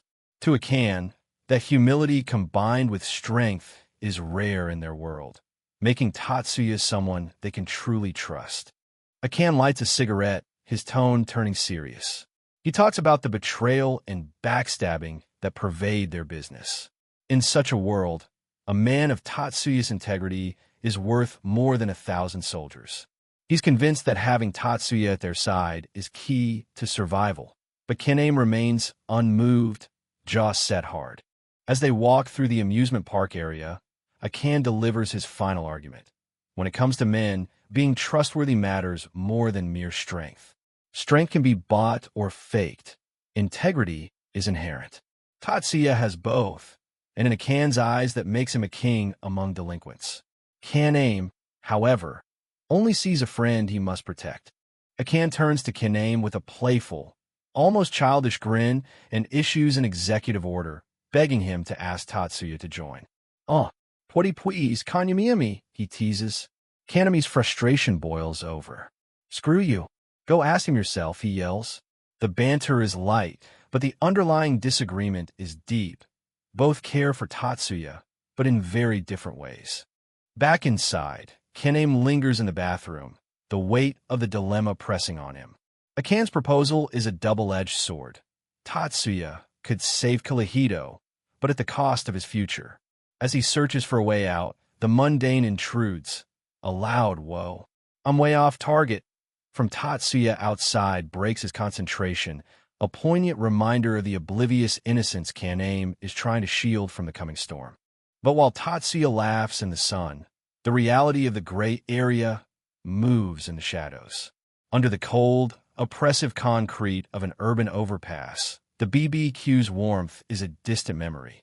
A thick stack of 10,000 yen notes changes hands with clinical precision. It's all top quality, as usual. A voice mutters, sealing a deal that funds a much larger ambition. This is the unseen engine of the West Chiba underworld, a network where money is the only loyalty, and the Shimahara brothers are just beginning to tighten their grip. Under the oppressive shadows of the overpass, the air smells of exhaust and cold commerce. A transaction is finalized. Ishikawa and Hiranishi, now under Bakurikan's thumb, witness the ruthless efficiency of their new masters. It's all there, a voice mutters, handing over a thick stack of bills. West Chiba's black market interests are no longer just about territory. They're about cold, hard cash and the power it buys. Hiranishi looks down, the weight of his new reality sinking in. He's just following orders, but the scale of these interests is staggering. Shimahara Kenzu leans against a concrete pillar, his silver hair catching the dim light, and outlines the vastness of the West Chiba underworld. It's a world of drugs, money, and power, far larger than anything they've known in Nagarima. He reveals a complex network of rival gangs, Kilahito, Sid, Fully Wolf, and Azura, each with its own territory, but the Shimahara brothers plan to disrupt that balance. The map of Chiba is not just geography. It's a grid of potential conquests. Kenzu's eyes narrow behind his black mask as he delivers the ultimate revelation. My brother's ultimate goal is to swallow up those 4 gangs and take over all of their networks. The ambition is breathtaking. Kazumasa doesn't want a piece of the pie. He wants West Chiba's entire black market empire. Ishikawa and Hiranishi are stunned into silence, realizing they're part of a war far bigger than any local skirmish. Kenzu continues his grim lecture on social systems, explaining that delinquents like them are inevitable, a shadow cast by society. While ordinary people work modest jobs, those in the underworld risk everything for a shot at wealth and fame. It's a cynical philosophy, but in Bakurikan's world, it's the only truth that matters. He notes that even within the Yakuza, few reach the top, yet the lure of quick wealth drives those on the edge. We'll be somewhere between the Yakuza and common civilians, Kenzu muses.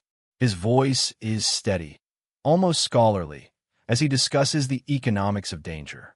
Dangerous work pays. A reality is true now as for their predecessors. Ishikawa and Hiranishi listen, feeling the walls of this great area close in. They're no longer just delinquents. They're soldiers in a corporate-style criminal enterprise. Kenzu concludes with a chilling promise. We're going to exist in a gray area, a space where law doesn't reach and morality is a luxury they can't afford. He stands tall, a symbol of the new order he and his brothers are building. The era of simple gang brawls is over. The era of systematic consolidation has begun. After Kenzu leaves, the tension lingers. Ishikawa turns to Hiranishi for his thoughts. Hiranishi is visibly shaken. I feel like we're headed in a dangerous direction. He stammers. The scale of the Shimahara ambition terrifies him. He tries to laugh it off, claiming he's made his peace with it, but his eyes tell a different story. He knows there's no turning back now. Hiranishi flashes back to the end of the fight with Harukawa. The memory is vivid and gruesome. Harukawa's body twitching like a broken toy on the pavement. Don't you remember what he looked like at the end? He asks Ishikawa. The image of the once powerful North Fukuda leader reduced to a shattered mess is a haunting reminder of what happens to anyone who stands in the Shimahara brothers' way. The brutality was not just a means to an end. It was a message. Hiranishi's voice trembles as he admits his fear. I don't ever want to end up like that. He knows he's trapped. His friends and his girlfriend live here, so he can't just run away and start over. He's stuck in West Chiba, forced to play a role in a drama he never asked for. Ishikawa watches him, eyes wide with the realization that their lives are no longer their own. The thought of cutting and running is already on both their minds, even if they're too afraid to say it. Hiranishi quickly denies any thought of desertion, his face a mask of forced cheer. Oh, of course not, he exclaims, trying to convince himself as much as Ishikawa. But as the sun sets over the apartment buildings, the silence between them is heavy with unspoken doubt. They both know the cost of loyalty in the Shimahara world, and they both know the cost of betrayal. The path ahead is dark, and they're walking it with their eyes wide open. Back at Tatsuya's home, the sun has finally dipped below the horizon, but the backyard glows with a different kind of light. Iguchi, Tatsuya, and the group are lighting fireworks, the little sparks dancing in the twilight. Meatball, Gigi, is this your first time seeing fireworks? Tatsuya shouts, his earlier intensity replaced by boyish enthusiasm. For a moment, the world of gangs and black markets feels a million miles away. Even the dog and cat seem mesmerized by the glittering display. Tatsuya notices Abe Kanami's somber mood. "Something's really got you down today, huh?" he asks, his voice dropping to a more serious tone. Kaname tries to brush it off with a forced smile, claiming Tatsuya is imagining things. But the sweat on his brow and the tension in his jaw tell a different story. The talk about Tatsuya joining Kaleido is still weighing heavily on him.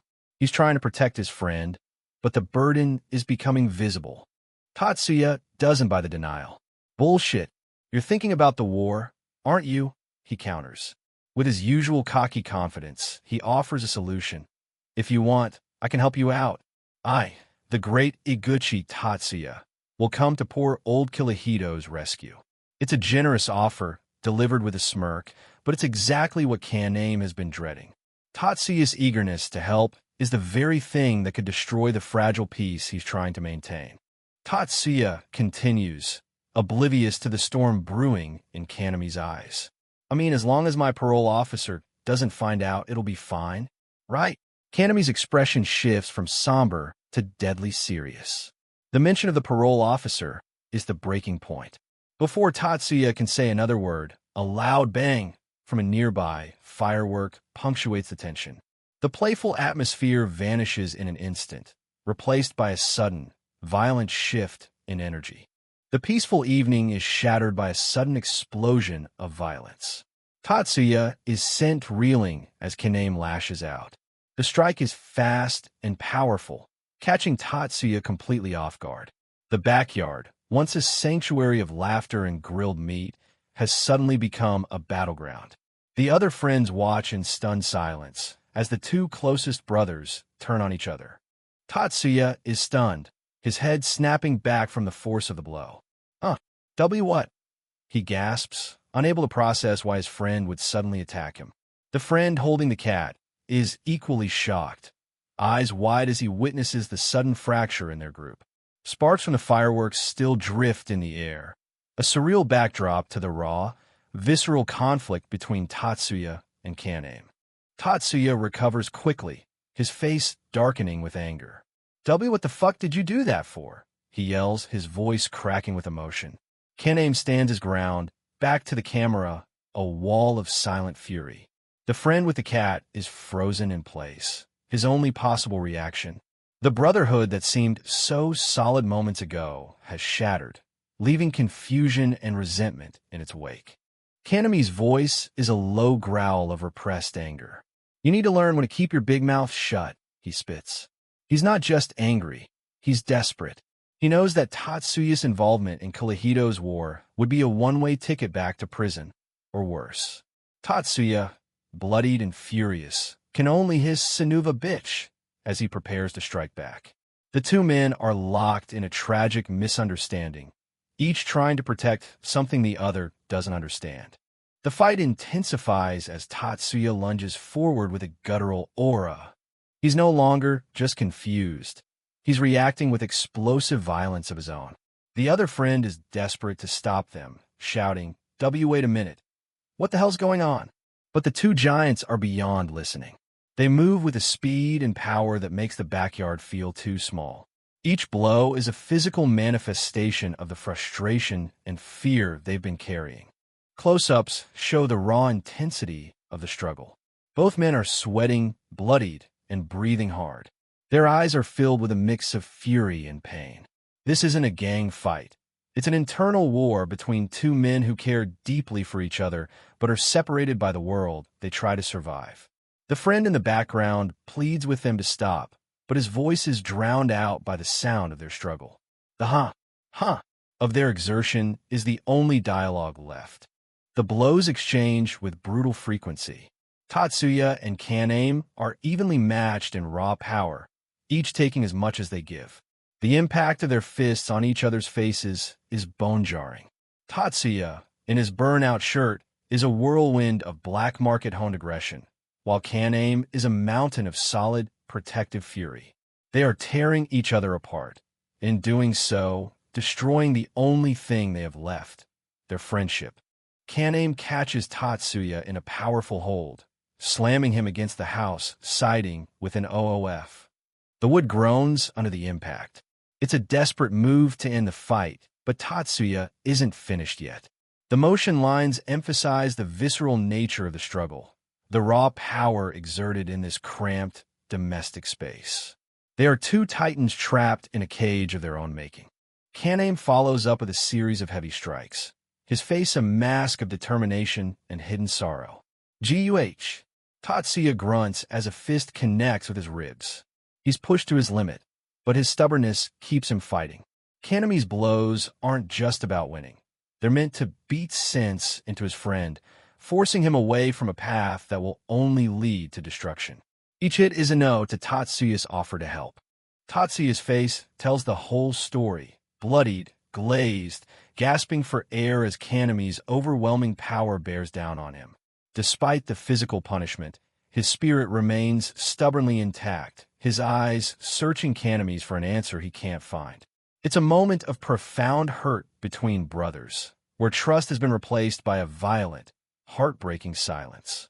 With a desperate burst of energy, Tatsuya lands a kick that finally forces Kaname to buckle. HNGH. Kaname grunts, the blow doubling him over, but the opening yields no victory, only deeper fatigue. They're now a blur of slow, desperate movements amid scattered fireworks and broken promises.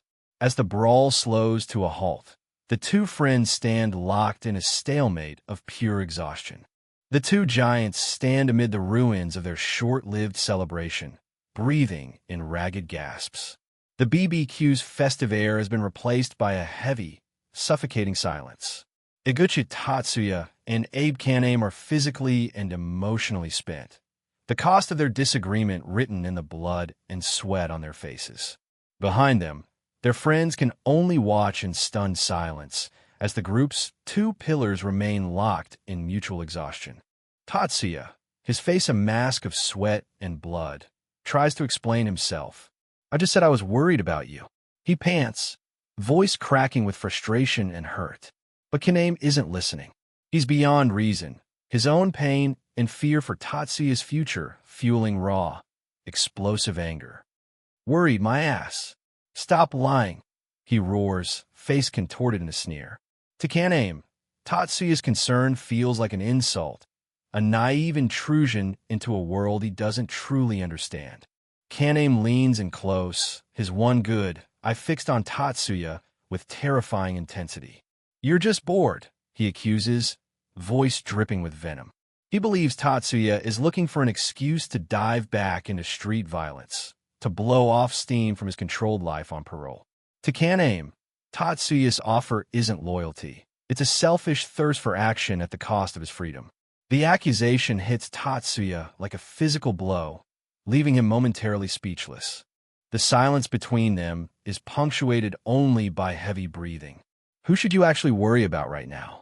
Kaname asks, voice dropping to a low, ominous whisper. He's pushing Tatsuya, trying to force him to face the reality of his situation.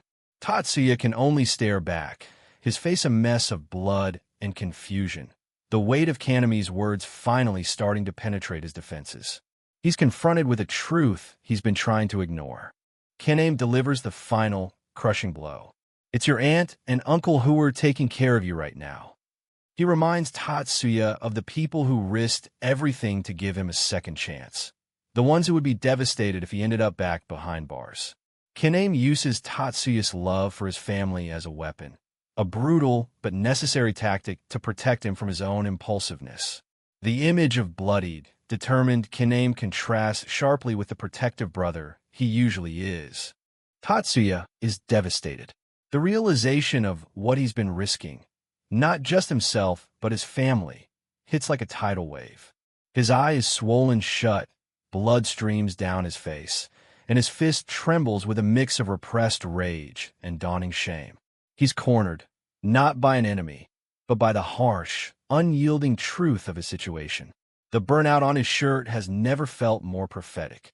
Frustration boils over as Tatsuya lashes out, his fist connecting with a nearby wall with a sickening thud. "You don't know what you're talking about," he screams, a desperate attempt to deny the reality Kaname exposed. His anger is a shield, a way to deflect the guilt and fear threatening to overwhelm him. He's fighting a losing battle against his conscience, and the only person he can blame is the man trying to save him. The violence is suddenly interrupted by a sharp, authoritative voice. Hey, you two! Tatsuya's aunt stands at the edge of the backyard, face a mask of shock and fury. The two bloodied giants freeze. Their intense confrontation instantly de-escalates in the presence of a greater authority. The friend with the cat can only stare in disbelief at the sudden shift in the scene. And his thought perfectly captures the absurdity. The aunt is beyond furious. Just what do you two think you're doing at this time of night? She demands, her voice echoing through the quiet neighborhood. She's not just angry about the noise. She's terrified seeing her nephew and his friend covered in blood. To her, it's a betrayal of the trust she placed in Tatsuya, a terrifying glimpse into the life he promised to leave behind. Her presence embodies the domestic reality Tatsuya has tried to balance with his gang life. Kaname and Tatsuya quickly try to downplay the situation, their earlier fury replaced by a desperate need to appease the aunt. We're very sorry, ma'am. Kaname stammers, raising his hands in surrender. Tatsuya mutters something about exercising a little to blow off steam, a pathetic excuse that fools no one. The aunt has none of it. Oh, please. You wouldn't be covered in blood if you were just fooling around, she snaps, her anger fueled by deep fear for their safety. The attempt at de-escalation is clumsy and painful. It's true, right, Tatsuya? Kaname pleads, voice cracking with desperation and hidden sorrow. But Tatsuya can't bring himself to lie any longer. He stands with his head bowed, the burnout on his chest a mocking reminder of his state.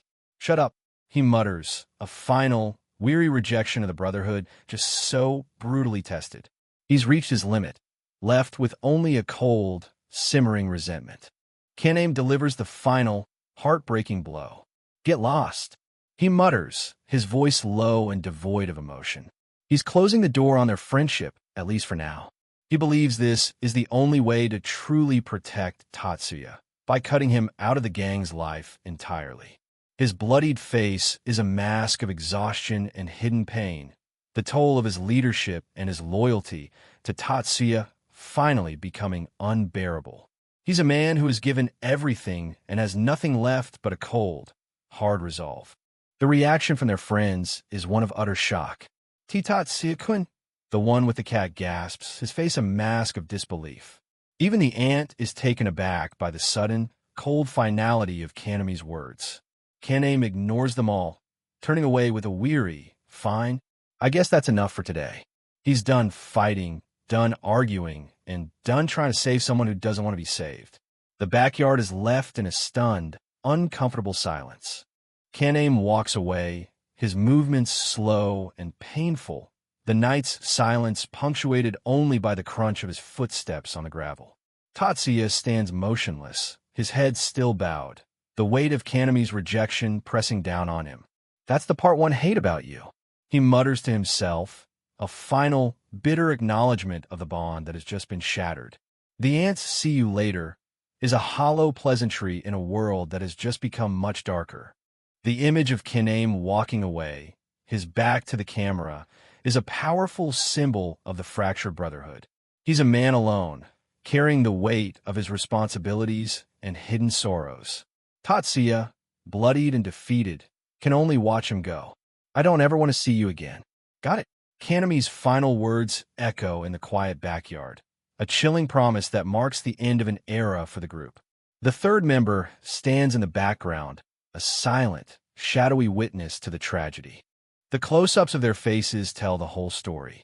Kaname's eyes swollen shut, blood streams from his nose, and his expression is one of cold, weary resolve. Tatsuya's face is a mess of blood and hidden pain, his jaw set in a hard line of simmering resentment. Yeah, I got it, he mutters, a final, bitter acceptance of a new reality. There are two men broken by the world they are trying to survive, and in the process, they have broken each other. The wide shot of the backyard captures the full scale of the aftermath. Tatsuya stands alone on one side while Kaname walks toward the gate on the other. The ants stand between them, a silent symbol of the domestic peace that has been so violently disrupted. The night sky is filled with stars, a beautiful backdrop to a scene of profound human suffering. The Brotherhood of Kilohito has been tested, and tonight it has failed. Mutu, the Kilohito member with the mohawk, is the first to break the silence. Wait a minute. Kaname-kun, he shouts, running after his leader. He's worried about Kaname's injuries and the group's emotional state. Tatsuya's aunt is still upset, her presence a constant reminder of the consequences of their actions. Muta glances back at Tatsuya, his expression a mix of concern and confusion. I'm going to go see how he's doing, he mutters before following Kaname into the night. Tatsuya stands alone, the burnout on his chest a cruel joke in light of his condition. Geez, Kaname-kun, wait up, please, he calls, a final desperate attempt to bridge the gap. But it's too late. Kaname is already gone, and the ant's cold is the only answer he receives. He's left with his thoughts, his blood, and the crushing weight of a friendship that has just been dismantled. The earlier fireworks feel like a lifetime ago. The narration takes a philosophical turn, reflecting on the cycle of violence and pride that permeates their world. This is how it always goes. We'll gladly hurt other people to protect our worthless pride. It's a cynical but honest assessment of the life they've chosen.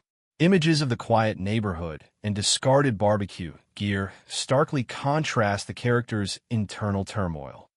And I'm completely fed up with how lame I am. It concludes, a powerful expression of self-loathing and regret. The final shot of the neighborhood under the night sky is accompanied by a haunting realization. Isn't it that you never realize what's important to you until after you've lost it? It's the chapter's core message, a tragic truth Tatsuya and Kaname are now forced to live with. They've lost their brotherhood, their peace, and perhaps their hope for a different future. The gray area they inhabit has claimed another victim. Kaname meets Mutu at a Jonathan's parking lot, the glowing coffee and restaurant sign surreal against the blood on his face. Mutu waits with his Kawasaki motorcycle, a cigarette in hand, visibly shocked by Kaname's appearance. What happened to you? Was it Bakurikan? He asks, hand trembling as he reaches for a lighter. Kaname replies wearily, Nah, I just got into a bit of a scuffle with Tatsuya. Mentioning Tatsuya only deepens Mutu's confusion. Huh, that guy with the black hair. No way. Kaname just wants to leave. Let's just get out of here. He mutters, leaning against the motorcycle. Mutu nods, yes, sir, and prepares to drive him away. But as they ready themselves to leave, the headlights of several cars suddenly flood the parking lot. In Mutu's thought captures the sudden, terrifying shift in atmosphere. They're no longer alone.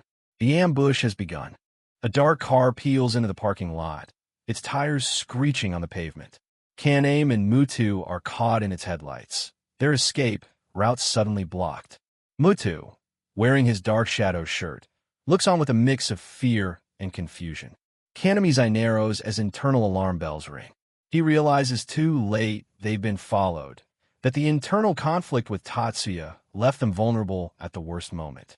The predator has finally caught up with its prey. The figure in the center of the headlights is terrifying, a Bakurikan member wearing a chilling shark mask and brandishing two massive wrenches. He stands with his arms spread wide, a sadistic grin hidden behind the fabric.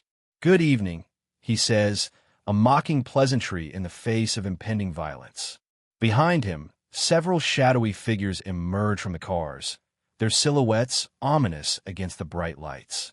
The ambush is complete, and Kilohito's vice-head is now trapped in a nightmare of his own making. The weight of the situation finally settles on Abe Kaname. He stares at the masked figure before him, blood still trickling from the wounds Tatsuya dealt him. Ku, he grunts, realizing the predator in front of him is far more dangerous than he expected. The mention of one of my brothers is a chilling reminder of the Shimahara family's reach. Kaname's instincts as a leader are screaming, but his body is failing. He's trapped between the exhaustion from friendly fire and the cold reality of a deadly ambush. The wide shot of Jonathan's parking lot reveals the grim reality of their situation. Two dark SUVs have completely blocked the entrance and exit, effectively caging Kaname and Mutu in. Mutu looks at his leader, his face a mask of guilt and fear. "I'm sorry, Konami-kun. They must have followed me," he mutters. Kaname's resigned, "Yeah, looks like it," is testament to his tactical mind, even if clouded by pain. They are cornered, and the night has just become much longer. Shimahara, the Bakurikan member with the shark mask, stands confidently in the center of the lot. Behind him, a line of armed men silhouettes against the night sky. There's about 20 to 25 of them, and they're all armed. Kaname observes, his one good eye scanning the threat. Mutu is sweating, his hand tightening on his motorcycle. "There's only two of us. This is bad," they both realize. The odds are impossible, and the Bakurikan army is just waiting for the signal to strike. The standoff is palpable. The Bakurikan members are spread out, blocking every possible escape route. The masked leader taunts Kaname, his eyes mocking the blood on the vice-head's face. "Oomph. I guess even your balls are only half as big as your brother's." "Huh," he sneers. Kaname's jaw sets. He's being compared to his late leader, Ju-suk, a comparison meant to sting. But Kaname isn't here for pride. He's here to survive. The masked figure seems almost curious about the internal conflict that left Kaname so battered before the real fight even began. Shimahara remains eerily calm, the two massive wrenches hanging around his neck like dark jewelry. "I've never been good at, or fond of, fighting," he admits with chilling honesty. It's terrifying coming from someone who just brought an army to a two-man fight. He's a man who prefers systematic destruction over raw brawling. A true representative of the gray area Bakurikan aims to control. The bright SUV lights cast long, ominous shadows across the pavement. The ultimatum is delivered with cold efficiency. "I'll give you a choice," the masked man says. Option 1. Come quietly and face an unknown fate. Option 2. Be beaten and kidnapped by force. Kaname and Mutu look at each other, the weight of the decision hanging in the air. Kaname's hand instinctively goes to his shoulder, the pain a constant reminder of his vulnerability. They are offered no way out, only a choice between two paths to destruction. The masked man gives them a minute to decide, posture relaxed and confident. "I prefer to avoid a fight. Keep the cops out of it and stuff." He muses. Mutu is frantic. What should we do?" he whispers, eyes darting among the armed men. Kaname's gaze is fixed on the pavement, his mind racing. "Even if we go with them without a fight, they'll probably end up torturing us anyway." He realizes. The choice is a lie, a psychological game meant to break their will before the physical beating even starts. Kaname makes a sudden, desperate decision. He tells Mutu to prepare to break through. "Don't worry. Worst-case scenario, you make out of here on your own," he mutters, his back to the army. Mutu is shocked. What Ryu saying? He knows what Kaname is planning. A suicide charge to create an opening. Kaname is prepared to sacrifice himself to ensure someone can warn the rest of Kilahito. It's the ultimate act of loyalty, delivered with a calm resolve that belies his broken body. Muta tries to argue. "If both of us get kidnapped, who's going to tell Kilahito?" But Kaname is firm. "Don't be stupid. I'm the one they really want." He's using his position as vice head as bait, gambling everything on Mutu's ability to escape. "Just relax, Muta," he says, a small, tired smile finally breaking through his battered mask. He's accepted his fate, finding a grim peace in the necessity of his sacrifice. The night air is thick with idling engines and impending violence. Kaname turns back to face the Bakurikan army, a defiant grin on his bloodied face. "You don't think I'm going to go down without a fight, do you?" he shouts, his one good eye blazing with a final, desperate light. Muta watches, jaw dropping in a mix of awe and terror. He realizes Kaname is about to walk into a storm, and there's no way to stop him. The masked leader's "nope" is the final signal. The standoff is over. Kaname and Mutu prepare for the charge. It's 2 against many. You know what to do? Kaname asks, muscles tensing despite the pain. Mutu responds with a determined, yes, sir.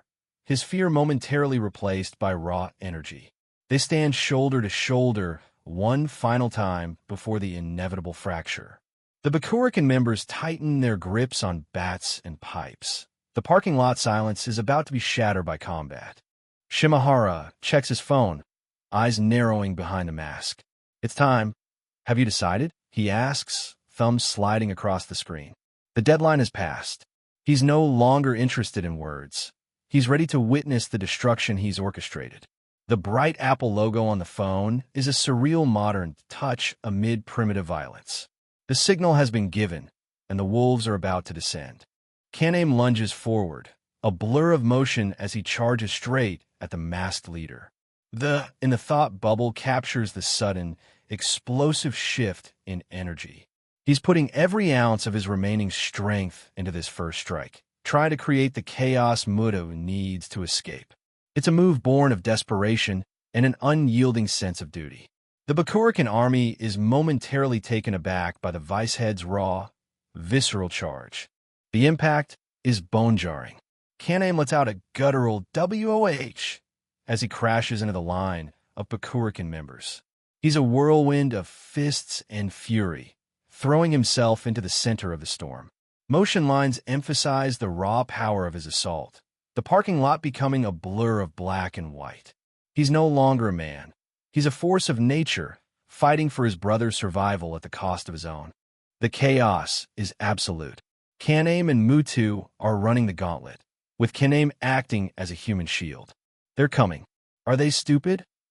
One Bakurikan member shouts, eyes wide with surprise. They didn't expect a frontal assault from a man so clearly injured. Kaname is knocking people aside, carving a path through the cars and armed men. Mutu is right behind him, eyes fixed on the gap in the SUV blockade. It's a desperate, high-stakes gamble for freedom. Kaname roars, "Make some noise, Mutu." He's egging his brother on, forcing him through the fear. Mutu answers with a guttural ORRAH, his adrenaline finally overriding his guilt. They move with a speed and determination that defy their situation. The two titans tear through the Bakurikan line, a final, defiant display of Kilahito's spirit before the darkness closes in. The fight is brutal and fast. "Let's go!" Someone roars as bats and pipes swing through the air. Kaname takes a heavy blow to the stomach with a GUH, but he doesn't stop. He's pushing Mutu forward, shielding him from the worst of the assault. Mutu is equally relentless, landing a powerful strike of his own with an OOF. They're a well-oiled machine. Years of shared combat let them move as one even against overwhelming odds. But the Bakurikan members are closing in, and their numbers are starting to tell. The wide shot shows the full scale of the fighting retreat. Kaname is surrounded, but he's still standing, still fighting. Aura and RH echo through the lot as he and Muta battle toward the edge. Shimahara watches from a distance, eyes cold and clinical. They know how to make a fighting retreat. Means they're always prepared for danger. He observes. He realizes someone might call the cops sooner than expected. He's not worried about the fight. He's worried about the efficiency of his takeover. The silhouettes of the combatants against the night sky create a haunting, visceral image of urban warfare. Transition to the quiet after the storm. Iguchi Tatsuya sits alone on his porch, the blood on his face a stark contrast to the home's domestic peace. Cicadas buzz in the trees, a constant, rhythmic sound that only emphasizes his solitude. He's moping, lost in thoughts of regret and shame. His aunt's voice calls from inside. "How much longer are you going to sit there and mope?" It's a sudden, jarring reminder of the life he's trying to maintain while his world falls apart. Tatsuya is back inside, sitting at the low table with his head in his hand. The bandages on his face are a physical mark of his internal struggle. His aunt looks at him with a mix of concern and sternness. When Kanami-chan left just now, he looked terribly sad.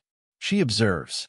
The comment cuts Tatsuya to the quick. His only response is a long silence, He's forced to face the emotional toll of his actions, realizing his attempts to help only cause pain to the person he cares about most. I got it. I'll stop asking what happened. His aunt says, finally offering a small mercy. The aunt delivers hard-earned wisdom. Well, there's always two guilty parties in a fight, so it's not about who's right or who's wrong. It's a pragmatic view that offers Tatsuya no easy absolution. She notes Kaname was acting nasty, but wonders if Tatsuya truly understands the weight of being on parole. Tatsuya's expression is utter disappointment, both in himself and the situation. He's trapped in a cage of his own making. The bars forged from pride and impulsiveness. The silence in the room is heavy. Tatsuya keeps his head down, the weight of his aunt's words pressing on him. Seriously, he always... You're wrong. He thinks, a final, desperate attempt to defend himself. But even he doesn't believe it. He's confronted with the reality that his strength and loyalty led him to utter isolation. The bulletin board on the wall, covered with mundane notes about chores, mocks the normal life slipping through his fingers. Tatsuya finally admits the truth to himself. This time it's my fault. He mutters, the blood from his nose still staining his hand. It's a moment of profound realization, a crack in his armor. He accepts responsibility for the first time, acknowledging his pride and boredom drove the conflict with Kaname. A close-up on his eye reveals a depth of regret he's never shown before. He's a man who has lost everything and now knows exactly how he did it. The aunt prepares to leave, her expression unreadable as she breaks the heavy silence with a surreal chuckle. Oh my, you don't say. I was sure that. Oh ho ho. Tatsuya can only respond with a hollow guh, the sound of pure emotional depletion. Well, if you think you're the one to blame, you know what you should do next, right? She challenges, leaving him with an open path to redemption. Tatsuya stares ahead. The weight of that choice finally settles on his shoulders as he realizes he must decide how to bridge the gap he created. Standing in the doorway with her back to him, the aunt delivers a final, haunting reflection on the night's events. Life is mostly a series of regrets, and that's something you can't run away from. It's a tragic yet honest summary of their fractured world. The cool night air outside feels miles from the thick atmosphere inside the house, where silence is heavy with unspoken words.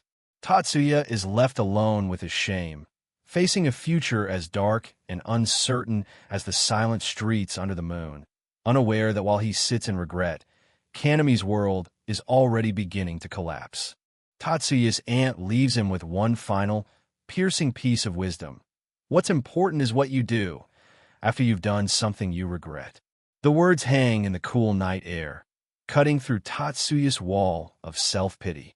He takes a deep breath, his burnout shirt a shadow against the porch light. Fine, I'll do it, he shouts, a surge of determination replacing his moping. He's decided to swallow his pride and make things right with Kaname, oblivious that his friend is currently fighting for his life. In the backyard, the dog and cat watch with a mix of curiosity and indifference. Domestic peace a world away from the violence about to unfold. Apologizing is clearly foreign and painful for Tatsuya. He stands in his room, bowing deeply to a crudely drawn picture of Kaname pinned to the wall. Hey, Kaname, I said I was sorry, all right? Fucking get over it already. God damn it, he yells, his voice cracking from the sheer effort of humility. He's still wrestling his ego, worried an apology will make him look like a pushover. Apologizing is hard. The thought bubble admits a rare moment of vulnerability from the delinquent. It's a tragic, almost comic attempt to mend a brotherhood already being systematically destroyed miles away. The scene shifts back to Jonathan's parking lot, where the fighting retreat has ended brutally. The Bakurekan army has completely overwhelmed the two Kalahito members. Dark SUVs and armed men form a terrifying cage under the restaurant's artificial lights. The bio-bio-bio of idling engines and the zee-zee-zee of footsteps create a rhythmic, ominous soundtrack to the carnage. Kalahito members watching from afar can only stare in silent horror as their vice head is slowly crushed under Bakurekan's systematic aggression. Close-ups reveal utter despair. Muta looks on, his face a mask of sweat and pure terror. Ganamikun. No way. He whispers, the realization of their loss hitting him like a physical blow. Opposite him, the masked Shimahara watches with cold, clinical detachment, his eyes unreadable behind the shark-tooth fabric. To Bakurikan, this isn't a tragedy, but a successful operation.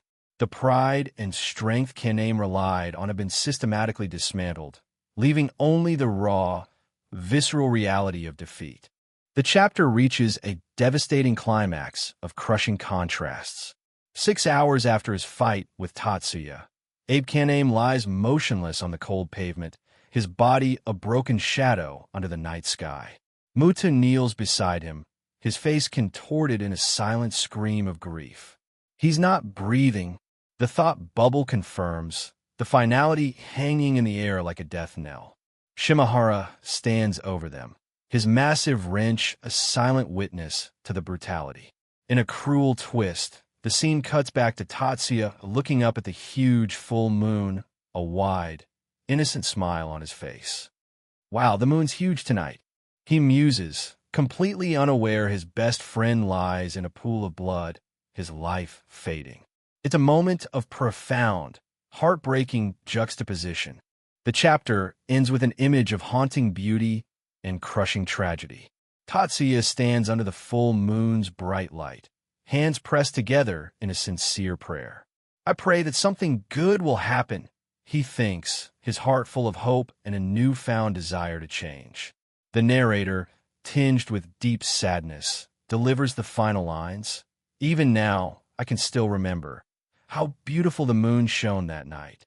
It's a devastating conclusion. Tatsuya's prayer is a hollow echo in a world that has already taken what matters most to him. The burnout on his back is a final, mocking symbol of the brotherhood extinguished under the cold, beautiful moonlight. The war for West Chiba has claimed its first major victim, and for Tatsuya, the series of regrets has only just begun.